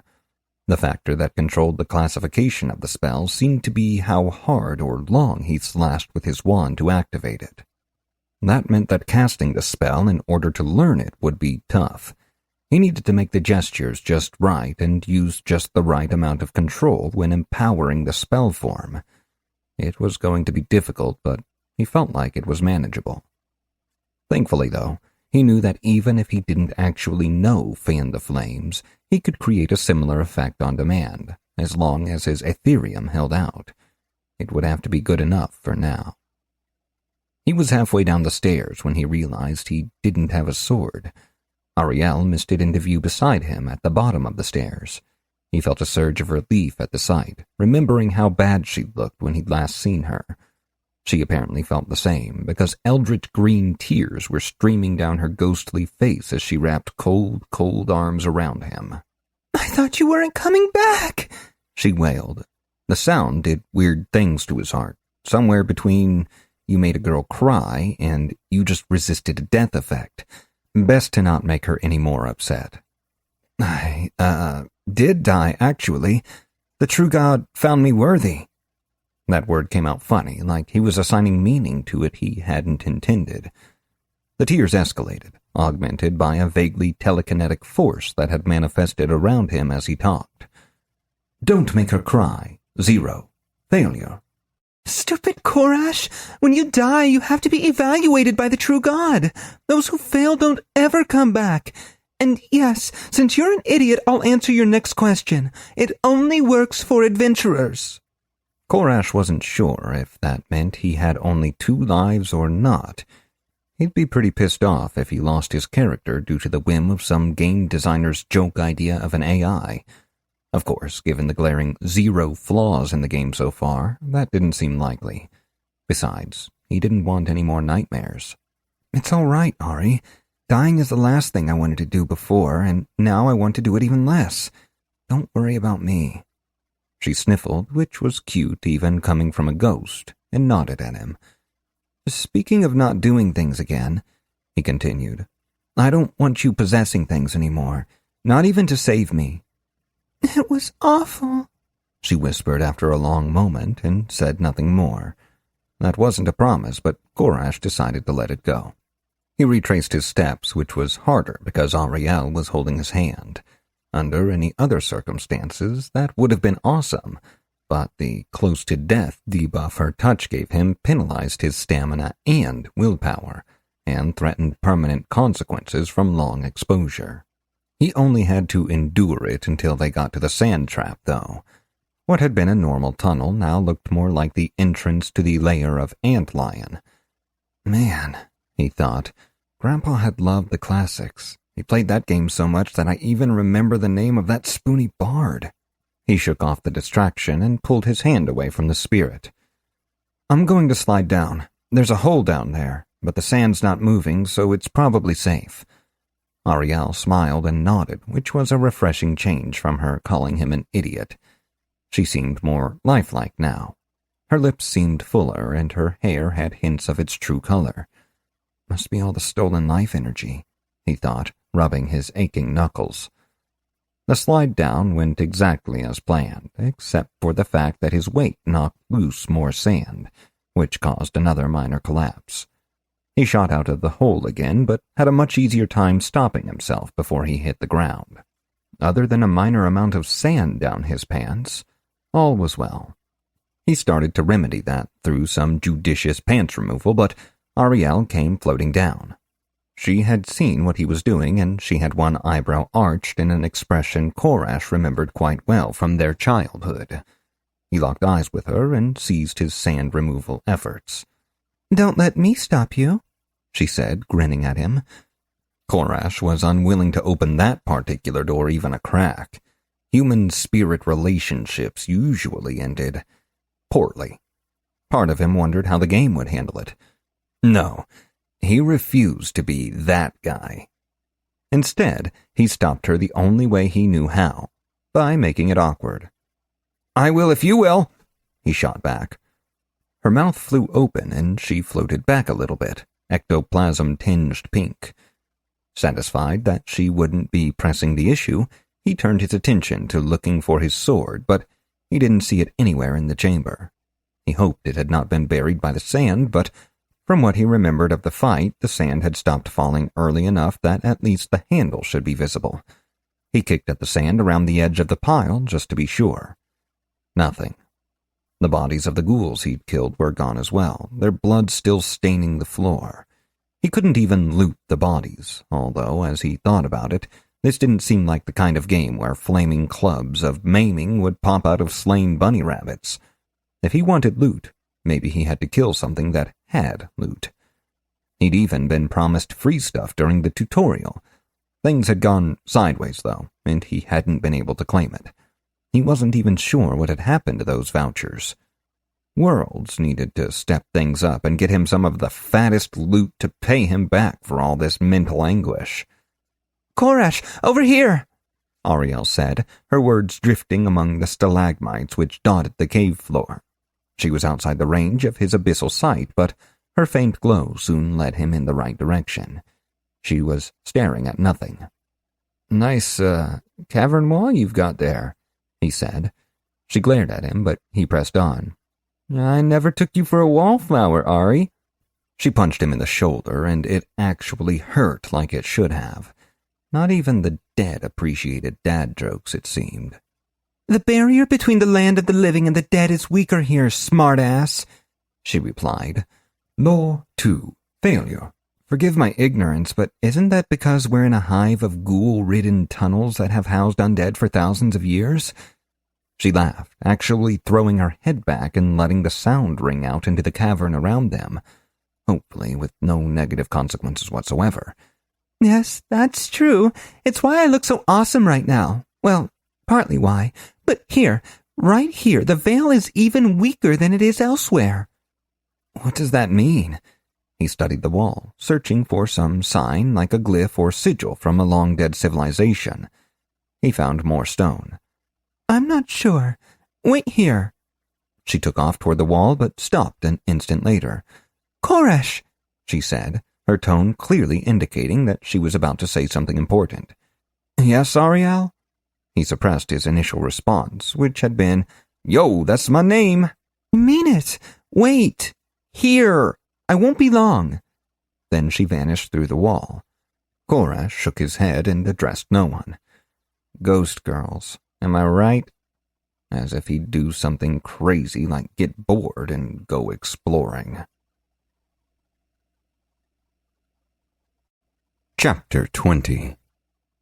The Catacombs of the Lost Empire Niklev Pani, beneath the surface of nightfall. Koresh really wanted to go exploring. Ari had been gone somewhere between 3 hours and 5 minutes, depending on how bored you were. Koresh was very bored. Very, very bored. He channeled his magic into his wand and wrote the word bored in the air. It glowed briefly, which surprised him. With no intention, the spell should have simply failed. All magic is connected. Just as primordial magic and arcane chirography, primordial, use the same forgotten language in different forms, so do somatic and expressive magic share similar roots. A skilled caster may use them in concert, creating effects neither could manage alone, though only the brave or foolhardy do so without training. Law 2, success. Brave or foolhardy? Why, he was both. He bravely tightened his grip on the wand and did something foolhardy. He wrote the same word in the air as before, though this time he used a flowing cursive script. As he added the final flourish, he shouted the word bored with the enthusiasm of a lifelong nerd casting a spell, which he was. The aether around the spell form surged and exploded backwards into him, lifting him off his feet and slamming him into the wall where Ariel had disappeared. He slid to the ground, coughing and fighting for air. What had gone wrong? Expressive magic, as its name implies, is more than just saying words out loud. Just as somatic magic spell forms must match the caster's intent in some way, so must the expressive mage match his incantation to the meaning behind it. To do otherwise is to create an imbalance in the etheric expression, which invariably goes poorly for the would-be mage. The worst examples of such backlash events include permanent destruction of the vocal cords or spontaneously explosive decapitation. Law 2, success. Interesting. Caution said that he'd just lost about 10% of his health and that he shouldn't play with fire, but the alternative was boredom, and he could not abide that. He wrote the word once more, filling it with Aetherium. Where before he had flourished, this time he let his hand fall listlessly to his side, wand leaving a glowing snarl in the air. He thought of all those times as a child when he'd been on some trip to his grandparents' house, forced to listen to boring adults talk about boring things. Bored, he said with a sigh that was mostly a whine, letting the listless energy pour out of him with a plea to the universe to let him do something. Anything. Fun. The script pulsed once more, the energy within the spell form swelling triumphantly. Then, just as suddenly, it vanished. A mop and bucket clattered to the floor. He began to laugh, hearing his grandmother's voice in his mind. If you're bored, I can put you to work. Well played, game. Well played. Skill unlocked. Dramatic magic theory. The art of blending somatic and expressive magics is the line which separates the wizards from the mages. The fact that spells of this type are notoriously prone to spectacular miscasts is a feature, not a bug. Can be used with Istari style. Skill unlocked. Expressive magic theory. This magic complements somatic magic, using the power of words to create spell forms. It is easier to use in battle and can be more powerful, but the effects are less capable of movement through space. Bards use a type of expressive magic focused around singing, but you don't care about that because you're not some worthless bard. Unless you are, in which case there has been an error in the skill description database. Our apologies. Koresh wasn't sure if that last sentence was the actual game's input or his own. He hoped it was both. He was fairly certain that neither expressive nor dramatic magic was the secret power he'd unlocked via his latest fortune. They seemed too intertwined with what he already knew, and he was pretty sure the existence of dramatic magic had been alluded to in a tooltip somewhere before. So how far could all of these revelations take him? If a single word could conjure up a physical object, what might a sentence do, or a love poem? He'd always kind of wanted to kill his enemies with iambic pentameter. Soft, cold hands settled over his eyes. A scent like the forest in autumn surrounded him, and he felt the gentle curves of a woman press against his back. A voice whispered softly in his ear, breath as cold as winter wind. "Guess who?" "Ariel." His response was more of a groan and less of a noise that should have been made by someone who was no longer a teenager and had totally touched a girl before. "Got it in one," she said, her voice huskier than he was used to hearing. "Turn around and claim your prize." Somewhere, his brain was telling him that a series of very bad things were happening right now, but it was hard to care. Really hard, actually. He turned around. She was there, and she was real. She had been showing the occasional sparkle of color before she'd passed through the wall. Now she was as bright as stained glass. Her hair was flame. Her skin was just the shade it had been that one summer evening when they'd gone swimming right at sunset, when they'd rushed home damp and laughing before darkness claimed the world. Her lips were the shade of red reserved for after dark, a shade she'd never worn in life. It looked good on her, and his heart beat a little faster. He remembered all the wonderful times they'd had, both before and after the tutorial, and he realized how much she meant to him. Wait, why was he remembering all this stuff? Sure, the game was obviously capable of that sort of thing, but this was on a whole other level. It was like the memories were being forced on him, and they weren't just tinged with emotion. They were dripping with it. He caught himself staring at her mouth. He opened his mouth to say something, he wasn't sure what, and she silenced him with an uplifted finger. Her hands, cold as lake water, curled around his shoulders, her fingers brushing the back of his neck. Was this happening? He felt his body shiver at her touch, though not from the cold. It was happening. It was definitely happening. Something was wrong. They were standing no more than a meter from where he'd been disemboweled a few hours ago, in a place abandoned by time, surrounded on all sides by twisted mockeries of men. He saw her in color, but his abyssal sight should have shown him only gray. She was not with him in flesh, after all. "Not now," he managed. "Not here." She was cold all the time, but now she was freezing. Her eyes blazed and started to emit hints of ghost flame. "It has to be here, Koresh. It has to be now. This place is steeped in necromancy, the veil worn so thin that I don't need to... that I can be here like this. We may never get another chance. It has to be now." A wave of numbing cold burst out from her, and his vision dimmed. He felt like his blood was freezing. Law 2. Success. "No, Ariel, we can't.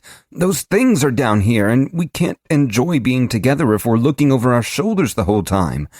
I don't want to lose you. If the veil is so thin, that means you're vulnerable, right?"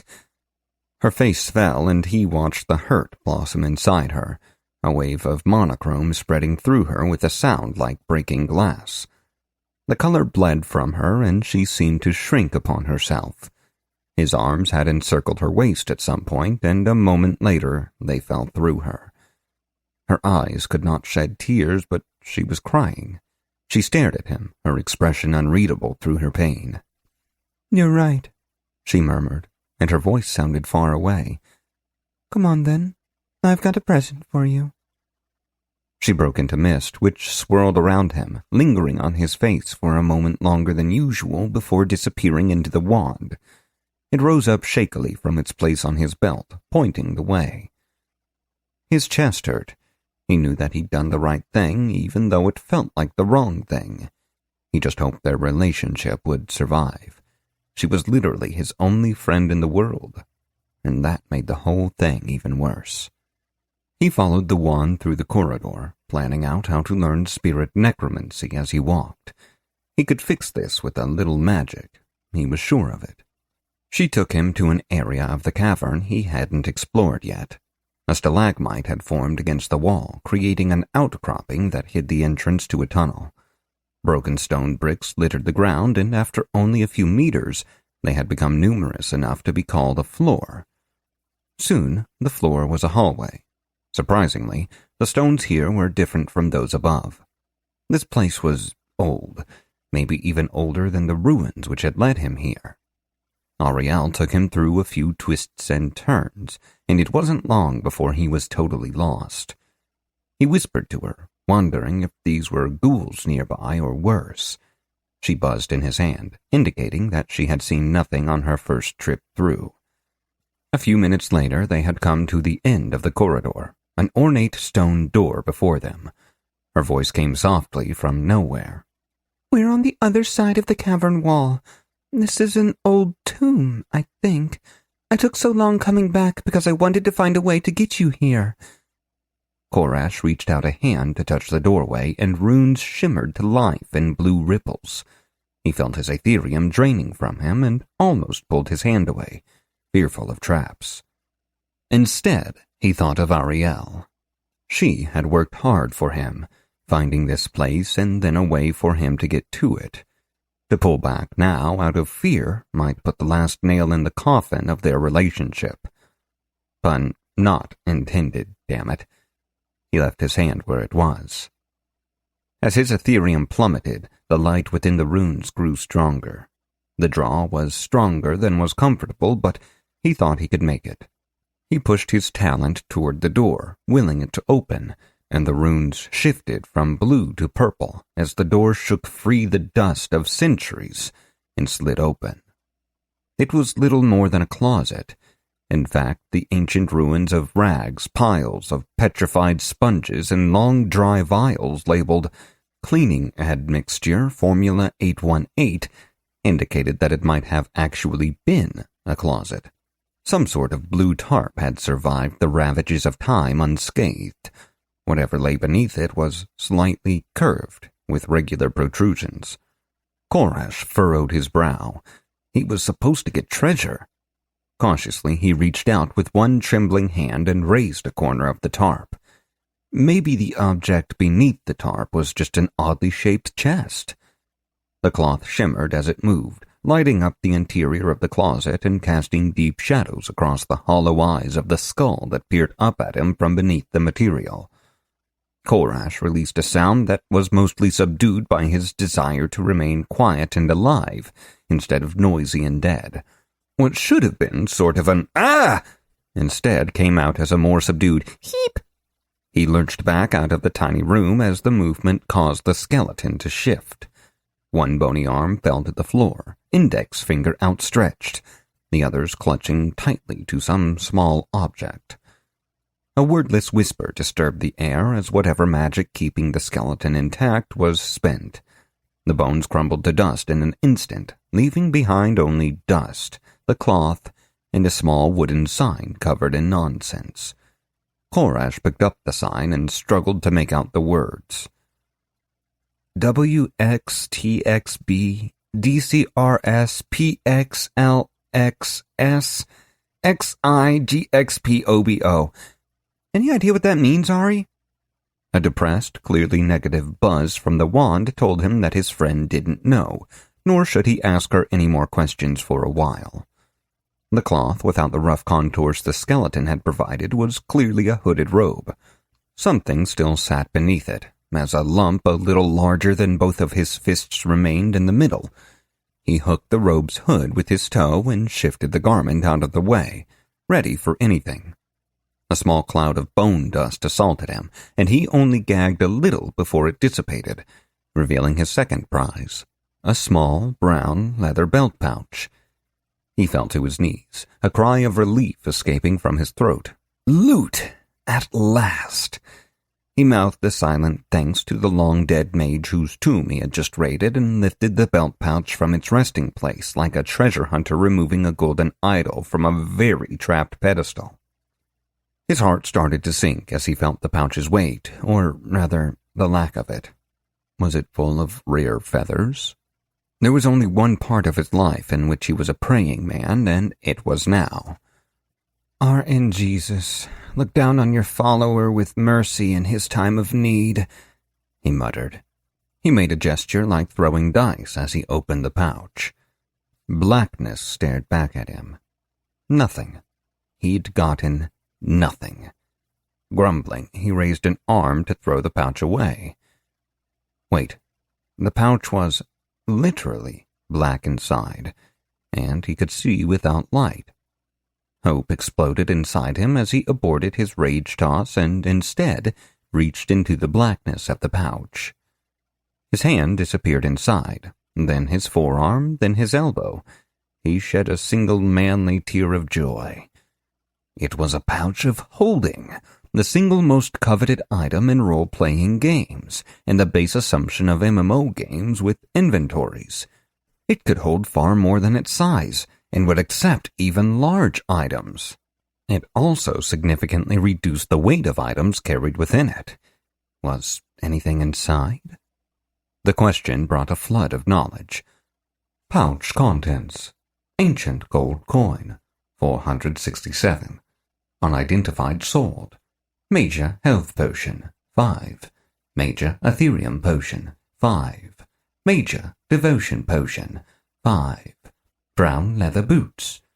Unidentified tome. Unidentified clothing. The sound of a schoolgirl's laughter echoed throughout the winding tunnels, startling the various spiders and other subterranean denizens. Somewhere, something evil stirred, drawn to the sound of innocence. Eventually, Korash stopped laughing, stowed his new illegible wooden sign in the pouch, and got down to the business of identifying items. It was quickly becoming his favorite part of the day. He focused on the sword while his hand remained in the pouch and closed his hand around its suddenly present hilt. The pouch's magic would provide him with the item he sought. No need to dig through everything. He drew it forth from the bag like the Lady of the Lake and pressed his lore skill into action. The Spell Scribe's Blade. Ancient, unknown, soul-bound, sword. Provides bonuses to somatic battle weaving. The blade was forged from elemental quicksilver. Set item. Lore 2, success. Other properties unknown. Insufficient lore skill. The Spell Scribe's Raiment. 6-piece set. 2. Increases etheric stability of somatic spells while in combat. 3. Decreases miscast chance of expressive and somatic magic in combat. Lore 2, success. 4. Unknown. Insufficient lore skill. 5. Unknown. Insufficient lore skill. 6. Unknown. Insufficient lore skill. Korash gaped at his good fortune, placing the sword on the floor within easy reach. Barely able to contain his excitement, he removed the clothing next. Spell Scribe's garments. Ancient, unknown, soul-bound, self-repairing. Outfit.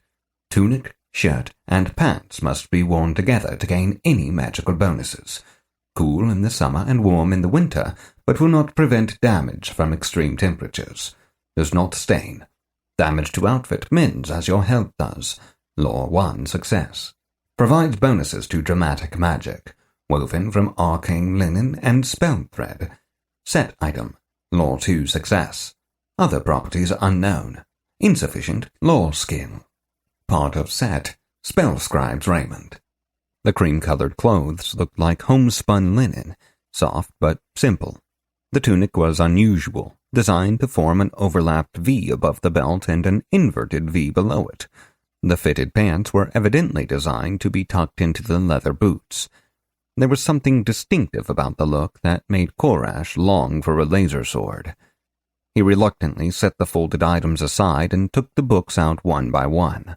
They all looked similar but were bound in different colors of leather, one blue, one red, and one purple. Unknown tomes. Unknown. Insufficient lore skill. Book. These books are written in an unknown language. Magical books must be read in their native language to take effect. Seek out a scholar or increase lore to identify the language needed. Lore 1, success. Some secondary skills may also provide this knowledge. Lore 2, success. It was unfortunate that he wouldn't get any use out of the volumes immediately, but they were undoubtedly valuable, so he placed them back in the bag. Ariel had appeared next to him at some point, his enthusiasm apparently overpowering her bruised feelings. She was beaming at him. "This is awesome," she gushed. "Put all this stuff on and let's see what you look like." "All right, but no peeking." Korash stood, the clothes in hand, and she stuck her phantom tongue out before spinning around, hands over her eyes. He shucked off the rags he was wearing and replaced them with his awesome new clothes. No paper doll equipment slots here, only realism. He liked it. He picked up the sword, buckling it to the thin leather belt, and was about to give Ariel the all-clear when he thought of something. "No peeking," he repeated in an effort to calm her impatience, and leaned down to grasp the robe, which still lay on the ground. As his fingers clutched the bunched cloth and lifted it off the stone floor, it snapped and shivered in his hand as if in a strong breeze, shedding more dust in a way that thankfully did not result in him getting a lungful of the disgusting grit. Its shimmering blue color gave way to a muted gray, and it split down the front. To his amazement, what had once been a robe had become a cloak. He swirled it over his shoulders, and it settled into its proper place magically, even fastening itself. Spell scribes, cloak. Ancient, unknown. Soulbound, garment. Can change its appearance between a cloak or a traditional mage's robe. Will change color to reflect the wearer's magical skills. Cannot be stained. Keeps the wearer dry in inclement weather. Made of mage's silk and spirit thread. Lore 1, success. Passively increases the wearer's defense while unarmored and aids in dodging non-magical attacks. Lore 2, success. Other properties, unknown. Insufficient lore skill. You have acquired 3 pieces of the spell scribe's raiment. You have gained the following bonuses. 2. Increases etheric stability of somatic spells while in combat. 3. Decreases miscast chance of expressive and somatic magic in combat. "All right, you can look now," he said, striking a pose that he hoped made him look dashing, wise, and ready to fight someone in black armor who also happened to be his father. Ariel turned without motion, and as she looked him over, color rippled through her misty form. She hovered closer to him, and began to reach out, but stopped herself. "Amazing," she murmured, and he could tell that she meant it, but she was clearly holding something back. "Amazing and?" he prompted, teasing her with his tone. The change in her was like a cloud across the sun. "Amazing. And you're a self-centered jerk," she snapped. She glared at him as she faded, her angry eyes the last thing to blur and disappear.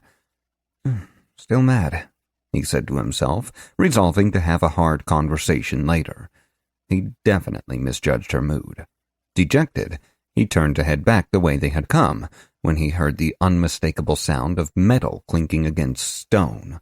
What would have normally been a fun mystery-solving minigame where he tried to find the source of the sound was ruined before it began, as he could feel something beneath his left foot. He lifted his new boot slowly and beheld a beautiful golden ring. It, like the robe, glinted faintly with arcane light. He reached for it without thinking, his mouth going dry as he caressed its smooth edges. Unidentified ring. Unknown. Insufficient lore skill. Ring. Magic rings can provide passive or active bonuses to a wide range of statistics. They often increase attributes or skills, but sometimes they can even mimic perks or have unique powers. Unlike other items, magical rings and amulets are identified when equipped. Lore 1. Success. No details are known regarding this ring's function. Insufficient lore skill.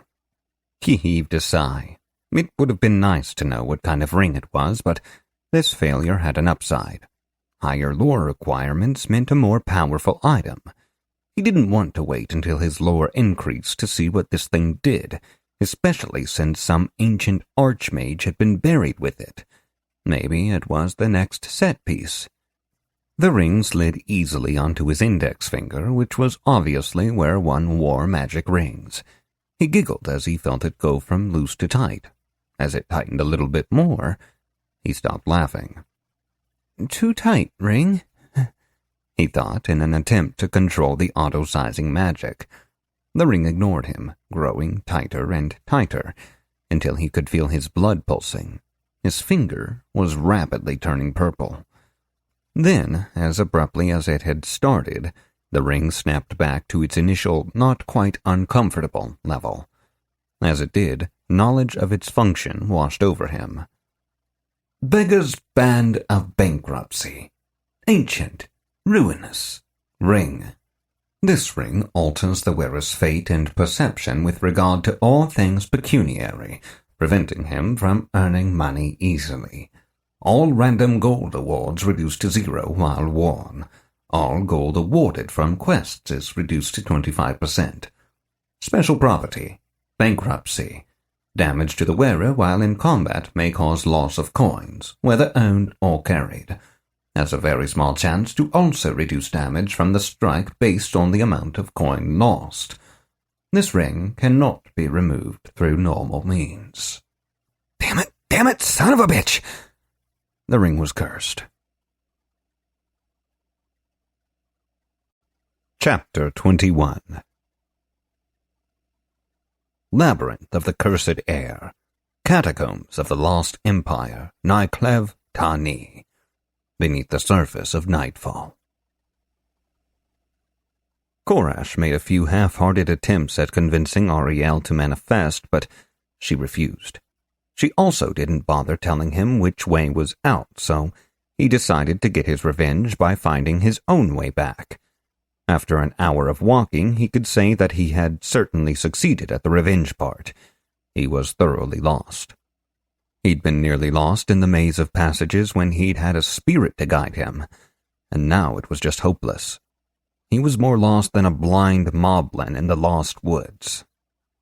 The corridors all looked the same to his abyssal sight, and the turns occurred seemingly at random. Just when he thought he had some idea of where to go, he ended up at an intersection with 7 different options, not including turning around and backtracking, and corner geometry straight out of Rulia. Well, that had only happened once. Right now, in fact. It was going to take critical thinking to get out of this. He'd already gone left and gotten the treasure, which meant that he needed to choose one of the rightmost tunnels, or the central one to keep going straight. If he was deep enough in the dungeon, going right would take him to the boss. If not, it would be a lengthy dead end. With 3 choices on his right hand, that meant more options. Assuming one of them led to the boss room, another one, the leftmost obviously, would take him to a secondary treasure, preferably a legendary weapon guarded by a red dragon. He'd always wondered how that dragon fit in that treasure chest. Maybe seeing it firsthand would provide a clue. But this was an endless catacomb. It might be too early to take the boss route. He couldn't decide. Critical thinking had narrowed his choices down to a manageable 2, which meant that he could determine which way to go using a simple scientific process. He drew one of the coins out of his pouch and examined it. Ornate crown image on one side, dragon eating its own tail on the other. Perfect. He flipped the coin. Heads was straight on, tails would mean he should turn. He caught the ancient coin in the air and slapped it down onto the back of his hand. Crown, and forward. He put the coin back in the pouch, or at least he tried. He missed the opening by a centimeter and dropped the coin. It clinked onto the stone floor and rolled away from him like something was chasing it. He needed that GP. His prowess was more than enough to allow for a graceful catch, so he dove for the coin, hand extended. Athletics 1, critical failure. He missed by a kilometer and fell on his face, and the coin disappeared down a doubloon-sized crack in the wall. His magic ring pulsed faintly on his finger. 1 falling damage prevented. 1 gold piece lost due to magical effect. Stupid curse.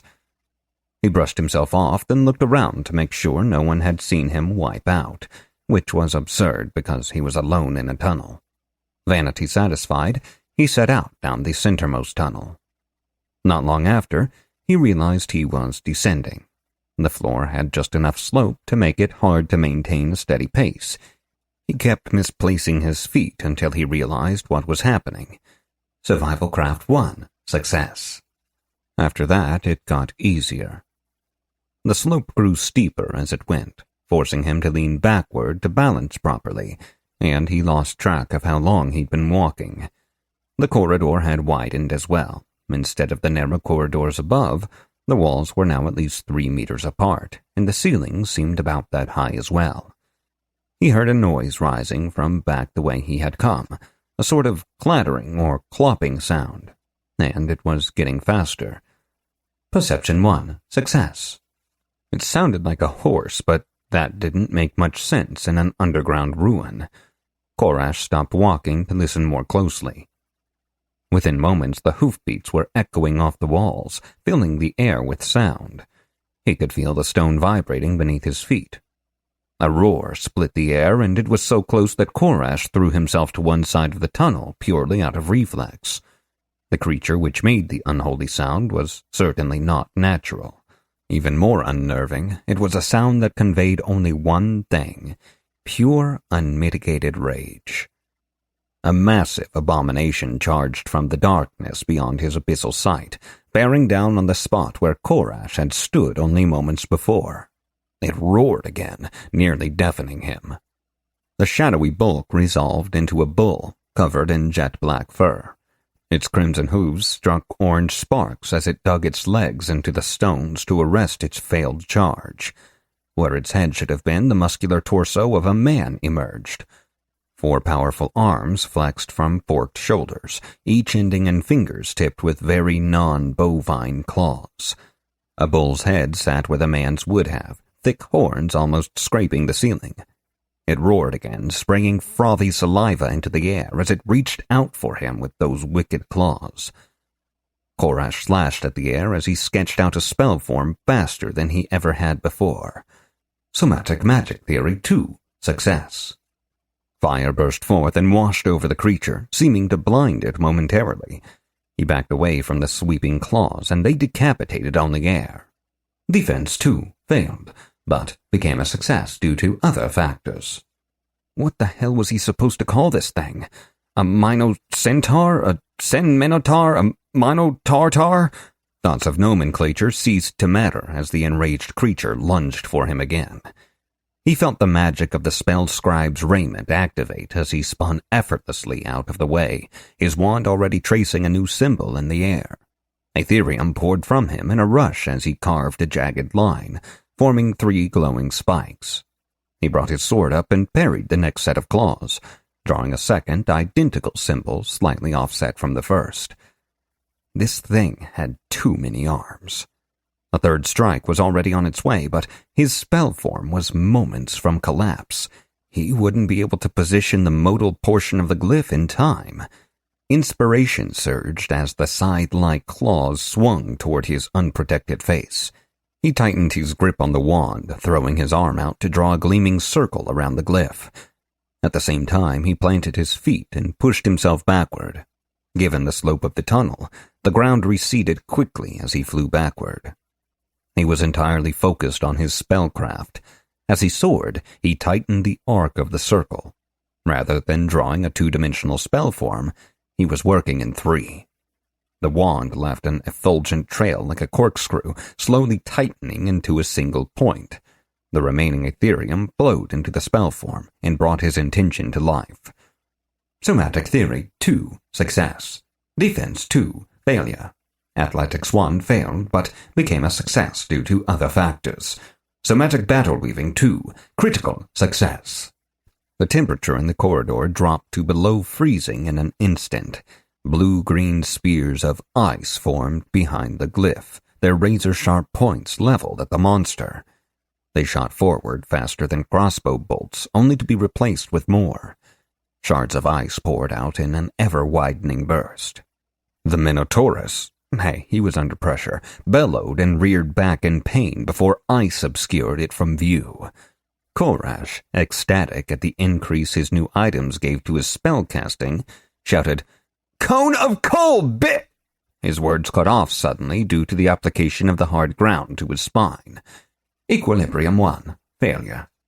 Cone of Cold only lasted an instant, but his new stunned debuff lasted 3 long seconds. He used the time to note that he'd poured almost all of his Ethereum into the spell. If he survived, he'd have to save the rest for his Astari style, which he probably should have been using in the first place. The Minotaurus charged toward him, dripping. Shards of ice were melting on its skin, giving it an air of effortless nonchalance. Thankfully, that image was disrupted by the large spear of ice sticking out of where its kidney probably was. Its breath came in great heaves, but it seemed more likely to die of rage than of injury. Defense 2, automatic failure. It trampled him with only a fraction of a second left on his stun, driving those red hooves right into his breadbasket. The stun didn't stop his reflexes, and his knees came up as he bent at the waist, trying to soften the blow. This left him in an even worse state for the Minotaurus's next move, which was to kick backward and use him as a springboard to regain its forward momentum. He heard something crack as he flew into a spin, ragdolling his way back up the slope several meters before collapsing in a heap. He couldn't breathe very well. Whatever had just broken had been important. His mind was a haze of pain. His stun was gone, and the sight of the massive black beast turning toward him filled his vision. He took another breath and felt something sharp stab into his lungs. He struggled to breathe, and his health total insinuated itself into his head along with a sense of urgency. 29 of 215. He wouldn't survive another attack. The whole scene felt familiar. Time seemed to slow down as he remembered his battle with the deep-scale gladiator. He'd been moments from clicking that potion when he died, unable to find the right button in the UI's clutter. But he wasn't in some game now. If he died here, he died in real life. Or something. And more importantly, he had a magic bag that gave him the item he wanted, when he wanted it. He flipped open his bag and reached a trembling hand inside. His hands closed around a bottle, the bag responding to his will and giving him exactly what he sought. He smiled. Even though the bottle held only a few ounces of crimson liquid, it felt heavy. He had stopped breathing too long ago. His vision was starting to grow misty. He struggled to lift the vial to his mouth as the 4-armed cow tensed its muscles for a second charge that would be the end of him. He bit down on the cork that sealed the potion and spit it aside. The mist in his vision was growing thicker. Mist. It was Ariel. He felt the first of the healing elixir wash across his tongue just as the spirit took shape before him. The potion tasted like vapor rub, mixed with beet juice. That was on fire. His head spun and his ears rang as blood rushed to his head. Then something inside him unsnapped, and he took a deep, mostly pain-free breath. Equilibrium 1, success. He managed not to vomit. The Minotaurus had hesitated for an instant when Ariel appeared, but it seemed to have decided that, when in doubt, charge. It never got the chance, because Ari started screaming. Korash could tell there was a word in there somewhere, but he didn't know what it was. To him, it sounded like anguish mixed with heartbreak piled onto the forlorn sorrow of dying alone. He could see the sound as it tore its way through the air, leaving ripples behind. Ari's hands were balled into fists at her side. A black tar-like substance oozed from between her clenched fingers. The monster before her, however, was undone. All 4 of its clawed hands clutched at its ears. Blood poured from its eyes and nostrils, and it had bitten through its tongue. Its muscles were locked as it fought to survive the onslaught. Korash pulled himself to his feet and took a step forward, coming up just behind the spirit of his friend. He dared go no farther, and he turned his head to tell Ariel to stop. The words withered in his throat. Where her eyes should have been were only sparks of green light, burning like stars. Her face was lined with the weight of age, as if she had seen 200 summers instead of 20. Her hair no longer writhed. Instead, it hovered in the air with an eerie stillness, its normal crimson color replaced by the lifeless brown of mummified flesh. Her jaw was unhinged, and her mouth hung open far wider than anyone's could. Instead of teeth or a tongue, there was only the void. She was a vessel for the scream, and it was tearing her apart. "Ari," he choked out. "Ari, it's me. I'm fine. I took a potion and I'm healed up. See?" He punched himself in the chest, which hurt far more than it should have, but he maintained his poker face. She noticed him, and her eyes grew wide. She started to turn toward him, and as she moved, the deadly blast of sound turned with her. He jumped back, fear plain on his face. With a shriek like microphone feedback, the scream changed in pitch. All the rage that had warped her face a moment ago turned to shocked heartbreak at the look on his face. The sound faded and died without an echo. Ariel's form twisted and spun in on itself as a whirlpool had opened in her stomach. Wordlessly, she spiraled in on herself, losing all definition. In an instant, only a faintly glowing orb remained, floating in space. "Ari, I'm so sorry," Korash said. He was going to say more when the will-o-wisp pulsed brighter, and her voice filled the air. "Shut up! This is all my fault. It's not dead and you need to kill it." He gaped at the glow in shock, which meant he didn't immediately do her bidding. "Now, Korash!" she snapped, and her tone sounded almost normal. He shook himself to clear his mind from the Ari-induced fugue and picked his sword up from where it had fallen before approaching his enemy. The bull's legs had collapsed and its head lolled on its neck. Blood crusted its face, and one of its huge eyes had popped from the strain. It sensed him coming and struggled to rise, but it would need more time to recover than it would be allowed. Korash drew up next to it, his sword at the ready. The creature's remaining eye glared at him, and it stubbornly tried to rise once more. It got one leg steady beneath it, and managed a weak roar of defiance. "Don't be so bull-headed," Korash said. His sword whistled through the air, and the beast had no choice but to heed his request. As the killing stroke whistled downward, Korash mentally put on his sunglasses. "You have defeated the Scourge of Mithras. Unique, legendary. Experience gained. Your defeat of a legendary opponent has drawn the attention of the true god. Calculating level progress. Levels up. You have reached level 6. New choices are available. Choose a level bonus. +3 prowess. Unique legendary bonus. +2 to athletics, defense, and balance. Unique legendary bonus. Regain full health, aether, and devotion. Cleanse all debuffs. Gain an extra life. Unique legendary bonus. He selected the prowess increase without thinking about it. An extra life was cool and all, but he didn't really need the heal, so it felt like half of a bonus. He realized he also had a new perk slot available that he couldn't access. Apart from level bonuses and discretionary attribute points, all character advancements must be made during the day while above ground and out of combat. That was weird and kind of cool. It made him feel like he was actually getting the blessing of the true god, rather than just gaining another level.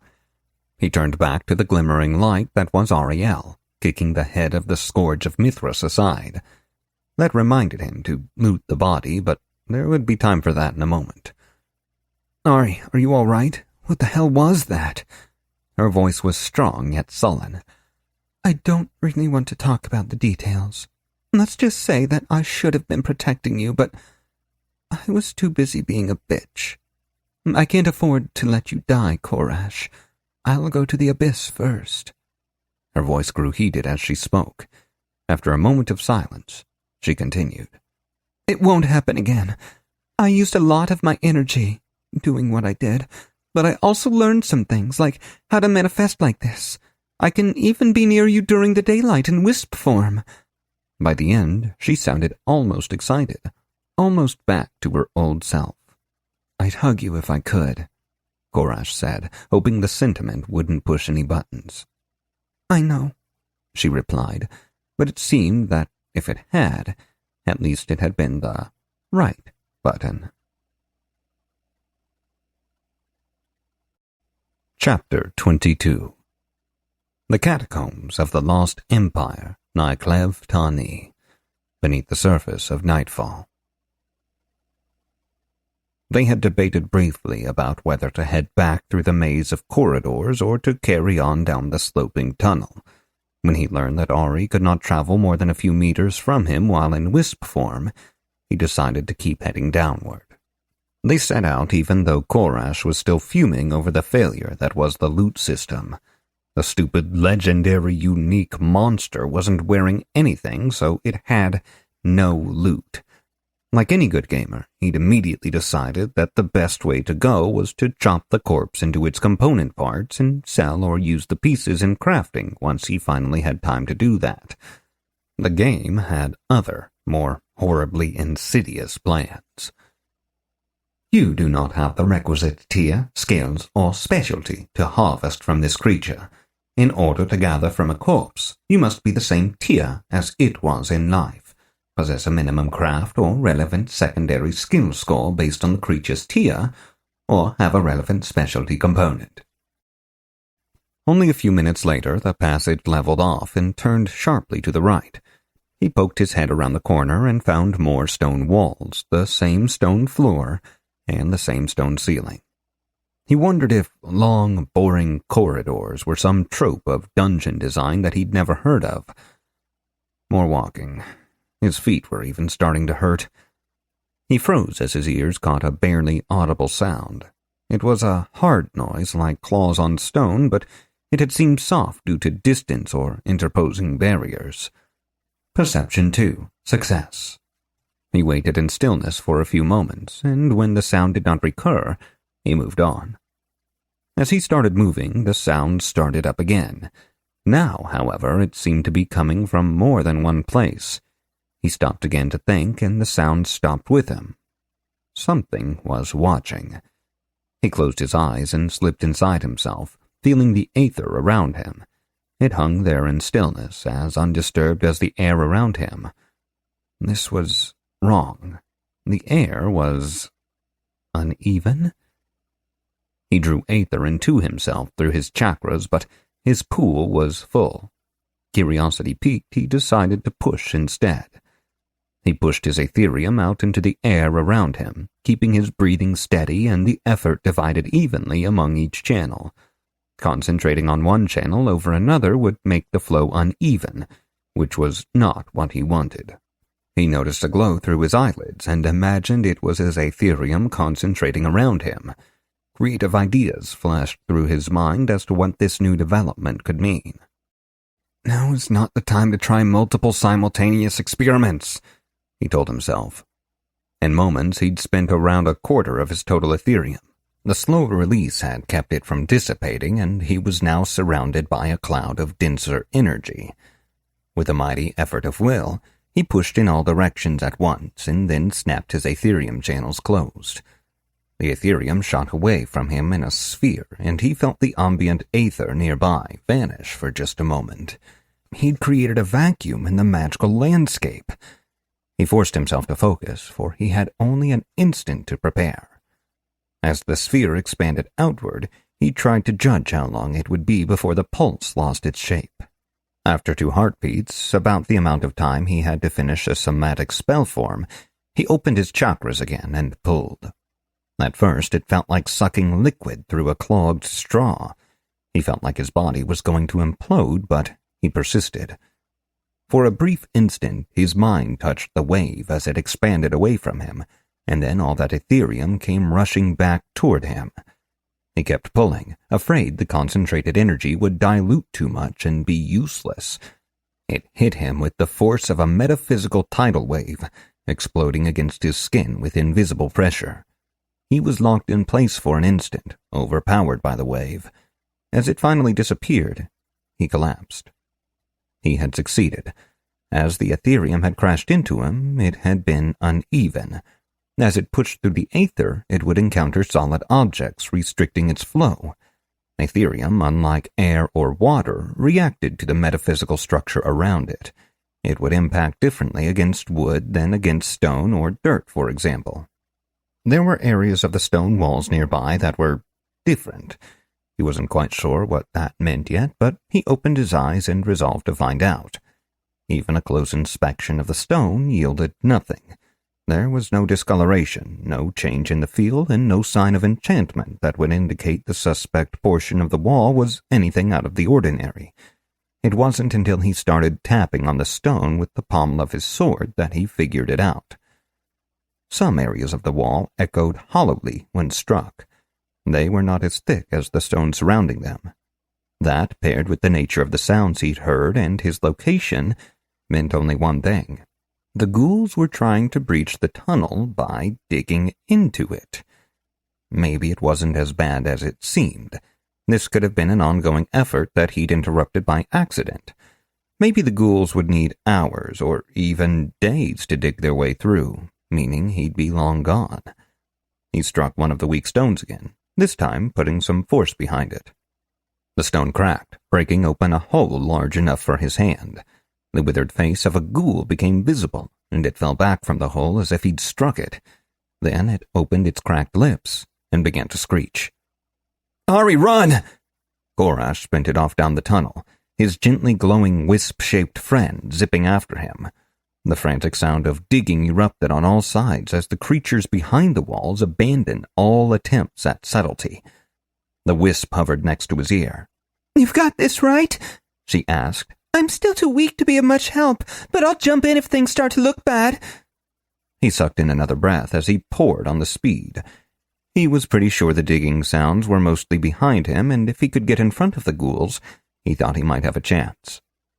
30 seconds and multiple athletics checks later, he slid to a stop.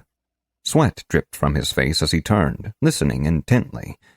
The far-off sound of stone striking stone had replaced the digging noises, and he could hear ghouls running toward him from the darkness. No sounds issued from the walls near him, so he felt safe enough to begin. He took a few precious seconds to let his shaking muscles relax, for he knew a steady hand would be vital if he were to pull this off. The feral screaming of the ghouls amplified as more and more broke through the walls and joined in the chase. There had to be at least 50 of the monsters. Intention, effect, nexus. His somatic magic theory skill imparted a general sense of what that magic could do. He had a lesser understanding of expressive and dramatic magic, but knew the latter to be the most capable when it came to powerful effects, as it combined the strengths of the previous two forms of magic. He knew from his experiment with the boredom spell that he would need a strong link between his intention and its effect for the spell to hold enough power to be useful. He also knew that he needed to hold back some of his Ethereum if he wanted to use his Istari style. It was a bad plan to bank on killing all the ghouls with one blow, especially when he didn't know if this would even work. He squared his shoulders, straightened his spine, and extended his wand. He had his effect firmly in mind, and the intention was easily visible to him in the form of one of his grandpa's old movies. It even came with a dialogue aid, though he knew he had to be careful not to get another copyright infringement. The first of the ghouls charged into his vision as he swept his wand through the air, writing in a flowing script. His limbs moved easily, clearly aided by the spell scribe's raiment. They were only seconds from him as he finished writing the glowing, Ethereum-infused words in the air. He had drawn the words as widely across the corridor as he could without wasting time moving. One of the ghouls was close enough to leap at him, claws extended. That was poetic. Korash dropped to his knees, wand clasped in front of him with both hands. He let his Ethereum surge into the spell as his incantation filled the air. "Like storm and willow, only the penitent pass. Kneel, my enemies!" As he shouted the spell, images flashed through his mind of the cobwebbed corridor where a sweating, penitent archaeology professor had knelt before God and kept his head. Expressive Magic 1 failed, but became a success due to tier differences. Ethereum tore from him, fully half of his total capacity, and the words in the air glowed like the sun. The leaping ghoul passed through them, sailing over Korash's head, but it was too late. The magical trap had been set, and judging from the lack of horrible debuffs, he had evidently met whatever standard the game had for using original content. As it passed through the magical script, the ghoul split open down the middle. It flew over him, coming apart in the air like a sandwich thrown across the room. Fetid blood rained down, becoming the black, foul-smelling ketchup in his disgusting analogy. The remaining ghouls charged forward, unfazed. Since they were oriented properly, the two-dimensional blade of force the spell had created worked as intended, severing their heads.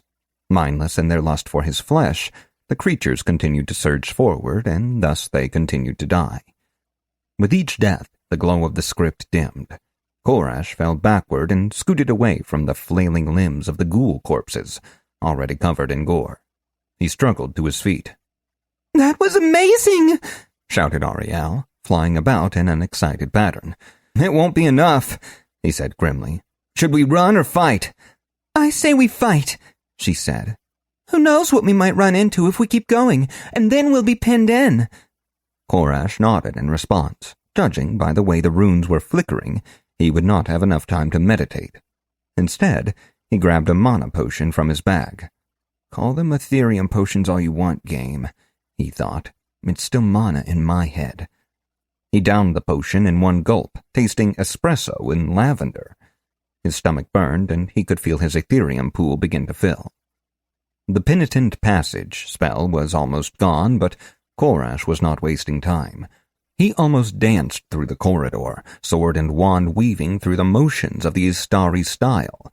Though no foes had reached him, he swept his wand out to his left while thrusting with his sword. A counterattack called Secret Fire.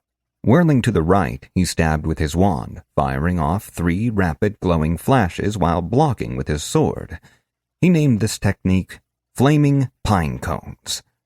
As the last of the energy left his spell, the mass of ghouls charged forward toward him, but he was ready. He gathered both sword and wand to his chest, then swept them forward in opposite directions. Ethereum glowed from his wand, and his sword glittered coldly as its tip sliced open the closest ghoul. He sacrificed yet more of his Ethereum and put the second phase of his plan into motion. He spun in place like a bladed tornado, bringing his wand into contact with the very center of the air where he had executed his previous attacks.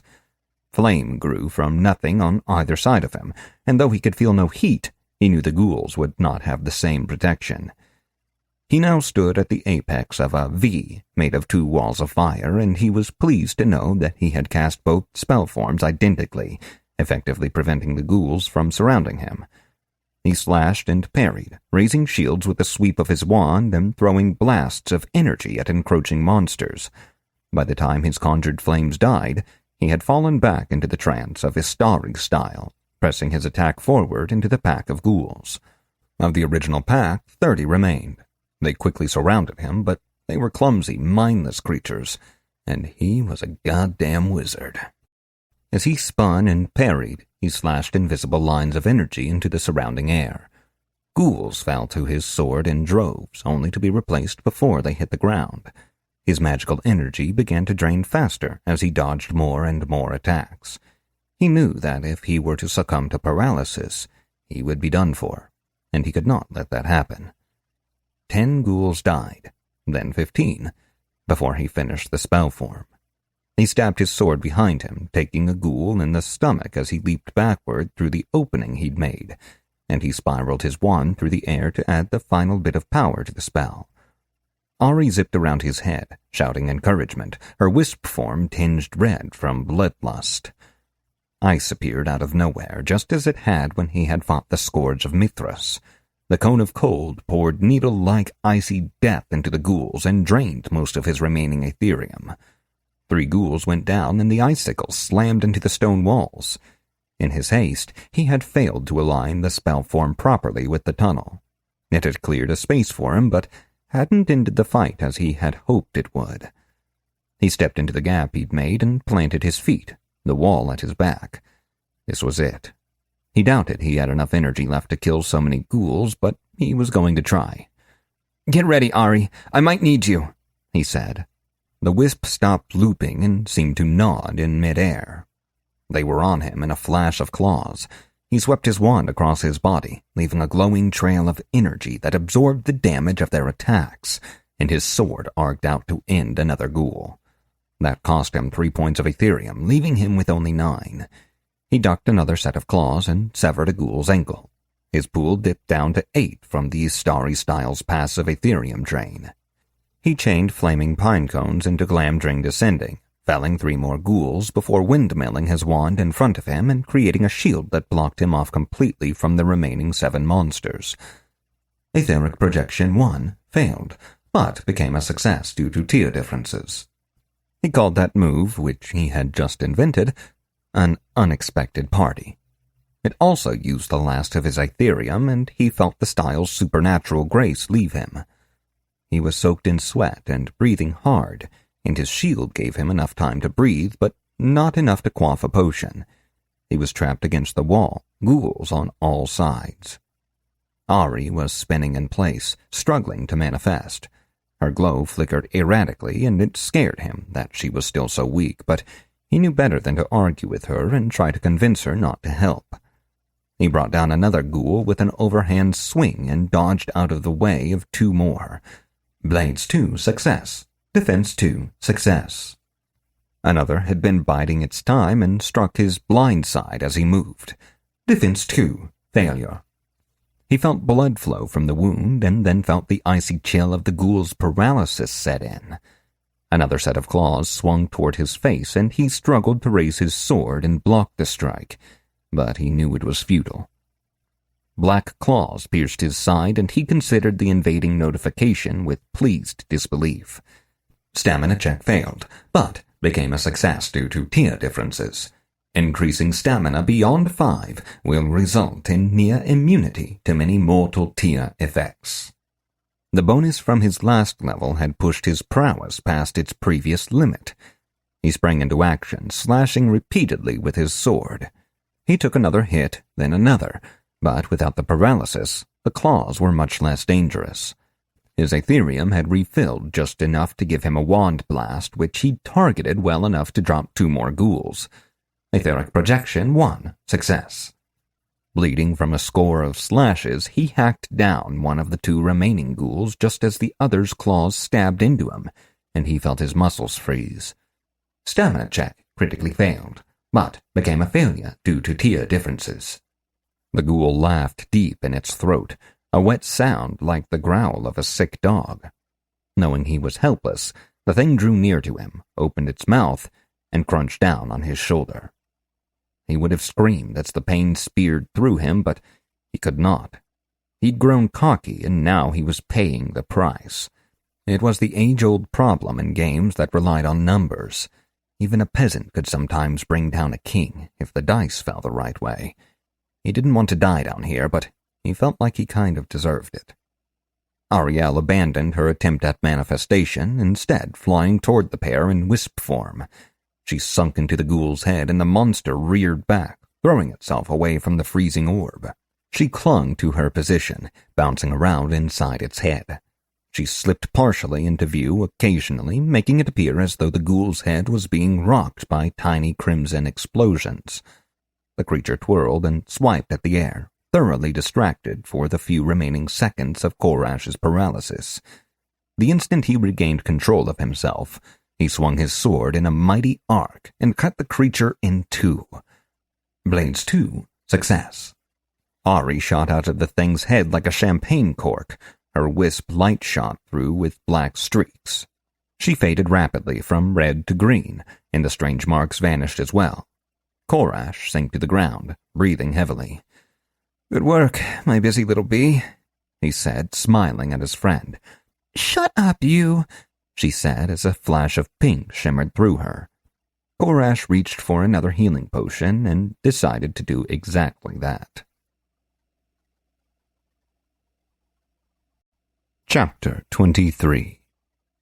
Ghoul Warrens, the catacombs of the lost empire, Nyklev Tani, beneath the surface of nightfall. One thing was certain. He needed to figure out how health regeneration worked. Normally, it was something passive but slow. Time went by, and his lost health would return, as long as he stayed away from battle. That didn't seem to happen here, and if he were a betting man, he would say it was likely something that happened in safe areas like towns, possibly even while users were logged out. That would increase the realism, though it didn't help the man who was soloing a dungeon. As a mage, with no armor, like a moron. No, he'd used too many health potions already. He needed to start fighting smarter, not harder. With that attitude in mind, he deliberated with Ari and devised their strategy. She would remain in the passage, keeping pace with him as he explored the ghoul tunnels left by the force which had attacked him. If either found anything interesting, they could signal each other. In the worst case, the tunnels would diverge from the stone walls and force the wisp to pass through them in order to remain near Korash. It never failed. He would plan for the worst case, and that's exactly what he'd get. Sometime later, Ari reached the limits of her leash. The ghost was pulled through the walls in a disturbing display of green luminescence and screaming. It was a high-pitched ephemeral wail, as if a kitten were turned into an anime character and accidentally groped by her crush. He didn't reveal that thought to the spirit, though. Don't make her cry. 0. Success. Thankfully, this section of the Warren was light on side tunnels. He had expected another maze, but he got a highway. Rather than risk becoming lost, he followed the main path. Minutes became hours, and miles became more miles. He noticed the change in the air first. The ever-present smell of dust and ancient bones gave way to the stench of wet earth and rotting flesh. A draft brushed across his skin, hot and moist like breath.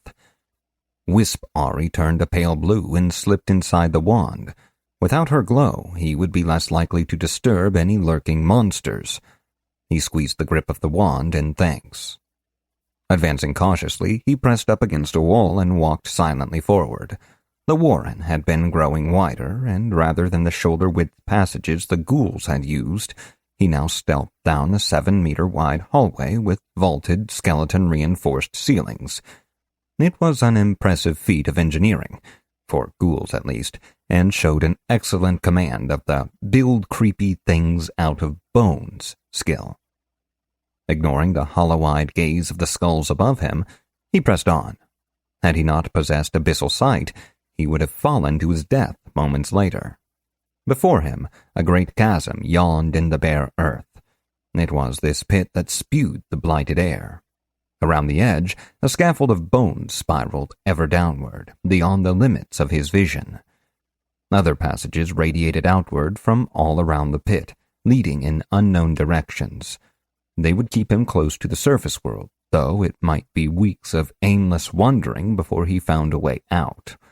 He could die and go back to the entrance, but that didn't sit right with him. He wanted to prove that he could beat this place, though whether it was to the developers or to himself, he couldn't say. No, this was a way to a boss chamber if he'd ever seen one. He stepped out onto the scaffold and began the long trip down. Eventually, the pit began to narrow, and then the walls turned from dirt to stone. The passage was now only a ledge carved by ghoul claws into the dark earth. He still couldn't see a bottom. 10 stories deeper, he saw something that made his blood run cold. Just off the side of the ledge, a piton was driven into the stone. Sturdy hempen rope was still tied to its eye. He sighed, then grabbed the rope and began to descend. Had he been Arthur instead of Korash, he would have just kept walking. In his school's mandatory physical fitness classes, rope climbing was always a thing. It was also something that, like the chin-up, he had never done successfully. He'd always given it a try, only to hang there, ineffectually flailing his legs. He had avoided having nightmares about this sort of thing by steadfastly not thinking about it for the last decade. Korash tested the rope, leaning back against the edge while holding it tightly. The piton didn't even wiggle, so he began to climb down, worry in his heart. Athletics 1 succeeded, but became a critical success due to tier differences. This was easy. Before long, he was barely even using his legs.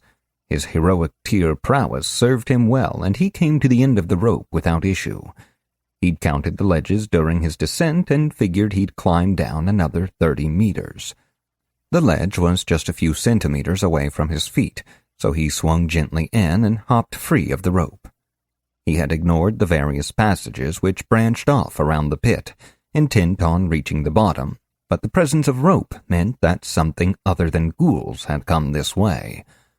Hopefully, it was human and friendly. He crouched down, investigating the surrounding ledge and passage for signs of recent disturbance. A few rocks seemed to have been recently disturbed, which could have been anything. The real evidence was the discarded potion vial just inside the tunnel's mouth. He headed that direction.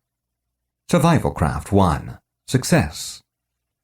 The stone here was smooth and covered in carvings of long-forgotten kings and queens. Initially curious, Korash had stopped looking after he found a sequence depicting a woman in a crown performing unspeakable charnel rites. Out of sight, out of mind, he thought. I don't want to know more. Counseling 0. Success. The fact that choosing to ignore the history of the world required a successful skill check made him immediately adopt Paul Anka's slogan for all his future dealings in the world of Nightfall. Just don't look. Suddenly, the faint sound of metal on metal echoed through the corridor. Perception 0. Success. He abandoned stealth and broke into a run, feeling more than seeing Ari's re-emergence from the safety of the wand. The noise grew louder as he approached the end of the tunnel. Perception 2. Success. The sound of something hitting metal indicated a battle, and one of the participants was wearing armor. The corridor opened into a small circular room. Large blocky stones surrounded a central hole resembling a well. A contraption made of boards covered the majority of the hole, leaving just enough room for someone to climb through and down the rope attached to it. This was definitely the work of human hands. He acted on instinct born of his prowess and didn't break stride as he entered the room. Instead, he leaped into the air and swan dove through the hole. Once past the wooden construct, he grasped the rope with one hand, keeping his grip loose, and unsheathed his wand. He continued to fall, head first, down the circular shaft. A light grew in his vision. It was strange and unfamiliar, a flickering orange. As he continued to fall, he realized it was a torch. Just how long had he been down here anyway? Idle thoughts flew away as he suddenly dropped into the room, only 5 meters from a splattery doom. He let the rope slide through his fingers for a moment more, then grabbed on tight. He snapped to a halt in an instant, swinging to one side and back up toward the ceiling. Using the rope's momentum, he slowed to a stop, then let go. He dropped in a half-crouch and rolled with the landing, springing to his feet without missing a beat. Suppressing a grin, he surveyed his surroundings while feeling like a badass. Legendary tier stunt automatically failed due to insufficient skill in athletics, but a difficult check was allowed due to heroic prowess. The torchlight guttered, sending the shadows of the ghouls dancing across the walls as they converged on its source. Their target was a large steel shield planted against the floor, which made very little sense to Korash. A gauntleted hand appeared from one side of the shield. It oriented on one of the approaching ghouls and clenched into a fist. There was a hiss of released pressure and a spike shot from a concealed tube on the top. As it shot forward, the single tip expanded into a triangular one, almost like a grappling hook, a thin thread slithering behind the projectile. The grapnel punched through the ghoul's chest, and as it did so, the arm jerked back behind the shield.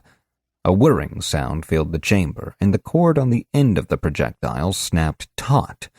The creature was yanked from its feet and pulled through the air at a frightening pace. At the last possible moment, the shield jumped to one side, revealing mailed feet for just an instant. The ghoul flew past the figure and liquefied against the wall, leaving only the grapnel, its cord severed. The other ghouls had not slowed, and Korash knew the night would soon be overwhelmed. "Little help here?" said a woman's voice from behind the shield. "I don't want to respawn today." Korash gaped for a moment. Those words and that order, spoken here by someone who was at least as badass as he was? This wasn't just another human lost in the dungeon. This was a PC. Wand blazing, Korash began felling ghouls.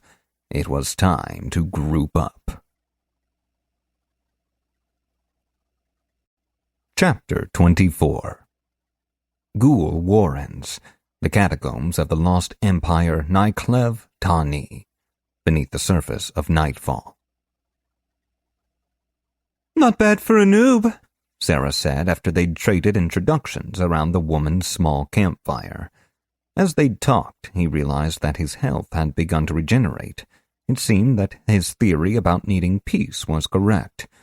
"You're one to talk," Korash replied testily. "I've taken out twice as many ghouls by myself." She gave him the "shut up, you liar" look, which quickly transformed into the "you're a stupid noob" look when he didn't react to the first one.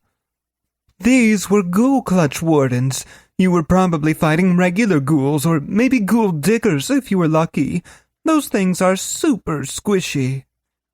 Now that she mentioned it, these ghouls had been way harder to take down than he was used to, and they packed a decent punch, too. He didn't like being called a noob, but he hated missing information more. "How do you know what they were called?" The look she gave him escalated to NoobCon 2. She stared at him for an uncomfortable second before breaking into laughter. "You don't know how to analyze yet, do you?" she asked between gasps of air.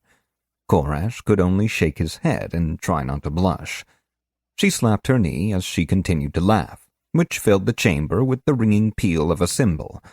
Korash just watched her crack up, and eventually she wore herself out. "You'll figure it out," she said. "Literally everyone else has." She smiled in a way that he thought was meant to take the sting out of her mockery. It wasn't doing a very good job. Sarah stretched, which was not an easy feat in the full-plate armor she wore. She had removed her helmet after the battle, which revealed short, blonde hair and something more noteworthy. Korash had suppressed his surprise initially, but after her teasing, he no longer saw the point.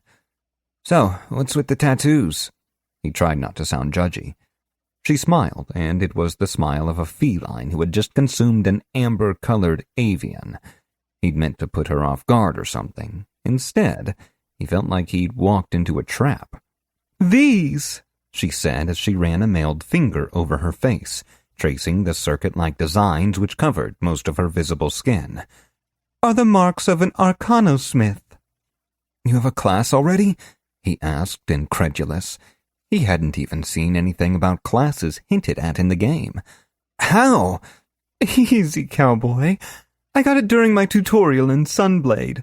The priest gave me a voucher for a set of armor, and the provisioner I went to had just gotten a shipment of leather from the smith and a crate of magic items from one of the traders. He told me to take the wrong one. But what did you get, huh? For you to be down here at your level, you have to be pretty overgeared or something, if you don't have a class." She punched him lightly in the arm.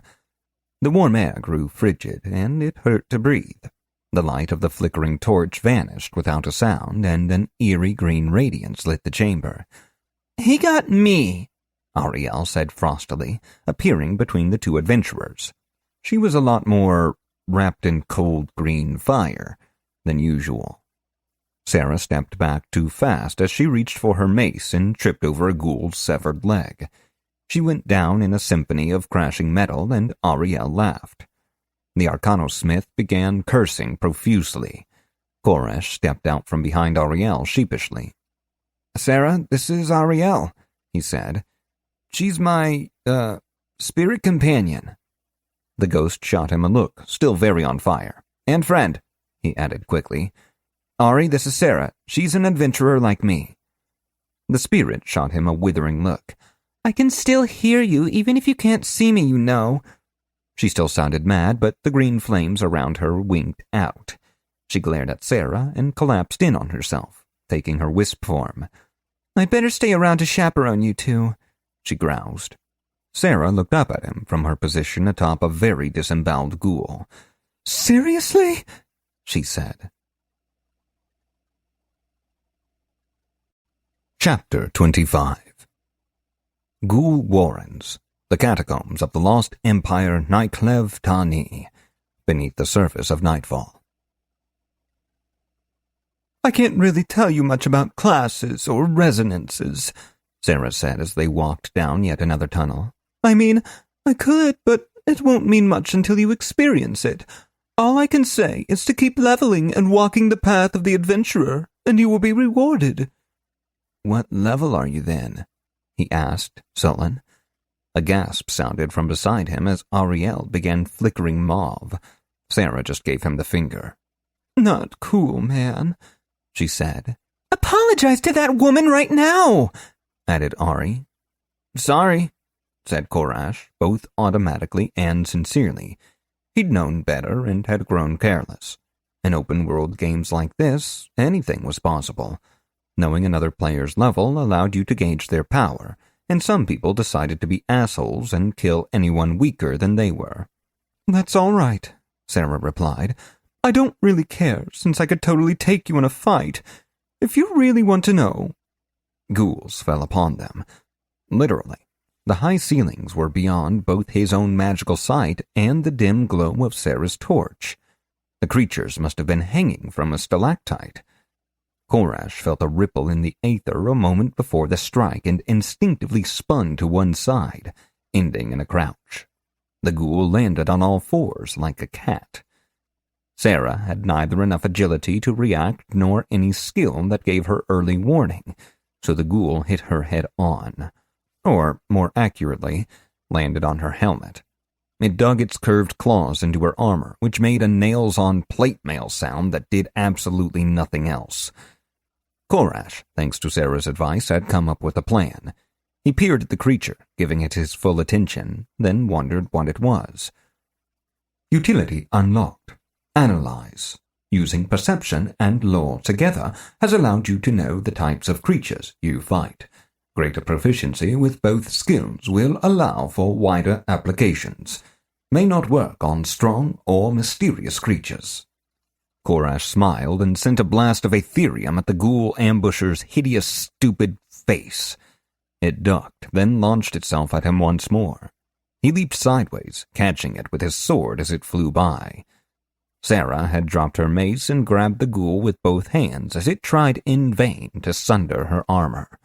She threw it onto the floor and jumped up, landing her armor-wearing bulk squarely in its gut. It wheezed as it coughed up black fluid. Suddenly, a shriek like an enraged army of ghosts tore through them, vibrating the air. Koresh felt his ears rupture as he fought to keep his footing. Equilibrium 1, success. Across the chamber, with scraps of an invisibility spell still clinging to it, stood a twisted, undead mockery of a wizard.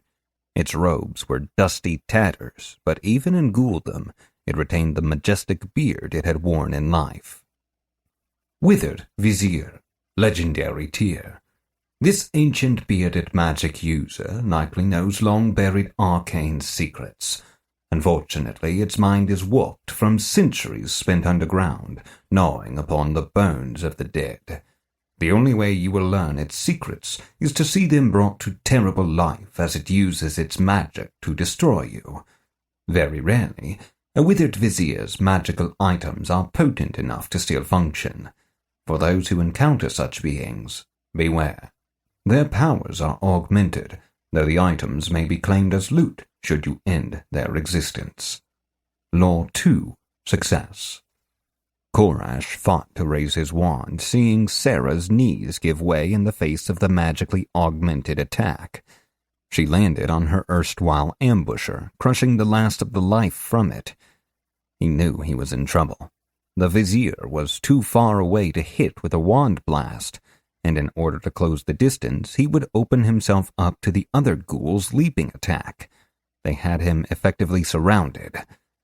Clever ghouls. He was forced to improvise again. Thankfully, his understanding of spellcraft was growing, augmented by the spell scribe set bonuses. He was pretty sure this would work. He split his focus as best he could, holding off the ambusher with his sword while he slashed patterns into the air. He drew a small circle in the air at chest height, dodging another leap just as he finished. A second circle enclosed it moments later, though he had to contend with a volley of razor-sharp shadows, courtesy of undead Jafar. He finished the third largest circle just as the ambusher landed a hit. He could have dodged it, but he wanted to finish the spell form. Pain tore through him. Stamina 6. Success.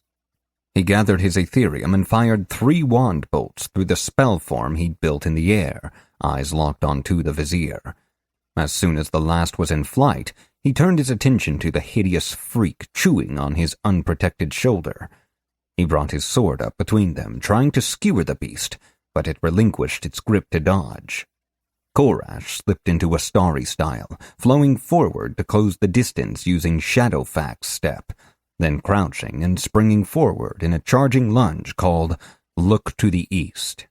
His volley of wand blasts flew through the spell form and morphed from their usual silver bolt shapes to glowing blue orbs. The vizier used its unholy agility to dodge, and the spheres changed course. There was no escaping the magic of these missiles. They crashed into the ghoul spellcaster at the same moment that Korash's sword struck the ambusher's head from its shoulders in a finishing move he named Goblin King's End. He had been counting on those 3 blasts delaying the vizier. To his dismay, it barely slowed. The desiccated creature pointed a bony claw in his direction and choked out a series of words that seemed to warp the air. A cloud of living darkness swirled into being around him. 1,000 tiny razors pierced his flesh, and agony restrained him. Stamina 6. Failed. Stamina 6. Failed. Stamina 6. Failed. Still in orb form, Ari hurled herself at the cloud, only to be deflected with a flash of dark energy. Korash's health drained at an alarming rate, and the pain was so great his body refused to obey his commands. And yet, he smiled. Sarah was standing once more. Her shield was upright, stabilized between her and the vizier, and her knees were bent, her feet braced against the floor in a runner's stance. Ethereum flared through the tattoos on her body, illuminating her face. Light even escaped through the gaps in her armor as she rushed her enemy. With her first step, sparks shot from her boots as they hit the ground. After 2 steps, she was no longer running, but rather being driven forward like a train on a track. The wizened vizier was so caught up in its spell that it saw her coming too late. Her shield slammed into it, and as soon as the wall of metal touched the ghoul, Sarah stopped. All of her forward momentum was gone in an instant, and the sparks died away beneath her. In exchange, all of that motion and energy was transferred to her target. The ghoul, mighty spellcaster though it might have been, was not prepared. It flew through the air, arms and legs flailing, almost too fast to see. The impact broke its limbs and skull against the hard stone wall, and the wizard moved no more. Its magic gone, the spell collapsed, and Korash dropped along with it. As he fell upward into the real world, he was filled with dread and deep, deep regret. he hadn't been able to loot the body. Chapter 26. Bargain Luxury Apartments, number 25C. Another forced logout. Damn it, just when things were getting good. Koresh got up, made more ramen, looked for gameplay articles online, still none, which was still weird, and finally, running out of ways to kill the lockout timer, called home. His mom didn't pick up, so he left a message saying he was fine and he'd call again soon. He walked to the nearby grocery depot and keyed in his order the old-fashioned way, just for something to do. Not that it took much time. It would be delivered via drone tomorrow, since he didn't want to pay the expedited delivery fee. He trudged past the husks of abandoned pre-automation vehicles without really seeing them. The broken glass that crunched on the sidewalk as he walked sounded strange compared to the dirt streets of his village. Sanitation was expensive, and this neighborhood, filled as it was with government-subsidized housing, didn't pay the taxes for it. Such was life in this strange land. Back at home, he put the headset back on with 5 minutes to go. It was like going to sleep on Christmas Eve. Just before the timer ticked its last and he went home again, Arthur had a stray thought. Maybe I'm the dream, and it's Koresh who's real. Chapter 27.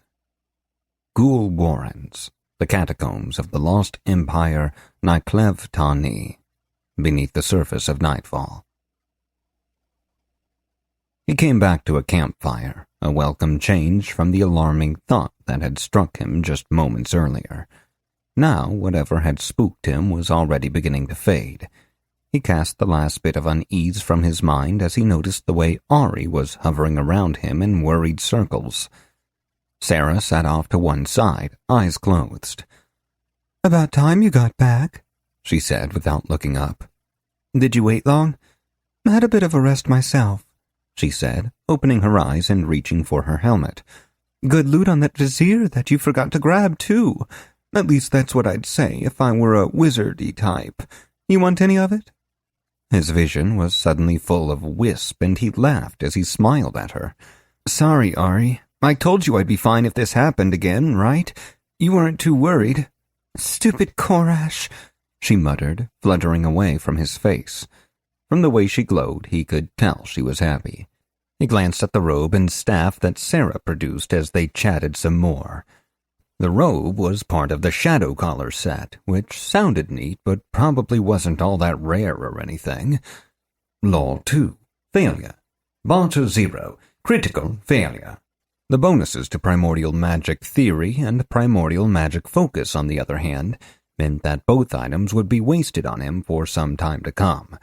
He couldn't even use the staff without foregoing his wand, and even if he wanted to, Ari would not be happy about that. "Nah, you keep 'em. Sell 'em off or something. It's my way of saying thank you for all the help down here," he said, giving her a smile that he hoped was friendly, and didn't reveal the fact that he desperately wanted to squirrel the items away for a rainy day. Persuasion 0. Success. She smiled and stowed the items in her pack, even the staff, which meant it had storage capabilities of its own, then turned back to the young man and the ghost girl with a solemn expression. "We need to get serious," Sarah said. "We fought a vizier, which means we're pretty close to a central chamber. That could mean a fight with anything from a deep eater to the ghoul queen herself." They stomped out the fire and set out down the hallway. Koresh shivered at the thought of the ghoul queen, but he couldn't quite remember why. Not long after, as he stared at the 10-meter-high door, he began to remember. The door was carved in one of those murals he'd so staunchly avoided before. The bas-relief had an uncanny depth to it, making it appear too real. It showed a black sun shining down on a world of mountains and meadows as twisted creatures poured up from endless holes in the earth. Below the ground, a grotesque woman crouched, surrounded by 7 tall, strong figures filled with sharp teeth. They were all looking at him. He was halfway back down the corridor when Sarah caught up to him. She said something, and he responded with the one word he remembered how to say. Conviction 2. Failure. Nope, he said, looking right into her eyes while she kept pace with him. She didn't seem to be getting it, so he explained further. Nope. She shoved past him and planted herself right in the middle of the corridor, forcing him to stop. You can do this, she said, clearly unaware that he could not, in fact, do this. We got down this far, and the fights haven't been that hard. Whatever's in there, we can take. She wasn't getting it, so he spelled it out for her, nice and slow. Nope. She was silent a moment, studying him. She saw fear in his eyes, and it seemed to dawn on her that this was nothing so simple as cowardice, nor so mundane as pre-fight jitters. This was a fear-based debuff at best, and an actual phobia at worst. So she did the only thing she could do. She brought out the big guns. We can't get out any other way, she said. Through that room is something called a death gate. It's a portal that will take us back to the surface. Trying to backtrack and find an exit now would take weeks, if we could find one at all. He swallowed hard, glancing first at the door and then at her, then back again.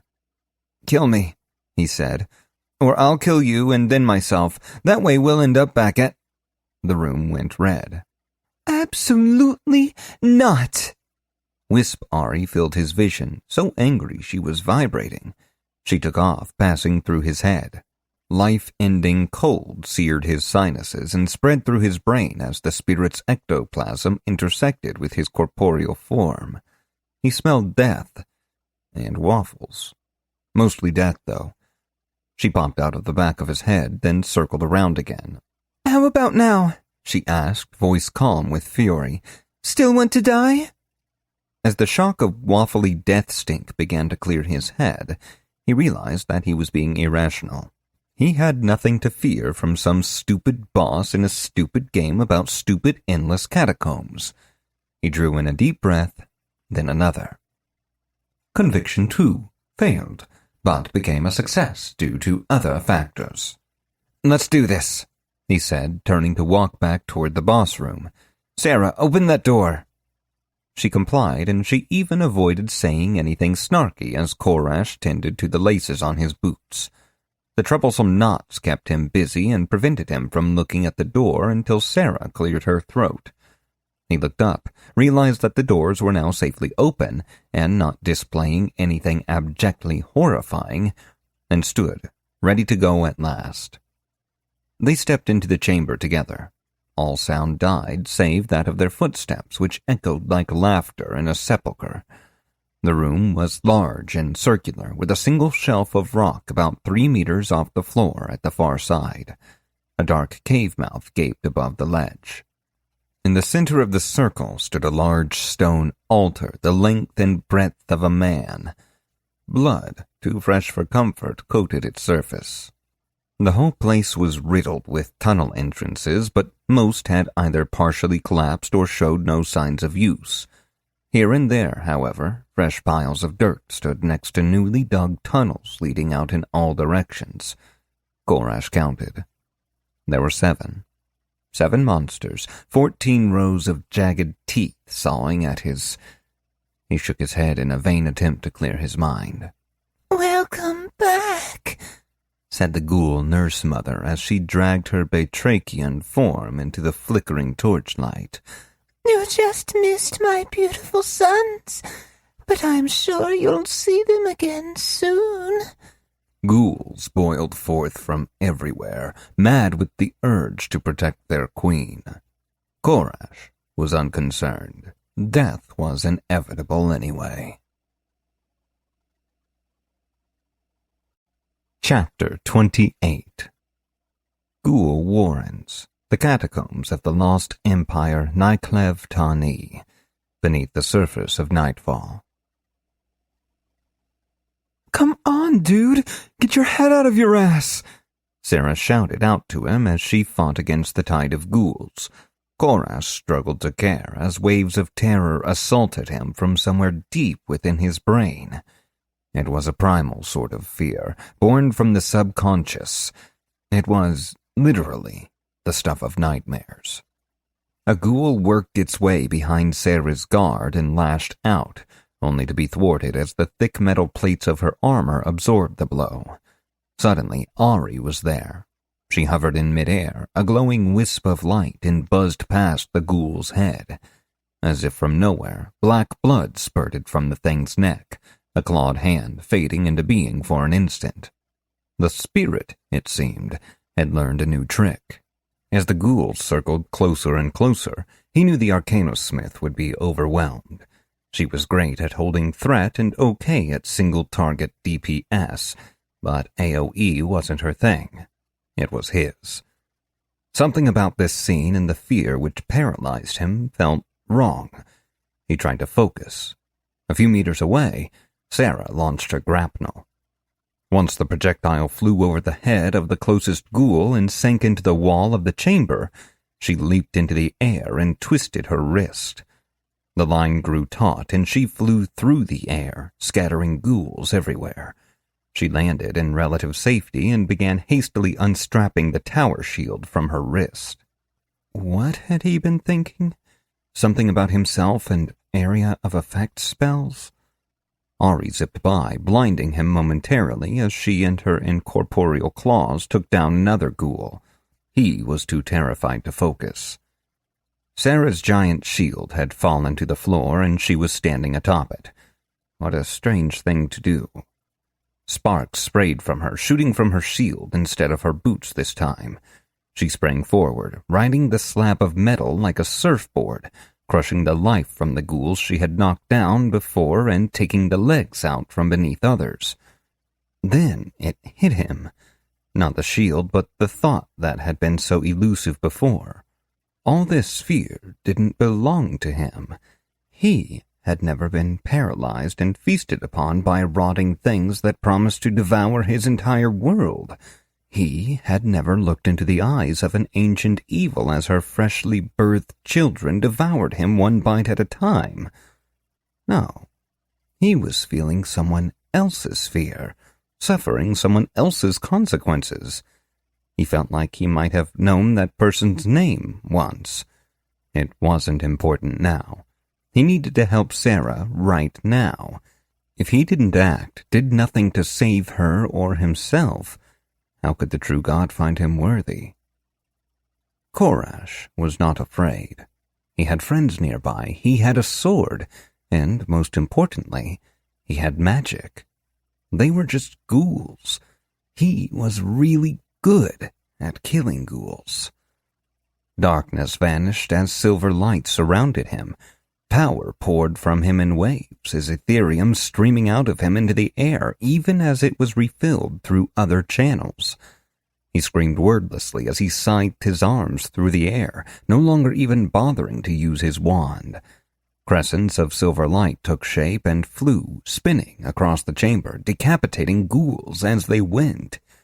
Anger and determination had replaced the terror he'd felt before. He refused to be weak. He could feel the Ethereum within him dwindling, and no amount of determination would change the fact that he couldn't keep this up much longer. He glanced around to find Sarah and was surprised to see her riding along the walls, sparks flying in all directions. "Get the bitch!" he shouted at her. "Ari, go with her and provide support. I'll be up in a minute." The two seemed to hear, for Ari broke off her attack to hover at the shoulder of the Arcanosmith, who had kicked the front of the shield up and was leaning into the back, forcing the shield to reverse its course. Satisfied, Korash drew in a breath and threw his arms out to either side, keeping his control as tight as possible. He sent a jolt of power through the aether, carving out a single line which stretched from one side of the chamber to the other. He took off running straight for the other side. Ghouls, now aware of him as a threat, swung black claws at him as he ran, but the Ethereum which filled his aura was almost impenetrable. His steps were faster than a human should be, his augmented prowess at work, and he stood beneath the overhang where the nurse mother lurked only seconds before. He angled his arms again, pointing one at either end of the line of power he had formed. Energy lanced out again, forming a triangle which encompassed most of the ghouls. He let the rest of his intention form and poured the Ethereum in his aura into the spell. Somatic Battle Weaving 2, success. Somatic Magic Theory 2, succeeded, but became a critical success due to tier differences. Effort was used. Upgrading effect to Heroic tier based on talent score. The energy used in the spell form transformed into plasma, burning the silvery color of magic. More than anything, the spell wanted to collapse upon itself, drawing the glowing walls of energy toward its center before burning out. Before it could do that, it had other work to do. Within its boundaries, the spell had absolute control, limited only by the supplied energy and the talent of its creator. Luckily, Korash's talent was considerable. Gravity fractured. Within the bounds of the spell form, the center of the universe was the centroid of itself, and there was no other truth. Ghouls scrabbled at the air as the earth denied its hold on them. They plummeted toward each other, striking each other as they fell sideways. In a moment, there was only a tangled ball of twisted limbs struggling for purchase. Then the silver flames lost all restraint and rushed joyously to that same center, burning all before them and collapsing into a pinpoint of light until the spell which created them lost all energy. Only a pile of charred skeletons remained. There was a moment of silence. Korash filled it the only way he knew how, with banter. "You fool! This isn't even my final form!" They were strange words, but they felt good to say. Above him, the sound of metal on stone told him that Sarah had landed, and when she shouted his name, he knew that the hard part was yet to come. It was a simple matter for him to leap the 3 meters up to the ledge. He even landed on his feet. Stunt attempt failed due to insufficient athletics, but became a success due to heroic tier prowess. He looked around. "I can't help but notice that the nurse mother's not here, nor are we killing her right now." "She frog-hopped off down the tunnel as soon as you started shouting your plan," Sarah said. "Well, excuse me, princess," he retorted. He'd always wanted to say that. "Can we get moving already? You two are making me sick, and I don't even have a stomach." Ari floated into the darkness of the passage from which the nurse mother had come. "Right behind you," Sarah and Korash said at the same time. Then they laughed about it, which just made Ari float away faster. The tunnel was not long, and it opened into Korash's favorite feature of underground dungeons. A long, crumbling stone bridge over a swirling maelstrom of Stygian energy. Chapter 29. Nyklev Tanian Deathgate Expanse. The nurse mother was halfway across the bridge, her malformed limbs wrapped grotesquely around the torso of a vizier. 3 other desiccated old men stood on the bridge, though they turned as soon as the group entered the chamber. The queen and the withered vizier, who was wearing her like a backpack, didn't even look back as they ran for safety on the other side. Plan?" asked Korash, who had played enough platformers in his day to know how good he was at not falling off ledges. The answer being not at all. "You tell me, boy genius," said Sarah. "Not much chance of collapsing the bridge, not much ranged DPS. Gonna have to do this the Black Thistle way and charge in." "The who now?" "You don't know him. Inside joke." At an impasse, they compromised by charging. 50 meters away, the 3 ancient spellcasters spoke even older words of magic in eerie unison, without even an echo between them. "Vitalis, Sholas, Rovos, Complusha." The words twisted into visibility in the air before the trio and the shadows came to life. They coalesced into a hissing serpent crafted of blackness that not even Korash's abyssal sight could penetrate. Light struck it as it coiled across the bridge, and none reflected back. It was a hole in the air, leading nowhere. The snaking void stretched up and up, 6 meters tall, and hissed at the party, who remained remarkably committed to their complicated plan. From the fang-shaped shadows in its mouth flowed shadow-colored venom that sizzled as it struck the stone. When they had crossed 2/3 of the distance to the looming beast, Korash skidded to a halt. Keep it busy. Make it hit your shield, or feed it a rat or something. I'm going to make it hate me. Sarah just kept charging while Ari stopped next to him. The shadow is not of this world, she said. It is dangerous, even to me. Tell me your plan. It was not a request.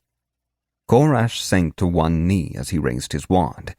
This, he said, and he stretched a wand bolt into an arrow and fired a bolt of silver light at the creature. Sarah only made it a few more meters before the creature struck. It moved fast, almost too fast, but she raised her shield in time. As it struck, she bent over backwards. Had she tried to stop the full force of the strike without bracing herself, she would have been brushed aside. Instead, she collapsed and let the snake keep moving, its target gone. If she'd had a sword, she could have made a deadly counterstroke, but the blunt edges of her mace were no good without the leverage of a strong swing. The serpent's jaws snapped shut on thin air just as the first arrow sliced through it. The impact made no noise, and the arrow kept going, passing out of the other side of the creature's head to splash against the far wall. Annoyed, Korash peered at the thing, activating Analyze. Umbral Serpent. Summoned. Legendary tier. This is a summoned creature. Its origins are unknown, but the spell that created it was of primordial origin. It is likely weak to light-based effects. Lore 2. Partial success. He shot it twice more, looking for signs that his strikes were damaging it. Remedy 0. Failure. Darkness Law 0. Failure. There was no clear evidence either way, so he decided to shoot it a few more times. Sarah was back on her feet. As the creature reared back to strike again, she shouted back at him. Gonna burn it daily! Watch your eyes! She lifted her mace, pointing it at the massive serpent before her. Her etheric circuitry lit up in a twinkling pattern. Flashbang! She shouted, and the world went white. He had been prepared, clenching his eyes shut against whatever was coming. The umbral serpent, not having eyelids to close, had no such chance. Instead of striking at them again, it simply sat there, swaying from side to side. Korash considered for a moment that maybe the fact that the monster didn't have eyes either should have influenced things, but he wasn't complaining. When in doubt, say it was magic. Her mace still charged with blue lightning. Sarah charged toward its bulk, while Korash shot arrow after arrow into the creature. Each passed through, seemingly harmless. He needed to think of something better.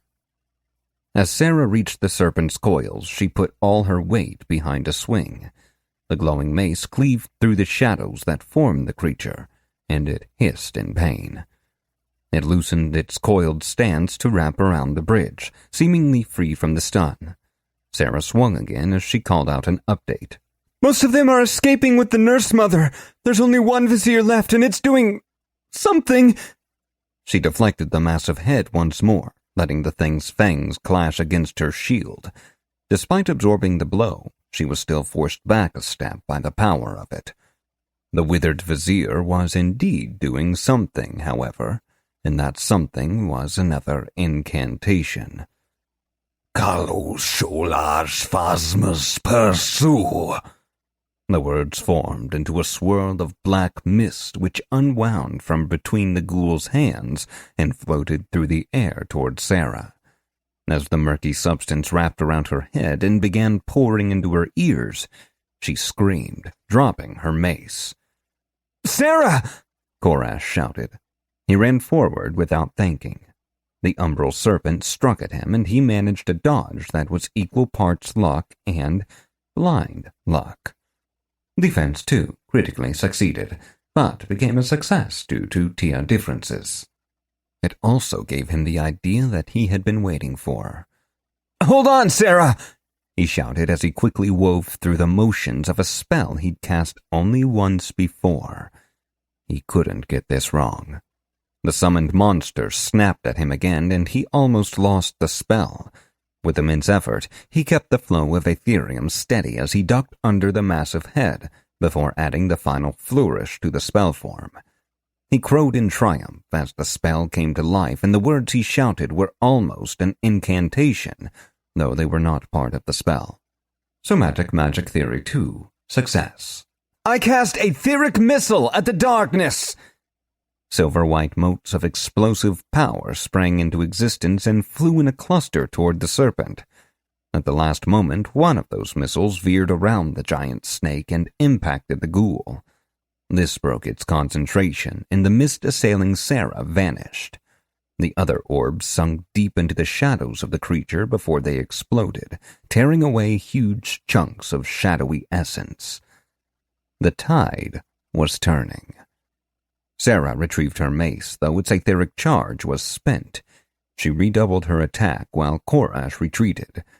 As he dropped behind, he wove another etheric missile, intentionally sending one at the ghoul. Somatic Magic Theory 2. Success. The snake's hiss turned into a roar, and the vizier yelled something incomprehensible at him. Each time the serpent attempted to dodge around Sarah, she bashed it with her mace. The blunt weapon seemed to have some effect on it, as it would always pull back. Thrice more, Korash wove the spell form into being, sending most of the orbs toward the ghoul in an attempt to finish it off. Congratulations! You have successfully improvised the spell Etheric Missile Intermediate 5 times. You may now use this spell form during combat without chance of failure under normal circumstances. Ha! Finally! He readied another casting, hoping that this one would be the last. Sarah was keeping the pressure on. Ari was... Actually, he'd lost track of her. He hoped she was okay. The withered vizier rasped out a command to the serpent. It took a moment for Korash's mind to decipher the ghoul's word. "Rise," the thing had said, and the serpent reared up taller than it ever had, leaving only a few coils wrapped around the bridge. "Fall!" the ghoul screamed as it broke into a run. Sarah raised her mace to strike the snake's underbelly, but it was too late. Tons of shadowy flesh plummeted from the sky to crash into the bridge. It would annihilate both of them. Inadvertently getting caught up in the theme, Korash shouted his own one-word command. "Jump!" They leaped just as the bridge shattered. Chapter 30. Nyclevtanian Deathgate Expanse. Even falling through space, wind whistling through his ears, Korash refused to stop fighting. He raised his wand and twisted his body into a dive as he shot through the air below the falling serpent. The waiting maelstrom loomed ever closer, but he dared not look away from his target. The snake twisted in the air, seeking something to stop its fall. It found nothing. As Korash reached it, he completed the last motions of his new spell form. Etheric missiles bloomed from his wand, which he thrust into the thing's cavernous mouth. They flashed forth, detonated, and smote the beast in its ruin. Then he hit bottom. Hard, and the swirling chaos closed over his head like water. He was suddenly surrounded by gentle emerald light. All sound faded away, and his ears felt like they were going to burst from the strange pressure. A woman's face appeared in the glow, warm and welcoming. It reminded him of his mother. He reached out, but his arms would not obey him. The woman's face twisted into a rictus of rage and hunger, and she reached out with bloody hands to drink his spirit. Behind her floated another spirit, this one old and too tall, his wrinkles as deep as the sea. His eyes blazed with that same hunger. Then, suddenly, Ari was there. She shouted at the pair, and her words rippled through the liquid, casting flowing shadows everywhere. The twin spirits retreated, though they remained nearby, waiting. "Don't worry, my love," He thought he heard her whisper. He was growing cold, and it was hard to concentrate. Why was he here? What day was it? When had he last logged out? It didn't matter. He needed to get out of this. He could feel his life draining away, even without the hungry ghosts. He tried to speak, to ask Ari what was going on, but his mouth didn't work either. "It's the death gate." Somehow she had felt his question, even without words. "We traverse the realm of the dead, and life spark is rarer than diamonds here. I am guiding us to a safe place. If the veil is weak enough, I can break through and get us out, but don't count on me being useful afterwards." He nodded and fought the urge to close his eyes. A few more hideous ghosts approached, but Ari repelled them, eyes blazing. It might have been minutes or hours. He wasn't sure. "There!" She was moving. They were moving. The warm light that was so cold spun around him, and he lost the fight to unconsciousness. Chapter 31. Another unknown crypt. Location unknown. He awoke in a crypt, but not the one he was expecting. This one had a rather stately skeleton resting in it, hands clasped around an ornate, if tarnished, greatsword. He cautiously pushed himself to his feet and took stock of his situation. The close to death advanced debuff buzzed in his bones. He ignored the severe penalties to some of his favorite stats. The pain was crippling all on its own. He felt his skeleton had fallen asleep. Seeing no one, he called out. "Sarah?" No one answered. "Ari?" His wand buzzed gently, and the wisp was beside him, looking unwell. "Sarah discorporated me with that exploding light trick. I could hold it together inside the death gate, but I really need to rest and recharge. I think she woke up first and left. Typical." The ghost rolled her eyes. The motion was not limited by anatomy like it should have been, and the sight made him a little queasy. Equilibrium 1. Success. "Thanks, Ari. Glad you're okay." He smiled at her. "Yep. Sleep more now. Good night." She flickered in and out as she spoke, vanishing into his wand a moment later. Alongside the dead king, Koresh found the crushed remains of the withered vizier. He must not have made it off the bridge before it collapsed. Poor bastard. Koresh tried to be sincere in his pity, but it was hard to do while he was grabbing loot. Moldy robe contents. Ancient gold coin. 3. Unidentified shard of green glass. Blank parchment. He stuffed the loot into his pouch and vowed to stop forgetting to loot things. Then he turned to the exit. The door to the crypt was already open, and given the dust which lay over every surface, it was obvious which way Sarah had gone. He followed the trail. He worried at first that he might get lost, but this crypt was just a straight line filled with dead people, royalty by the looks of it. After about 100 meters, it ended in stairs, which ended in a door, which opened to sunlight. He stepped forth gingerly, glad to see the light again. There was no visible sign of Sarah, but the awe which suffused him made her whereabouts unimportant. He found himself standing on a green hill, the first rays of morning shining down from the sky. Below him, in a verdant valley, sprawled the glorious metropolis of Sunblade, Eastmere's capital and home to King Latimer III. Law 2. Success. It exuded Gothic glory, full of churches and arches and gables. Even in the light it seemed cloaked in shadow, though that was just the smoke pouring from the ruins of what must have once been a residential district. That looked like an emergency. Koresh broke into a run, ready to throw himself into yet another quest line without thought of reward. Then, 2 steps later, he promptly collapsed under the metaphysical weight of notification prompts. All the information made him feel like he was walking and chewing gum at the same time, while on a tightrope. Also, everything was on fire. The fortunes came first, as always. It was odd knowing all the options for all the choices, but only being able to focus on one at a time. He wondered what the devs had been thinking when they coded this, but it was way easier to stop caring and figure out what his awesome new power-up was going to be. Fortune. Waiting for a legend. You have slain a unique legendary creature with only a companion to aid you. Gain +2 in any one attribute, and +1 to another. Fortune. A true friend. Your companion has been by your side through many adventures, and you have laughed and cried together. Increased companion loyalty and access to new powers. Fortune. Dead tongues. Your sharp mind and magical aptitude has allowed you to learn primordial magic without a tutor, simply from hearing a few incantations.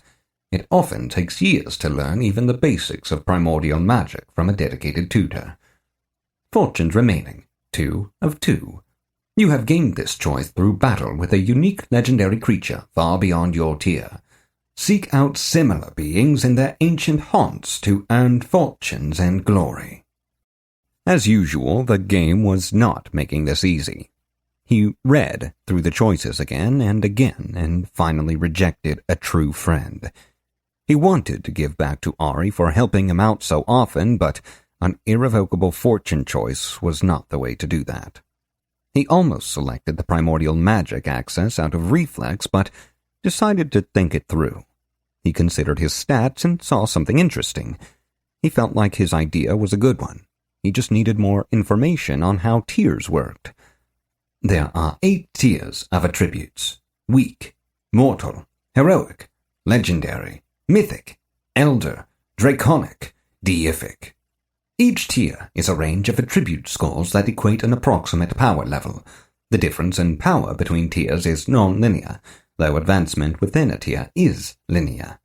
Tiers are applied to attributes, some items, and individuals. Individual tier. When 3 attributes are raised to a new tier, a character's tier increases to match. Increased character tier means an overall increase in the upper limits of one's capabilities, as well as the rewards and challenges they face. Effects from weaker tiers are much less likely to affect them, and new, more powerful results from skills become possible, while previously difficult tasks are much easier.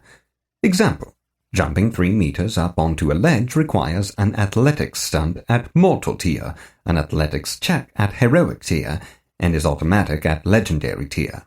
At heroic tier prowess, a stunt would be required when jumping 6 meters, and so on. Note that this is not a function of any given attribute. A heroic tier character with mortal tier prowess could still attempt a 3-meter jump with only a skill check, but would still be less likely to succeed due to the lower attribute used in conjunction with the skill. Attribute tier. An attribute tier functions in the same way as an individual tier, but only within the confines of that attribute. It changes how stunts and checks are performed and how effects are resisted with relation to itself.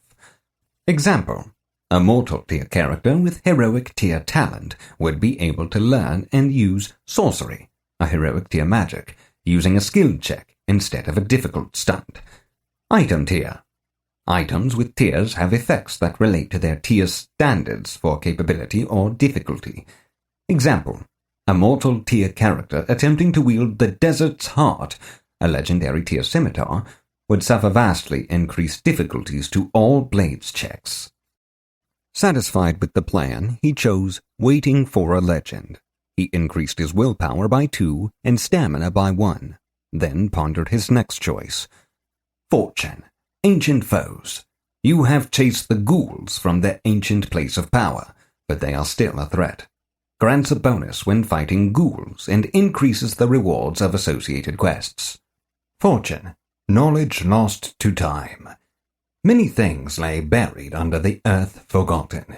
Your experience unearthing them has borne fruit granting large bonuses to perception, lore, and survival craft.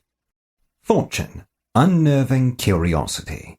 You have seen hints of dark powers in this world, and the desire to know more has begun to consume you. Starts a quest line. Fortunes remaining, 1 of 2. You have gained this choice from long hours spent in dark places without the benefits of the light. Though you may have failed to slay your quarry, you survived to fight again. Korash really was curious. A unique quest could lead to a special class, new magic, fat loot, or any number of things. The only problem was that it sounded evil. Too evil. And while he did want to eradicate the ghouls, he knew that once he had done so, he'd be stuck with a bonus he could never use again. He chose knowledge lost to time. You have defeated many mighty foes. Experience gained. Level up. You have reached level 7. New choices are available. Choose a level bonus. +1 talent. +1 defense, +1 athletics, +1 skill. He had gambled and lost. Korash had hoped to receive an increase to his willpower, either in the fortune or the level bonus. That would have raised him to the heroic tier. But all was not lost. The talent increase had benefits as well. He selected it. You have increased an attribute to legendary levels. Tales of your talent are beginning to spread across the land, for good or ill. Further benefits to this trait exist, but must be discovered through other means. His excitement grew as he waded through the notifications. He had a perk slot available. New perk available, Istari Style 2. The knowledge you gained by standing against tides of enemies has given you a greater understanding of your style. Further seek to emulate the inspiration of your style to unlock further levels of this perk. Istari Style 2. Unique Fighting Style. The user fights in close quarters using 2 weapons, a sword in the main hand and a wand or staff, called an implement, in the offhand, and infuses Ethereum into both movement and attack. When fighting with both sword and implement, sword attacks do increased damage and can strike through some magical protections. Allows use of etheric skills during combat with various benefits. Provides bonuses to athletics and blades. Restriction. Must use a sword in the main hand and a wand or staff in the offhand. Cannot use this style while encumbered. Cannot wear armor. Magically enhanced clothing is allowed. Note: fighting style perks are tiered, usually ranking from 1 to 4. These perks may be gained through tutelage by a master in the style, though unique styles do not have this option, requiring increasingly stringent requirements and deeds instead. Many that live deserve death. Now you can give it to them. Almost done. He could feel the pressure behind his eyes easing. A new day has dawned. New secondary skills are unlocked. Blades. Your many battles have increased your effectiveness with swords and other bladed weapons. Expressive magic theory. You now know more about shaping Ethereum with your words. Somatic magic theory. You have mastered an improvised spell form and learned more of magic in the process. Somatic battle weaving. Each action you take, from the stroke of a sword to a dodge, can contribute to a spell form in the heat of battle. Dramatic magic theory. Combining somatic and expressive magics is not easy, but you now know more of this difficult path. Etheric channeling.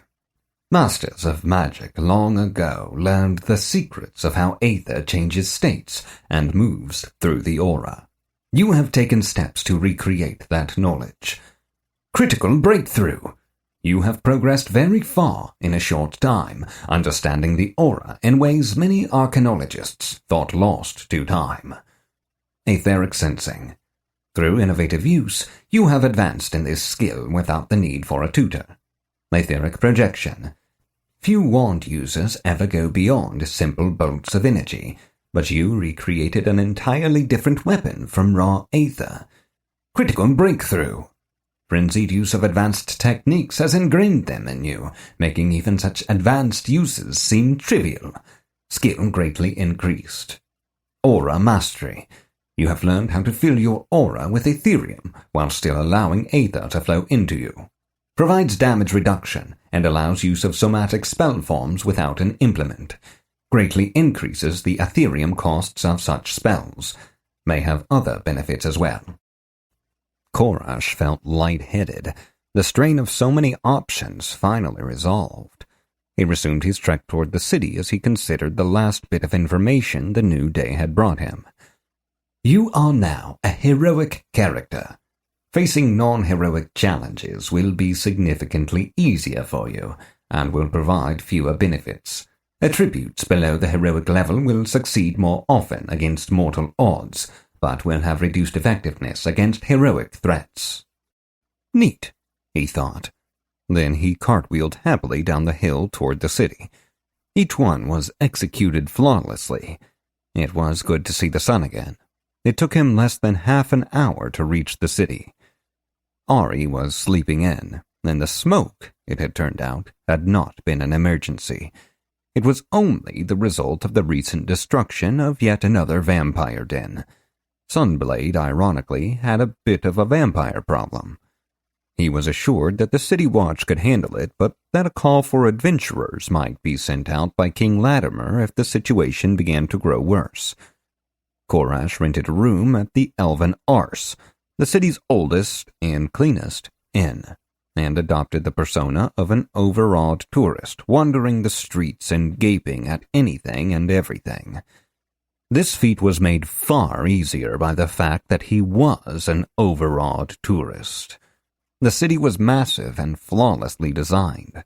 He walked through the market and kept his purse safe from thieves only by virtue of his newly increased perception skill.